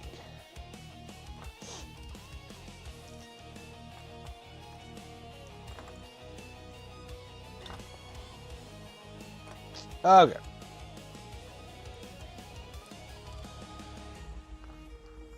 And then now, we'll put this gun over here. Because we gotta do panels on those things too. Paneling time, paneling time.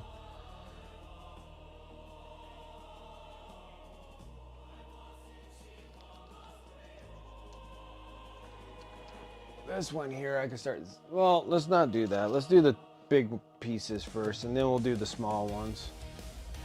So we gotta do the paneling on the top of that one. And we gotta do the panelings on these. We have to remove the guns. Remove the guns. Alright. So we're thinking a black faded into red. Which that's not probably a bad gig. Thing is that we gotta use a lot of silly putty to cover up all our silver because we're gonna make a drastic mess out of stuff. Yeah, the other night I have overheated barrels. This night that I have right there don't have one, no. But my other one does. My other one does for sure.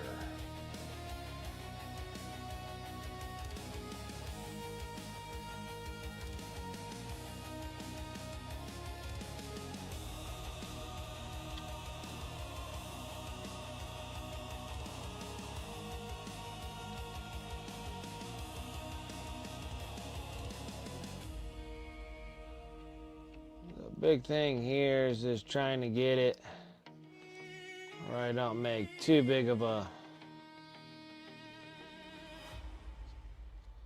giant mess. I don't really care about this thing too much because I can always repaint that with a brush and make that relatively good. Just as long as I can get the majority of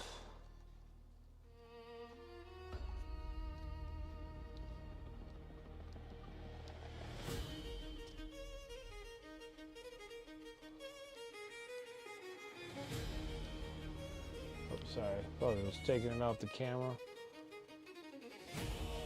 Silly putty's the best.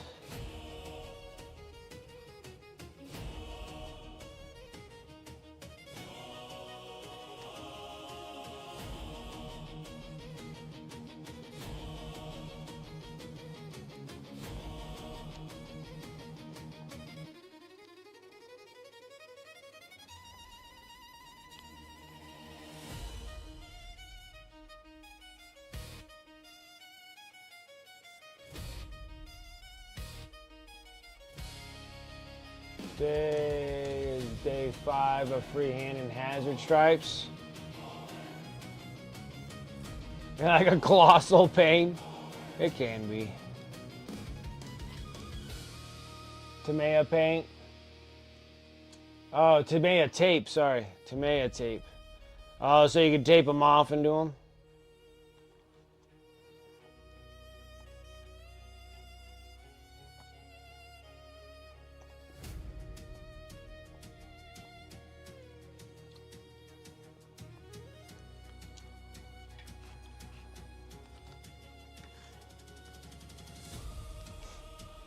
Alright, gotta fire up the air compressor.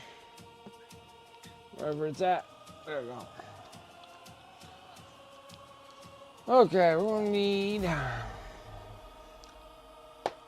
Doesn't matter if it's satin. This is the only black I have until the black shows up tomorrow.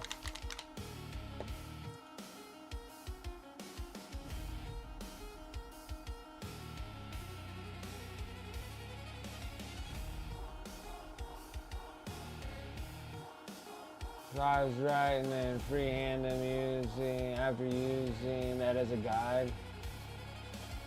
Iron Warrior pauldrons. Got that 1mm Tamiya tape. 100% worth it, huh?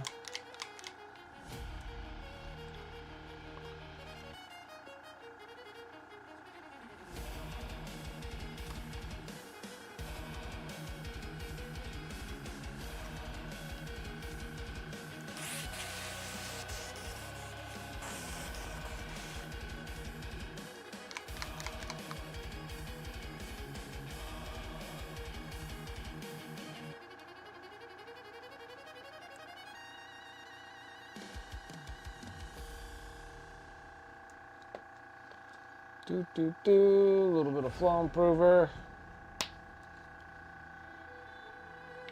Whoop. A little bit my butt. That was a lot of flow improver. Let's see if I can get some of that out of there. Yeah, we did that. A slight victory there.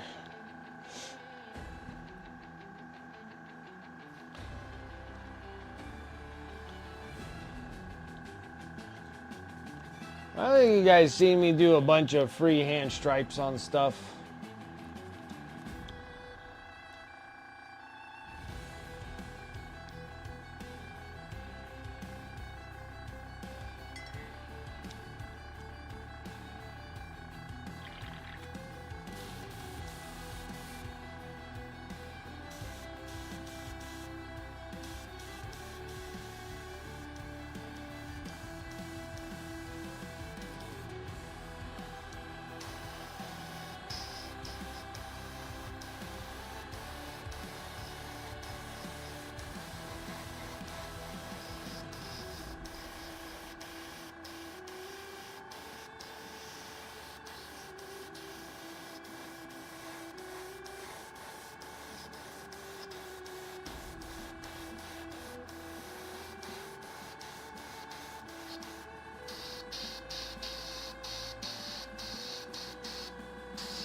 On your Death Company pauldrons, you use tape? I'll use tape to like divide, but I don't have any like thinner tape than what I have. Like I still have like inch tape, which I can still work, just.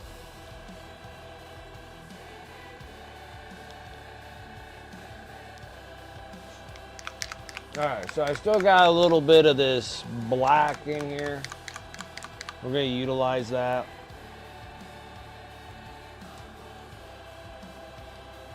Maybe. Let's go ahead and hit this.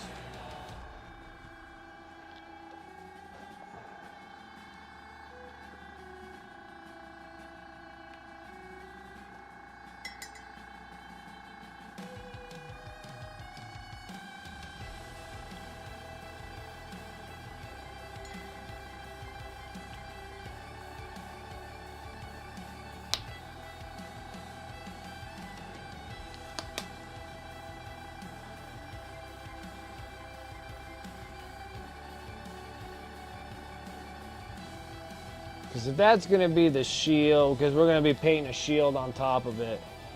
So I'm going to do a shield here. It's kind of pointless having the X there, so we'll probably have the X back here. So we'll put the X on the back side and then have the mural on the big dude. And then the two, whoop, of course I touch it like a chum.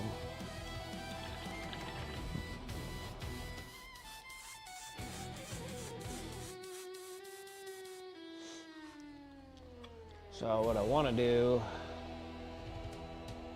is, while it's still relatively wet,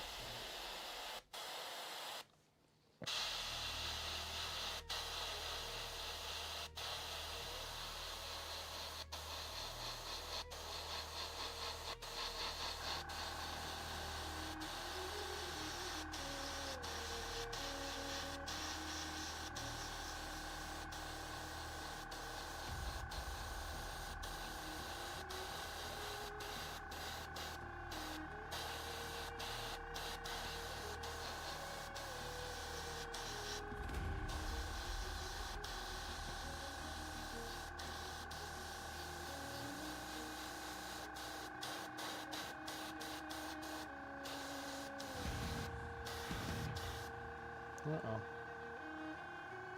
What I want you to do, sucker.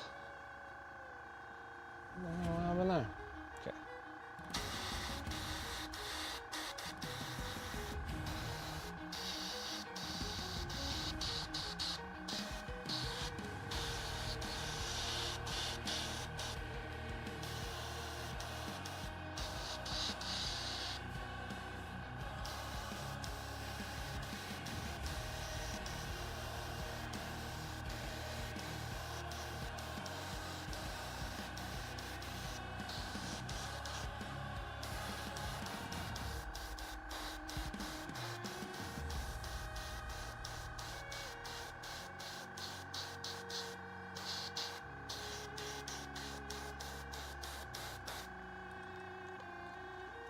Just like so.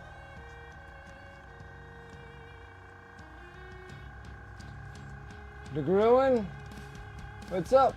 It's going well. How are you?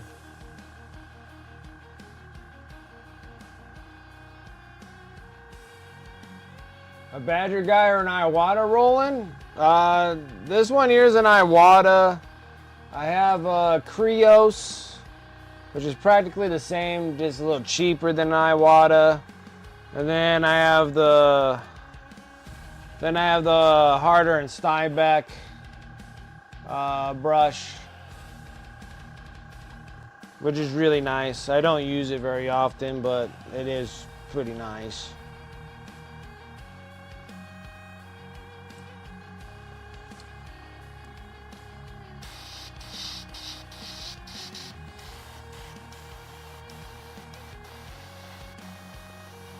And then I got a Masters also. A Masters pistol brush.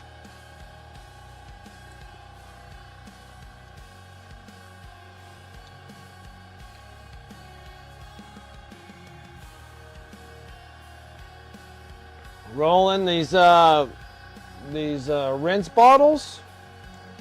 I don't know. I can't remember what the heck they're called on Amazon. Yeah, let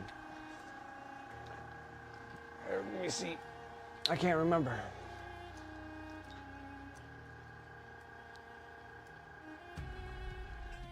They might just change the name of it. It might not be total. Well, if it's made by the Total War guys, it's gonna have the TW on it, but then it'll probably have something on there. Yeah, I'm still here, still painting stuff, still doing things.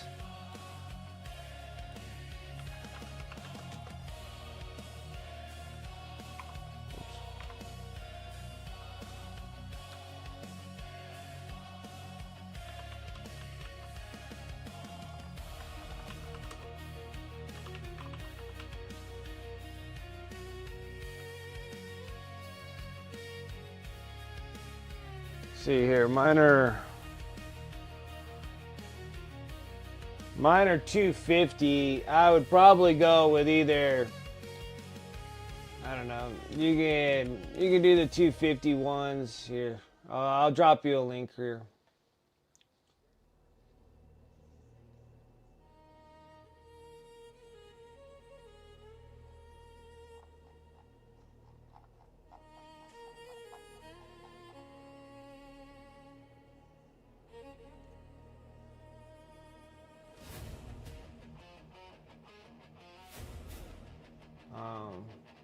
Maybe.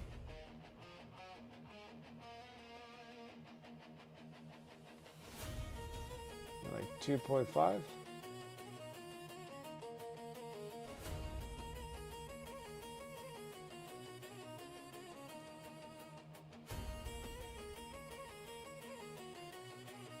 Ah, there it is. Boy, they like moving things on me like crazy. All right, here you go. Copy. I need to put it in this. Oh. Put it in that one. There you go.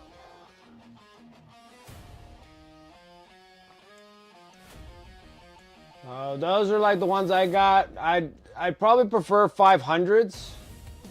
So like if I'm gonna do them again, I'd probably get these ones.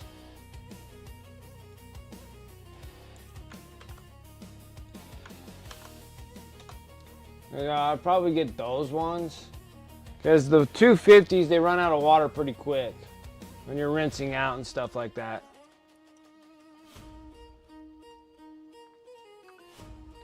Been a while now, so they're doing well. There's a rumor about the new Space Hulk game that would have the assault intercessors for Blood Angels. That'd be cool.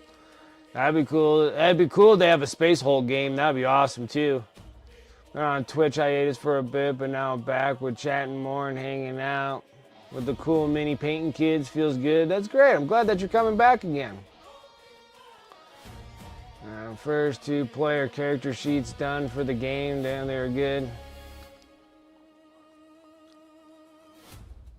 Yeah, I got the Hardenstein Back Affinity Plus airbrush. That's more for precision airbrush, whereas I use iWater Eclipse as my main workhorse. Cheap one for China for varnish. Yeah, I like my masters, like the master airbrush that I have. I have just the pistol grip one. It's like 0.5 millimeters, so you could just really with a huge cup on the top of that thing where I could shoot prime and varnish on like a multitude of miniatures. It's freaking awesome. I think I use Bold Pyro Red.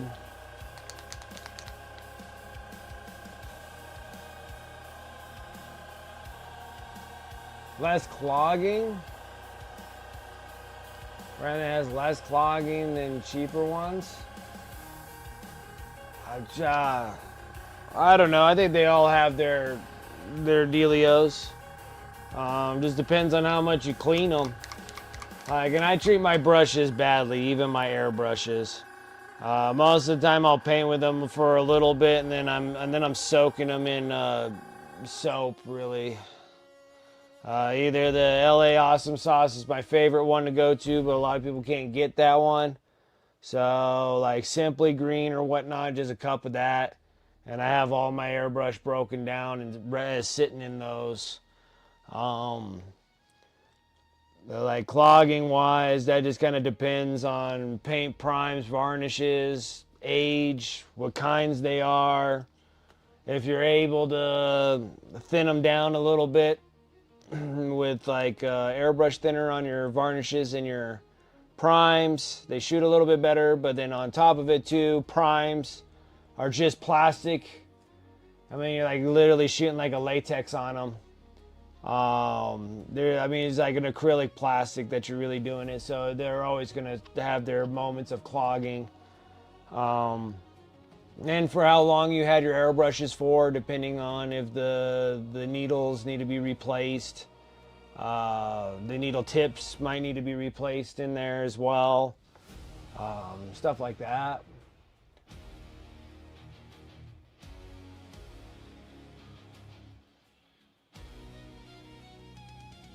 Then brushing, like what cheap ones are you getting, Spitfire? Because like I got that cheap old Masters pistol brush. And then normal when I'm shooting with primes, I like shooting with a bigger millimeter on there.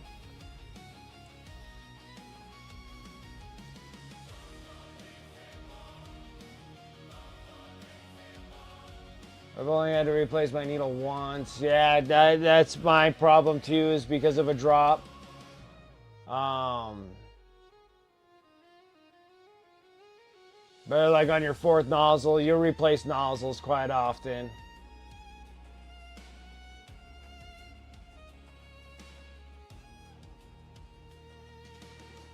Yeah, see, like I get like masters when I'm shooting.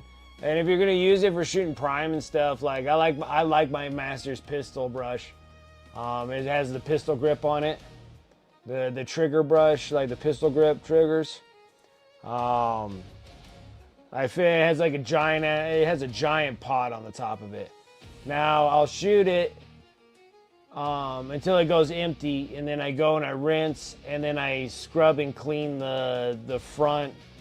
The front nozzle has the crown nozzle on there, and those two have 2 holes that are on top and bottom, and then you have to kind of get those things cleaned out for it to shoot properly. But that's just the problem with prime. They dry real quick, so can't really help yourself on stuff like that. Like shooting prime's always a pain in the butt. And then also like to avoid like a lot of that clogging mess and stuff, there's something that I would like to do is to start shooting with the enamel, the water, what is it, that water-based enamel primes, and they'll come out of your gun a lot smoother. Just the prime in general clogs all the time. Like it just happens. And especially if you're using like a thinner like I do. I use a thinner because if you just shoot straight prime, when they're always telling you this to use prime straight out of the bottle, they're really thick, and so they'll clog even faster. And then I'll put some airbrush thinner in there, and they always say like, I don't know, prime is prime.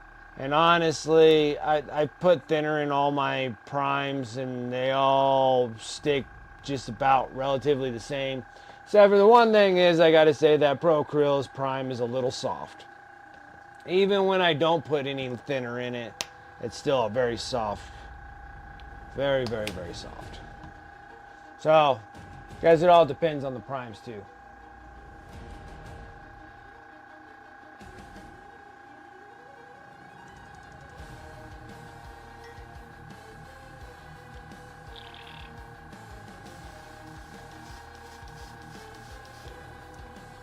But are you having problems with just regular paint as well, or is it just the primes that you're having problems with? 1500 is the enamel lacquer based primer, and it's great at not clogging the airbrush. My favorite primer for airbrush use. Yes, and the problem is that it's hard as hell to get your hands on Hobby Surfer 1500 black. It's a very difficult one to get your hands on.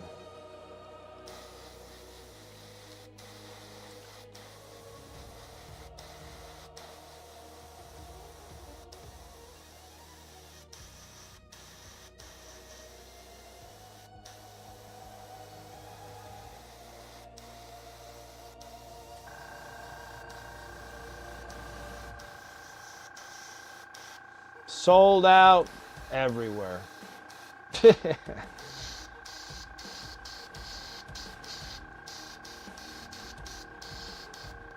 But when you're doing that, you're gonna have to spray that stuff outside, have a really good ventilation system, and wear a mask when you're doing those enamels.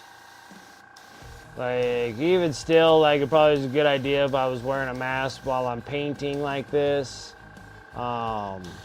It probably is a smart idea to do so. But enamels for sure. Wear some form of a mask when you're painting with that stuff. That stuff is a bit harsh.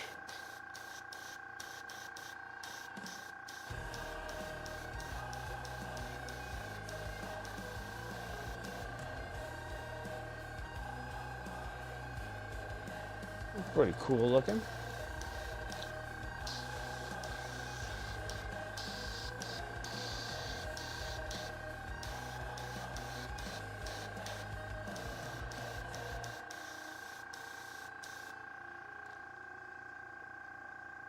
I'll do that.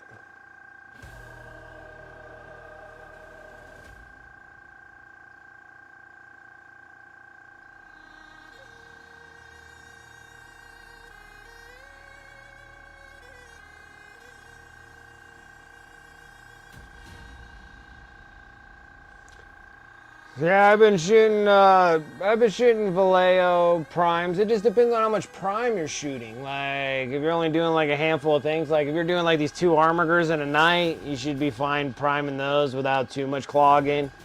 But if you're doing like, if you're doing like a whole army of like 40 something miniatures and you're priming non-stop, then yeah, you're gonna start getting some clogging issues. I mean, the stuff's gonna start drying inside your airbrush. Like there's nothing you can do to avoid that.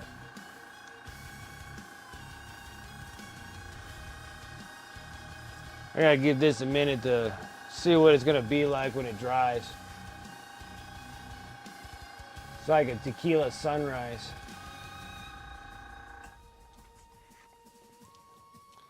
I like it.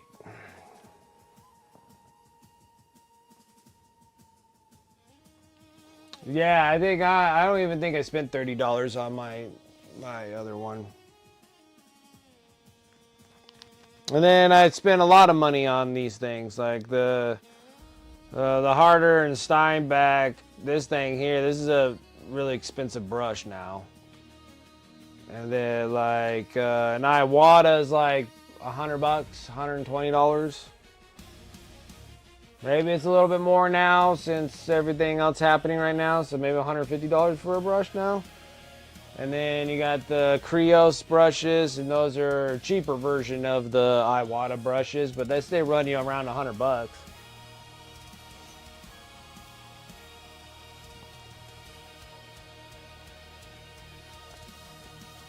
Yeah, they're nice. They're nice. I don't have any problems with those. The Krios, what are they? The 109s, 202 something. I don't know what the heck they're called now. I had it for so long, I don't know now. And then I've had that thing for years, and that thing runs. That thing works really good. And then when stuff starts going bad on it, I start replacing them with Iwata parts. Or if I get the Krios parts for my Iwata, I'll do that too, and they work exactly the same. Like they have the same nozzles and everything, like the threads and everything are exactly the same. So I'll just go on Spray Gunner, get the 3mm like nozzles, crowns, the cups, whatever, the triggers, all that stuff. Get them all in Krios because they're like a fraction of the price. They fit right onto your Iwata, no problems. So I do that.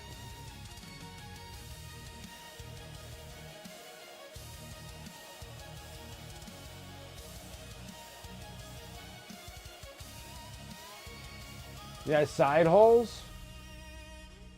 Not in my pistol, I don't.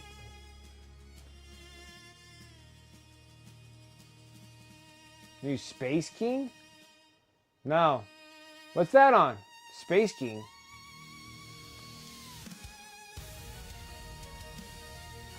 What is this? What is this? What is this Space King? You're like, serious? Like, oh, now I'm serious. Like, I don't know what we're talking about here.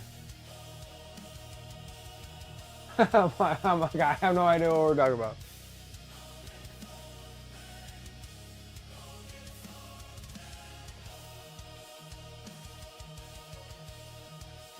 Be positive. Is that King of the Hill and 40K? Oh, okay. Am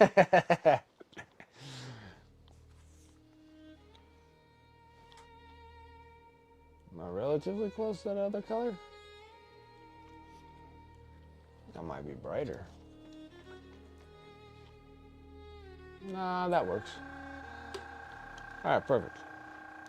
Now we just gotta rinse and repeat and do this thing over and over and over again.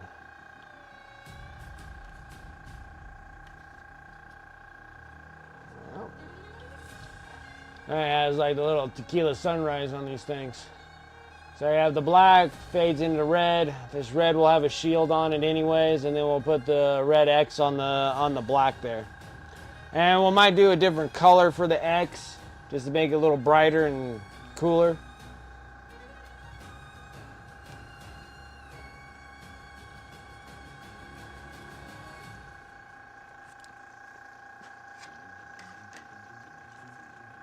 All right.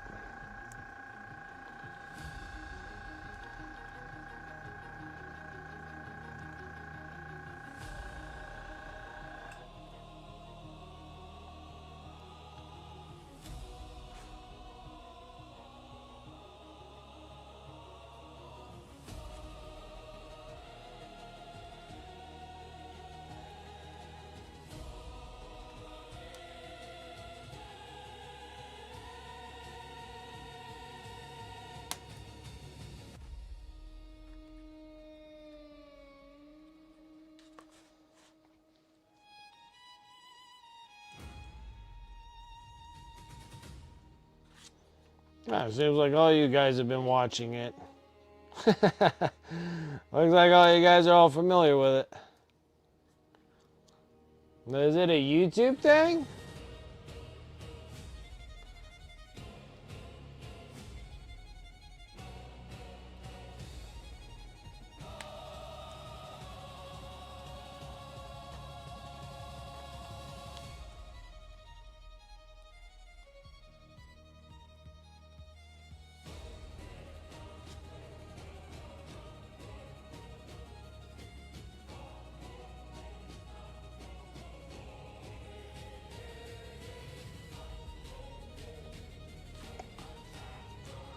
Let's pop the other one, get the other one done too at the same time. I might have to use the third one.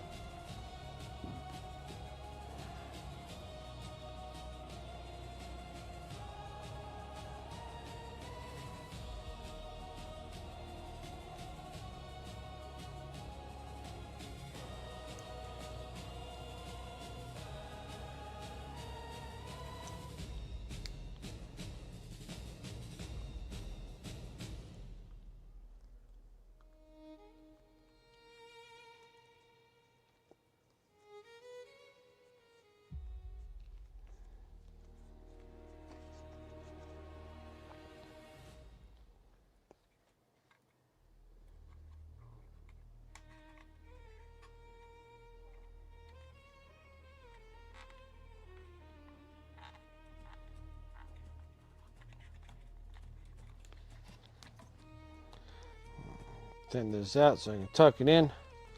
Fortunately, ooh, never mind. I was smart. I was smart on this one. Super smart on this one. Oh, I feel so proud of me right now. I know. I don't have to cover nothing. Cool. I never glued it in the first place. Perfect. Sometimes I can surprise myself for how long ago I built these things to what the heck was happening with them.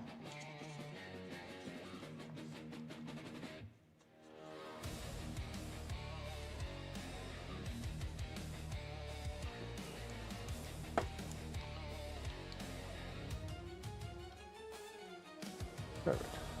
Look at that. Look at that. All right. Let me go rinse this one out real quick and I'll be right back.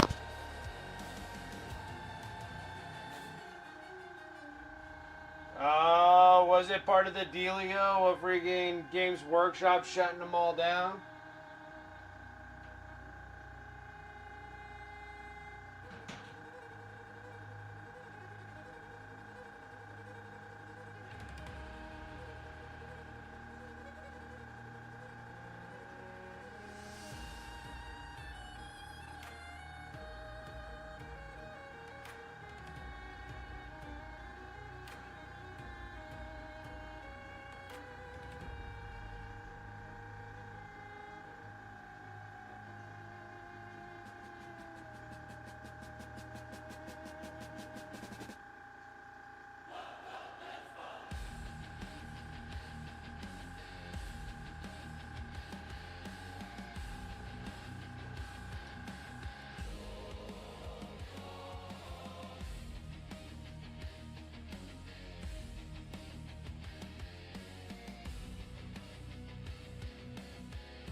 Size of elephants is funny.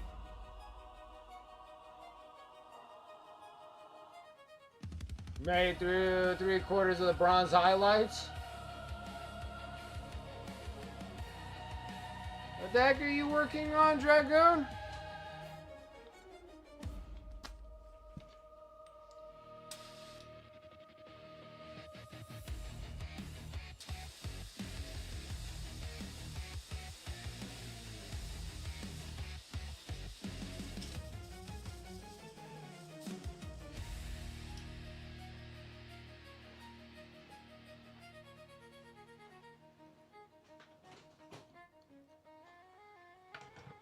So YouTube put an actual strike on a copyright on them for a future possible problem, but that still had to be passed through YouTube to be doing. GW had to pass that through YouTube for YouTube to even want to do that.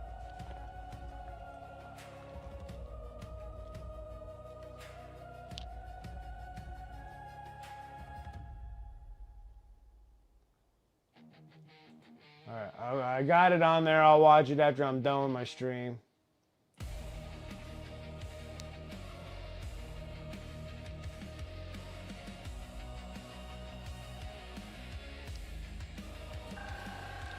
Okay. Let's start lining up paints, baby. Let's do this. So, we're going to start it out because they're all going to look like this. And then we're going to put the big fat X on the back here. Then the shield goes on the front here, so a lot of this red gets covered up. Okay. I'm going to start with this satin black because I don't have coal black. Otherwise, I would have used coal black.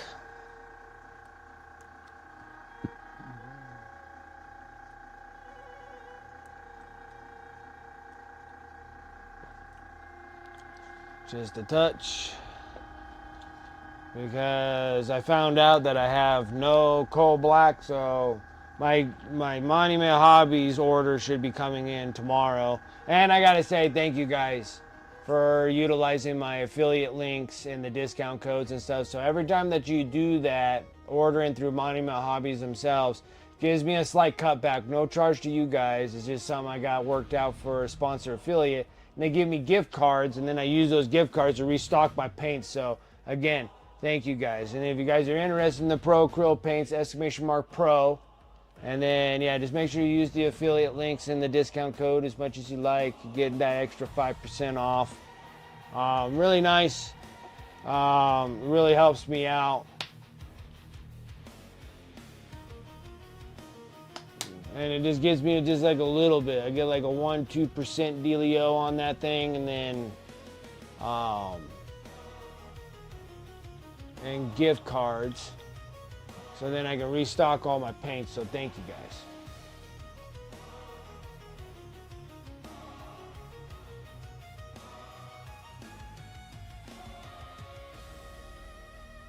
Janovich sees of racks 3 times better than Buck. I have no idea.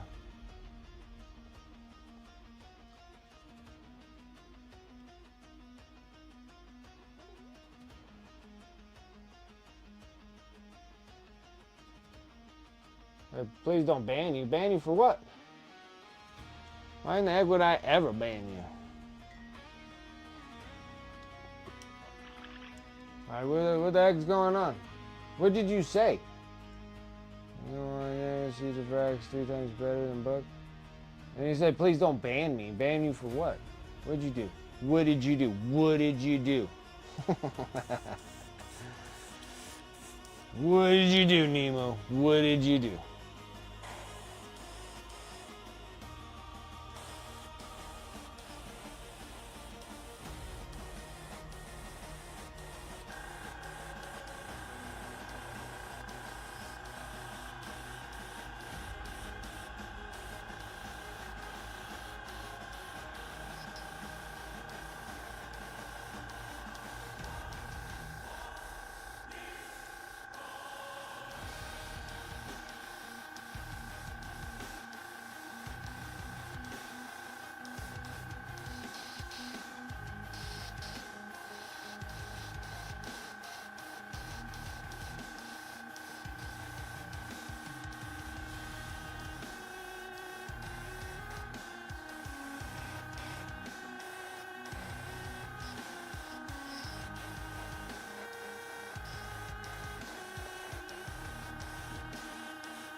Okay. All black. Do this one too. Smart me, I didn't glue this thing on.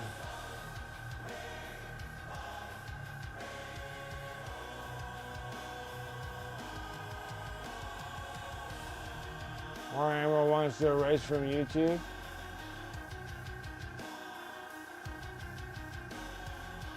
Oh.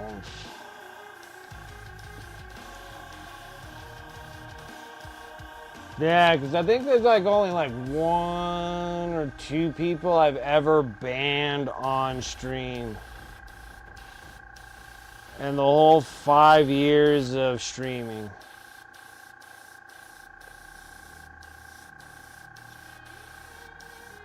And of course the onslaught of bots that I had. Boy, it took us forever to get rid of all those bots.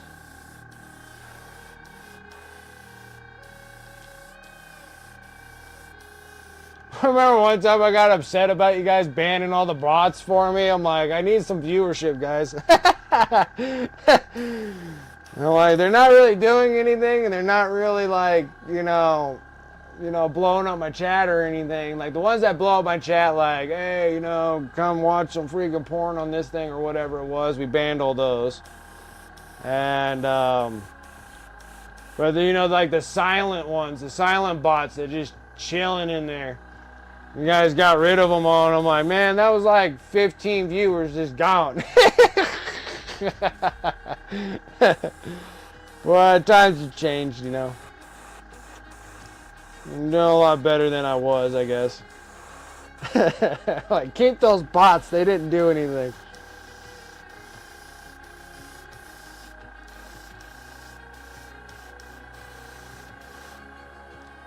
Like, I needed those.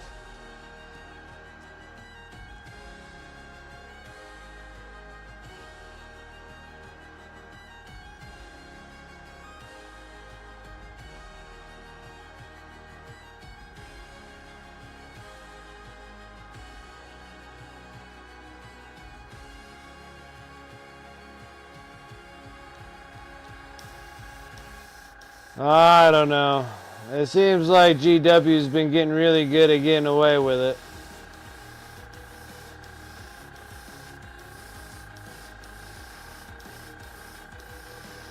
I think the ones that like GW really got rid of are the ones that were doing all the stop motions with like the Joy Toy figures and stuff like that.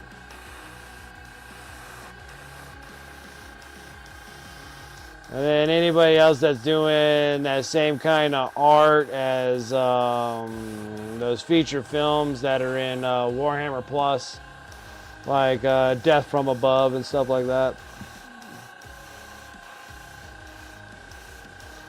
They put a hammer to all those, it looks like. And then anybody that's making cosplay outfits for a certain price, you have to shut your stuff down too. I'm gonna see when I start working on mine with the kill teams is watch this grown ass man playing with little figures. Like, oh, pow pow pow pow, dying kind of stuff. And then seeing if they shut me down, I'm like, dude, it's just me literally playing with your guys' figures. Alright, let's go and dump this out.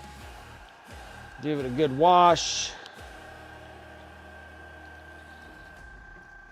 Well, not too good of a wash. I want to keep some of that black in there.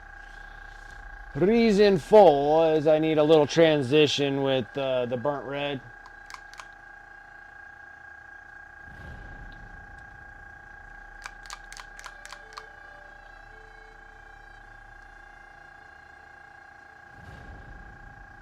The Star Wars IP? I don't... honestly, I'm not 100% sure. I don't pay attention enough to like news and stuff. Like the only ones that I know of is because Spiky Bits always pops up on my feeds of my news and stuff talking about GW hit YouTube again and GW is hitting Gamic, which that's kind of a that one's gonna be kind of a dicey one there.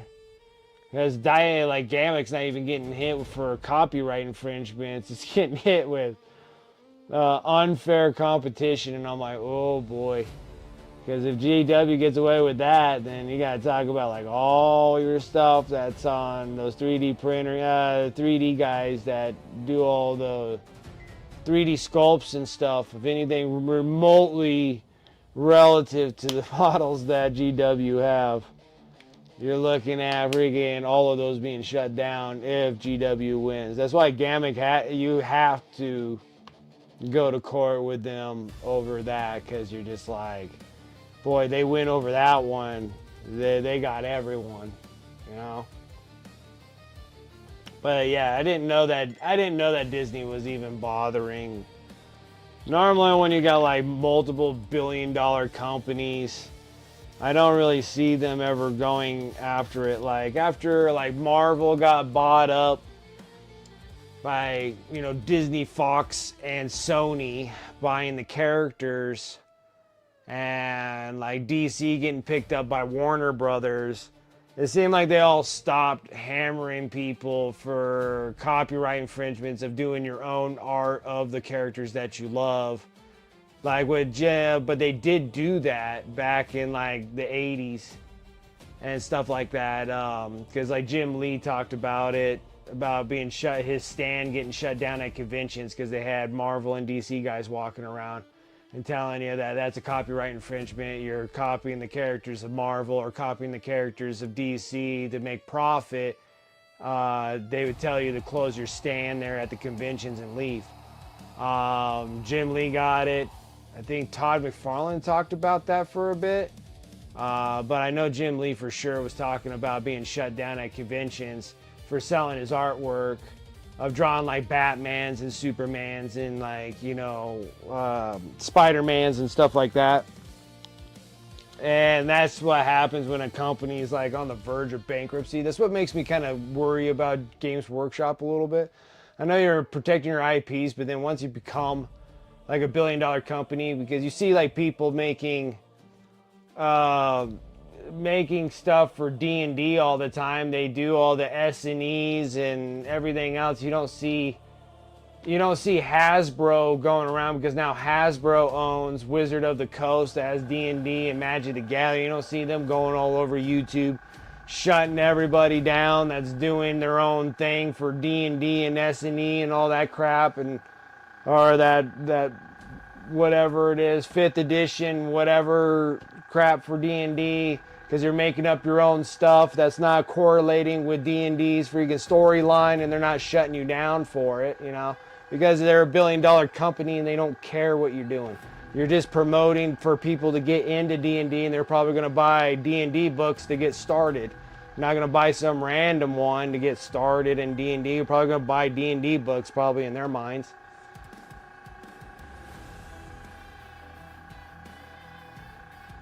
Oh, I know. That's gonna be a big court dealio for Gamek. Like Gamek got something ahead of them for. That's gonna be an uphill battle there. It's unfair competition, man. They get you for that. You're gonna, oh man, they're gonna get you. If they win that one, man, they're gonna be in trouble for anybody that makes anything remotely GW related anything. How far did I go? I went up there.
Well, I think I don't think they would go completely out of business. I think that they would just sell the company to another person, another gaming company that is very well situated, and they would just pick them up. Um,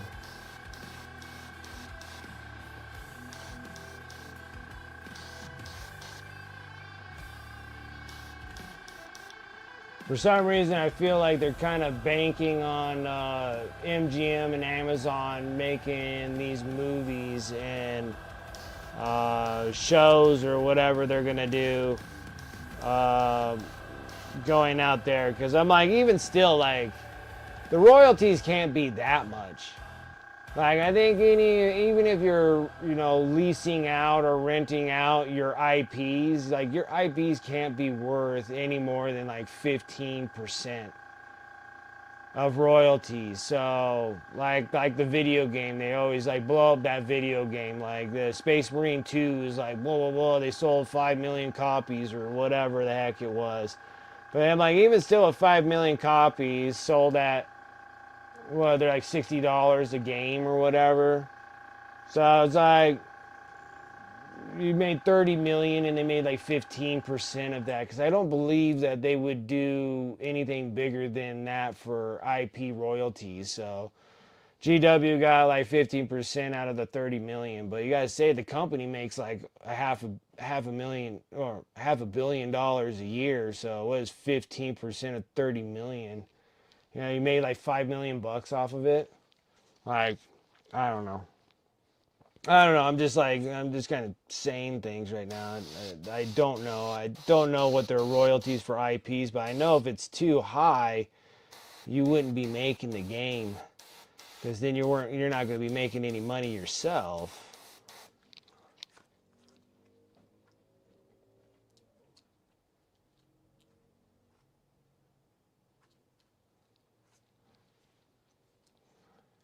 They made 53 million pounds on just IP revenue royalties in 2025. There's 24 million pounds in royalties. Yeah, but that's in grand total, right? New people in the hobby came from Space Marine 2 con. Yeah, but that like royalties is them leasing out their IPs to other companies. So it's like all those video game creators are not the same ones. So I bet you that majority of that money, that 53 mil, and that's still 53 million out of a company that makes $500 million. So you got to say like $400 million is coming from plastic and books. Like that's the majority of it, and then these other things are they're kind of pennies, really. Leasing out all their IPs to, and then you got to say whatever royalties they make from Joy Toy figures, Todd McFarlane and those figures. That's leasing out IPs. So you got the toys. Um, Merchandise, I believe, is leased out for IP, so they got some company making their merchandise, right? Then all their video games, probably some form of leasing deal for those board games to go into Barnes and Nobles and Target and stuff. There's got to be some leasing royalties to those too. Um, so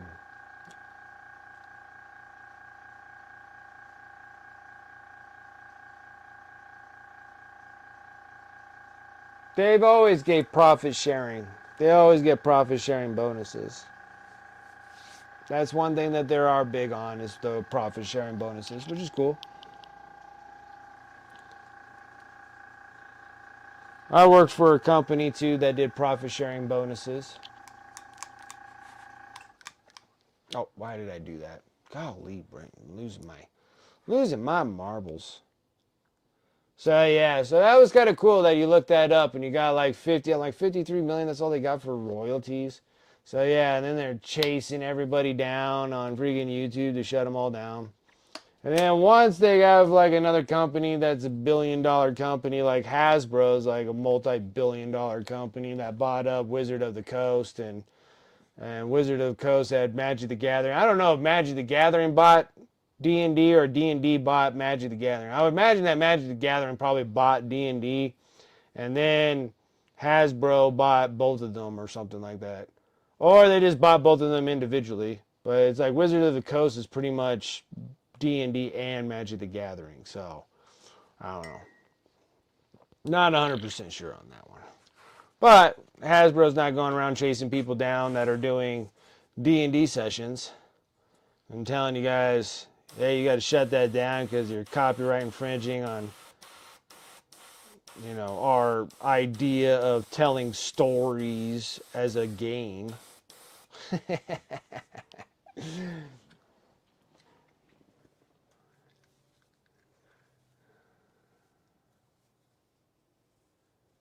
$218 million gross, or after all the taxes and stuff. Okay, so that's take home is 218. But I think they grossed 500 or close to.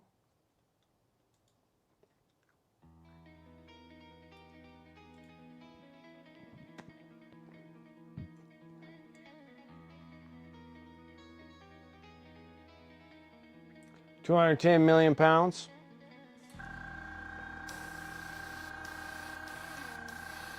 And then it'll go up more too. Gross is like 500 something, and then that's not pure profit, right?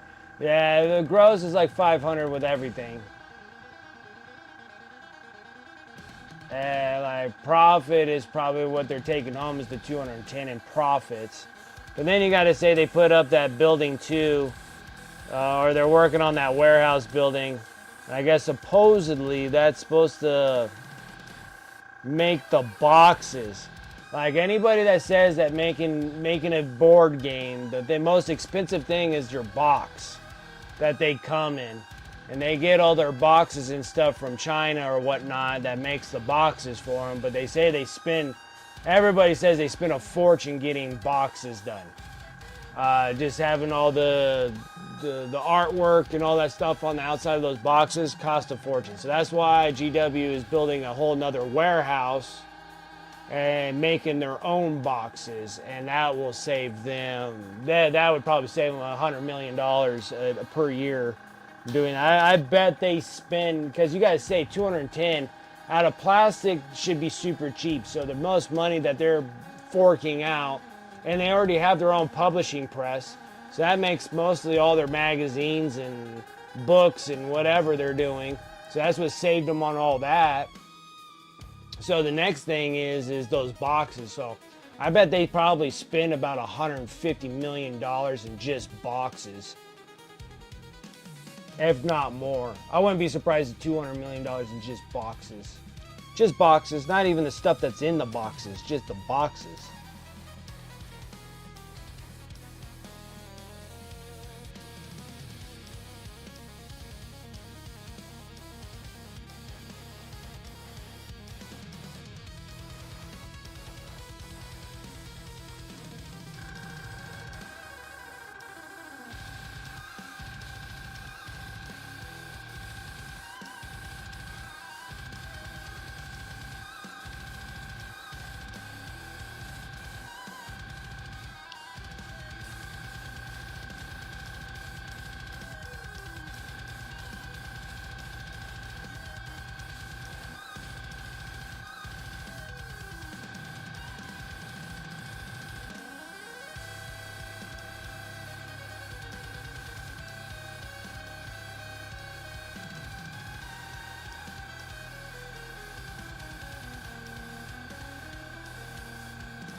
Perfect. kind of like that fade. That was a good call on Dragoon's part. Fade looks good. Like the fade. Like the fade.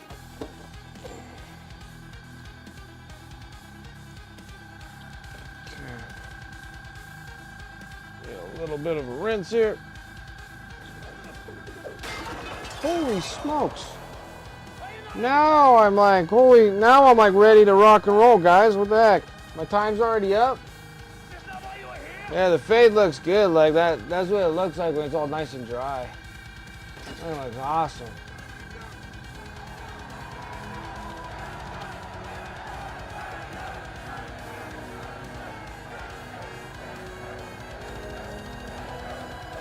Oh, you guys kept the boxes? Well, dude, there's somebody I know that sells boxes. Well, I don't know them personally, but like, I literally seen him on eBay all the time, and he's literally selling the empty boxes on eBay. And they're selling. And I was like, oh my gosh, what am I doing? I throw away all my boxes. I don't have room, dude. If I have to keep empty boxes, oh my God. Like, if I have to keep empty boxes, dude, we're going to have an intervention for myself, because I don't know exactly what the heck we're going to do. So, Bold Pyro Red is the next one. Let me finish up the fade, guys. And then I'll close out. I can't believe when I was looking, I thought we had like a oodles of time.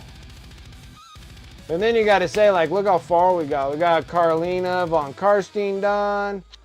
And then I got all the bronze all done on these guys. Like, it's crazy.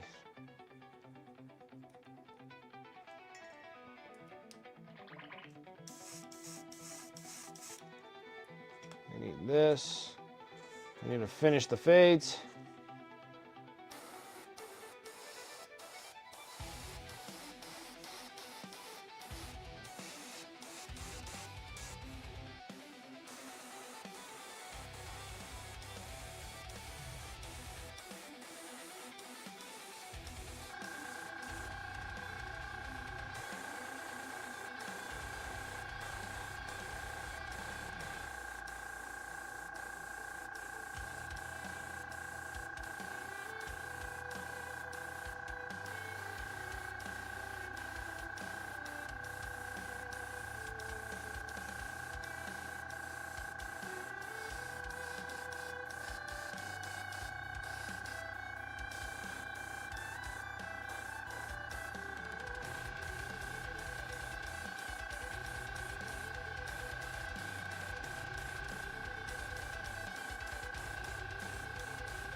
Lovely fades.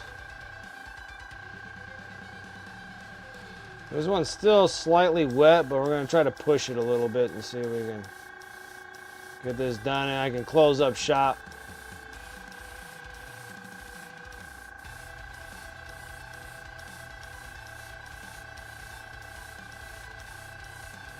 I mean, honestly, it doesn't really matter because we're going to be putting Ashtaroth on this model.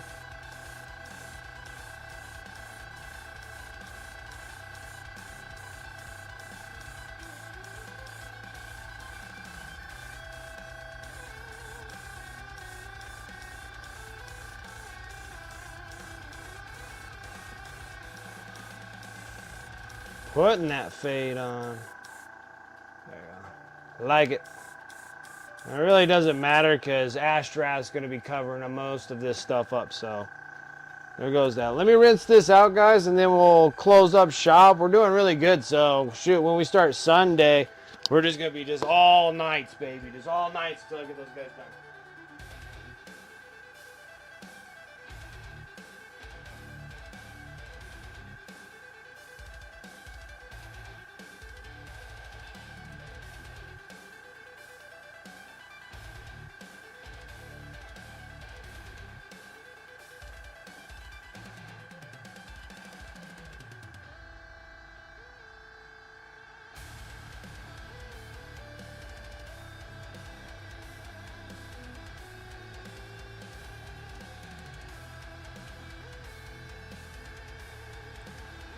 Alright guys, I just had to clean up this thing. Let me get this all cleaned up, and then pretty much everything we're going to be doing now is paneling work, really. We still got a bunch of airbrush work we still got to do on just all the panels, but we got the main panels. They're awesome little fade. So that was a good call on Regan and Dragoon's part. So we do that. Put the big old huge red X on the back side there. But this one's not going to matter too much because this is going to have Ashtaroth like on it. I have to try to figure out where I want to put them.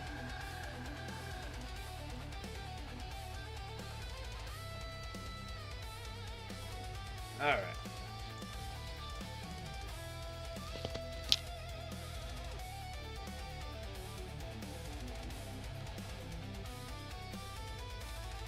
I know. I was just like I was once really tired, and then now I'm like, all right, guys, I'm ready to like go. I was dragging on that first couple hours, but we're solid. So we got Carlina von Karstein all done on a base. We even signed it. This thing's going to be ready for the giveaway the last Friday. We've got 2 weeks, 2 more Fridays, and then I'll give this bad boy away. The next ones will be smaller. I'll make sure to keep them on those little hero bases, but that wasn't a bad model. We got that done relatively good. Relative speed didn't hurt that much. No stream crashes. Sunday, yes, I'll be streaming 12 to 5 Pacific Standard Time. So, yeah, so I do that in the afternoon so people over on across the ponds and stuff can have a little bit more time spending over on my stream. If they have time on Sunday to come hang out with me. So, definitely going to do that. But we're definitely going to close up shop. Make sure I don't make a mess.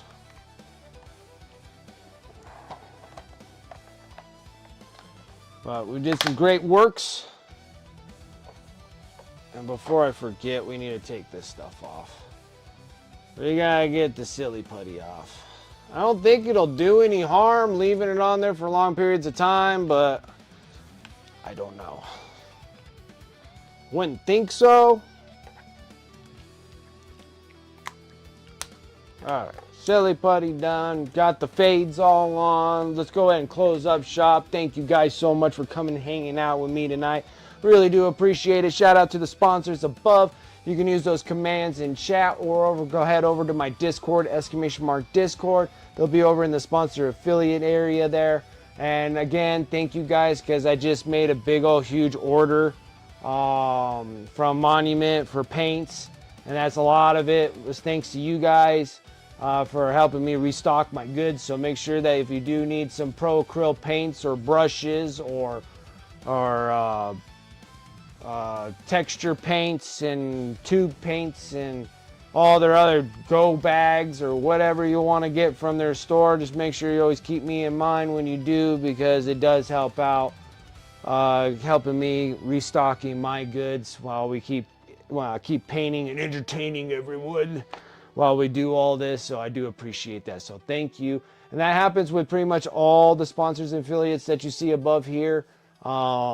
Anyone that you guys are interested in, just make sure you're using the affiliate link or you use my discount code. That works as well. It goes over to me when you do that. So thank you. I really do appreciate that. Let's see here. I got my eBay store, !eBay. It's also on my Discord as well. If you guys need the link to get over to my eBay store, or just you can find Wicked Minis on eBay itself. Pretty much everything that I paint on the stream or off the stream, I'm always adding them onto my eBay store. It's looking a little sad right now, but I'm working on Necrons on my time that I'm not streaming, so I'm normally painting Necrons. Almost got another 10. I got 10 Necrons and 3 Scarab Swarms almost complete. It was very fast and easy. They actually go really quick, so I'm going to do that and throw them up on eBay. So pretty much everything that I do, there's a whole bunch of armies that I keep myself, and there's a whole bunch of them that I don't want no more, but I still want to paint them. I just don't want to play them. So I'm going to paint them up and sell them off on eBay, and that's where they're all going. So if you guys want to support my stream that way, you're more than welcome to purchase painted miniatures from me from there. You can hit me up on Discord if you guys want commissions done. Just let me know what you guys are interested in, and I'll try to give you the best appraisal estimate that I can give you for getting miniatures painted. Other than that, everything that does get sold on eBay does support the stream. So I'm trying to get new equipment and new stuff, and I really do appreciate it, guys, that you for the subs and the resubs and gifting subs and following and everything else. I really do appreciate that. And on top of it too, over on YouTube, make sure you like this video, subscribe to the channel. We're trying to make that grind, the big grind, to 1,000, but we're trying to hit there for 500. So I do appreciate you guys if you do subscribe to my channel. Thank you. And make sure you give me some likes too, so we can get this algorithm throwing up on everybody else's screen. So thank you. Let's see here. What else do we got? That was YouTube. Then we go into socials. My socials are sad, super sad. I almost need to hire somebody to do my socials. Socials suck. But I do have my socials on all media platforms. Mostly run through Instagram, and then I have that just fan out to all the other ones when I'm taking pictures. I haven't really been on top of that because I've been so busy worrying about my streams crashing, so I got rid of Streamlabs, and now I'm on pure OBS. I am literally multi-streaming on 3 different platforms. I got Twitch, YouTube, and then I got the YouTube Short, so you can actually see them on your phone while you're flipping through there and stuff. I thought that was very interesting. I got that all set up as well. So thank you guys all for coming and following me over there on Instagram and on the social medias and stuff. I need some help over there as well. So thank you. Oh yeah, it seems like since I got OBS, I haven't had a single problem. I turned down my 60 frames per second down to 30. It's still, from time to time, OBS will sit there and say that my encoder is getting crazy, but it happens like once every hour. So I don't know what the heck the problem is there. Unless I drop my frames down to 720 instead of 1080. We might try the 720 on Sunday and see how that goes, and then I might not have anything, because right now I have no drop frames. My bit rate is through the roof. It looks good. 30 frames per second. My CPU is pretty low, but it says my encoding's overloaded, but I think it's because it's pushing out to 3 different things. Yeah, because I'm pumping out at 1080, so it looks good, and my bit rate's like through the roof. I got like 6,000 bit rate. Like, it's crazy, and it's letting me have it. Like, it's letting me have that kilobytes per second. It's 12,000 or something, so it's like 6,000 bit rate or whatever it is.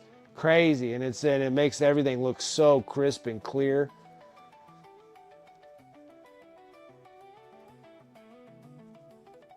Yeah, it looks great. And then for some reason I was losing bit rate through Streamlabs, and then Twitch wasn't really liking my bit rates because I was just running super low, and I don't know what the hell was going on with Streamlabs. Streamlabs is just becoming a real nightmare to me. So we'll try OBS. I haven't had a problem yet, and let's just keep rolling with it. But other than that, guys, that's pretty much it for my spiel. Thank you guys. I really do appreciate it. Thank you guys so much for the raids from Twitch. Over here for Painty Paint Paints. Thank you guys so much for the follows. Subs, resubs, thank you. I really do appreciate that. All right, so let me go over onto my Twitch and see what other Twitchers out here and see what we got going on.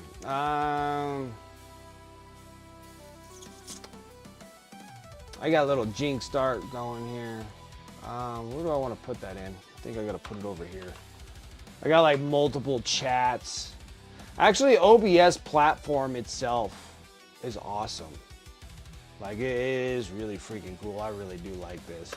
So I don't know. At the time, everything was kind of intimidating, and Streamlabs was so helpful because they kind of like, oh, just click this, and you're just like everything's ready for you. You're like, oh, that's awesome. Jinx start. We're gonna go Jinxed.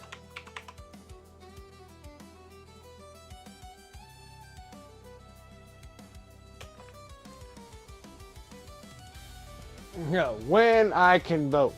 Yeah, and then so I'll be on Sunday, guys. That's our third day. I'm streaming Tuesdays, Fridays, and Sundays.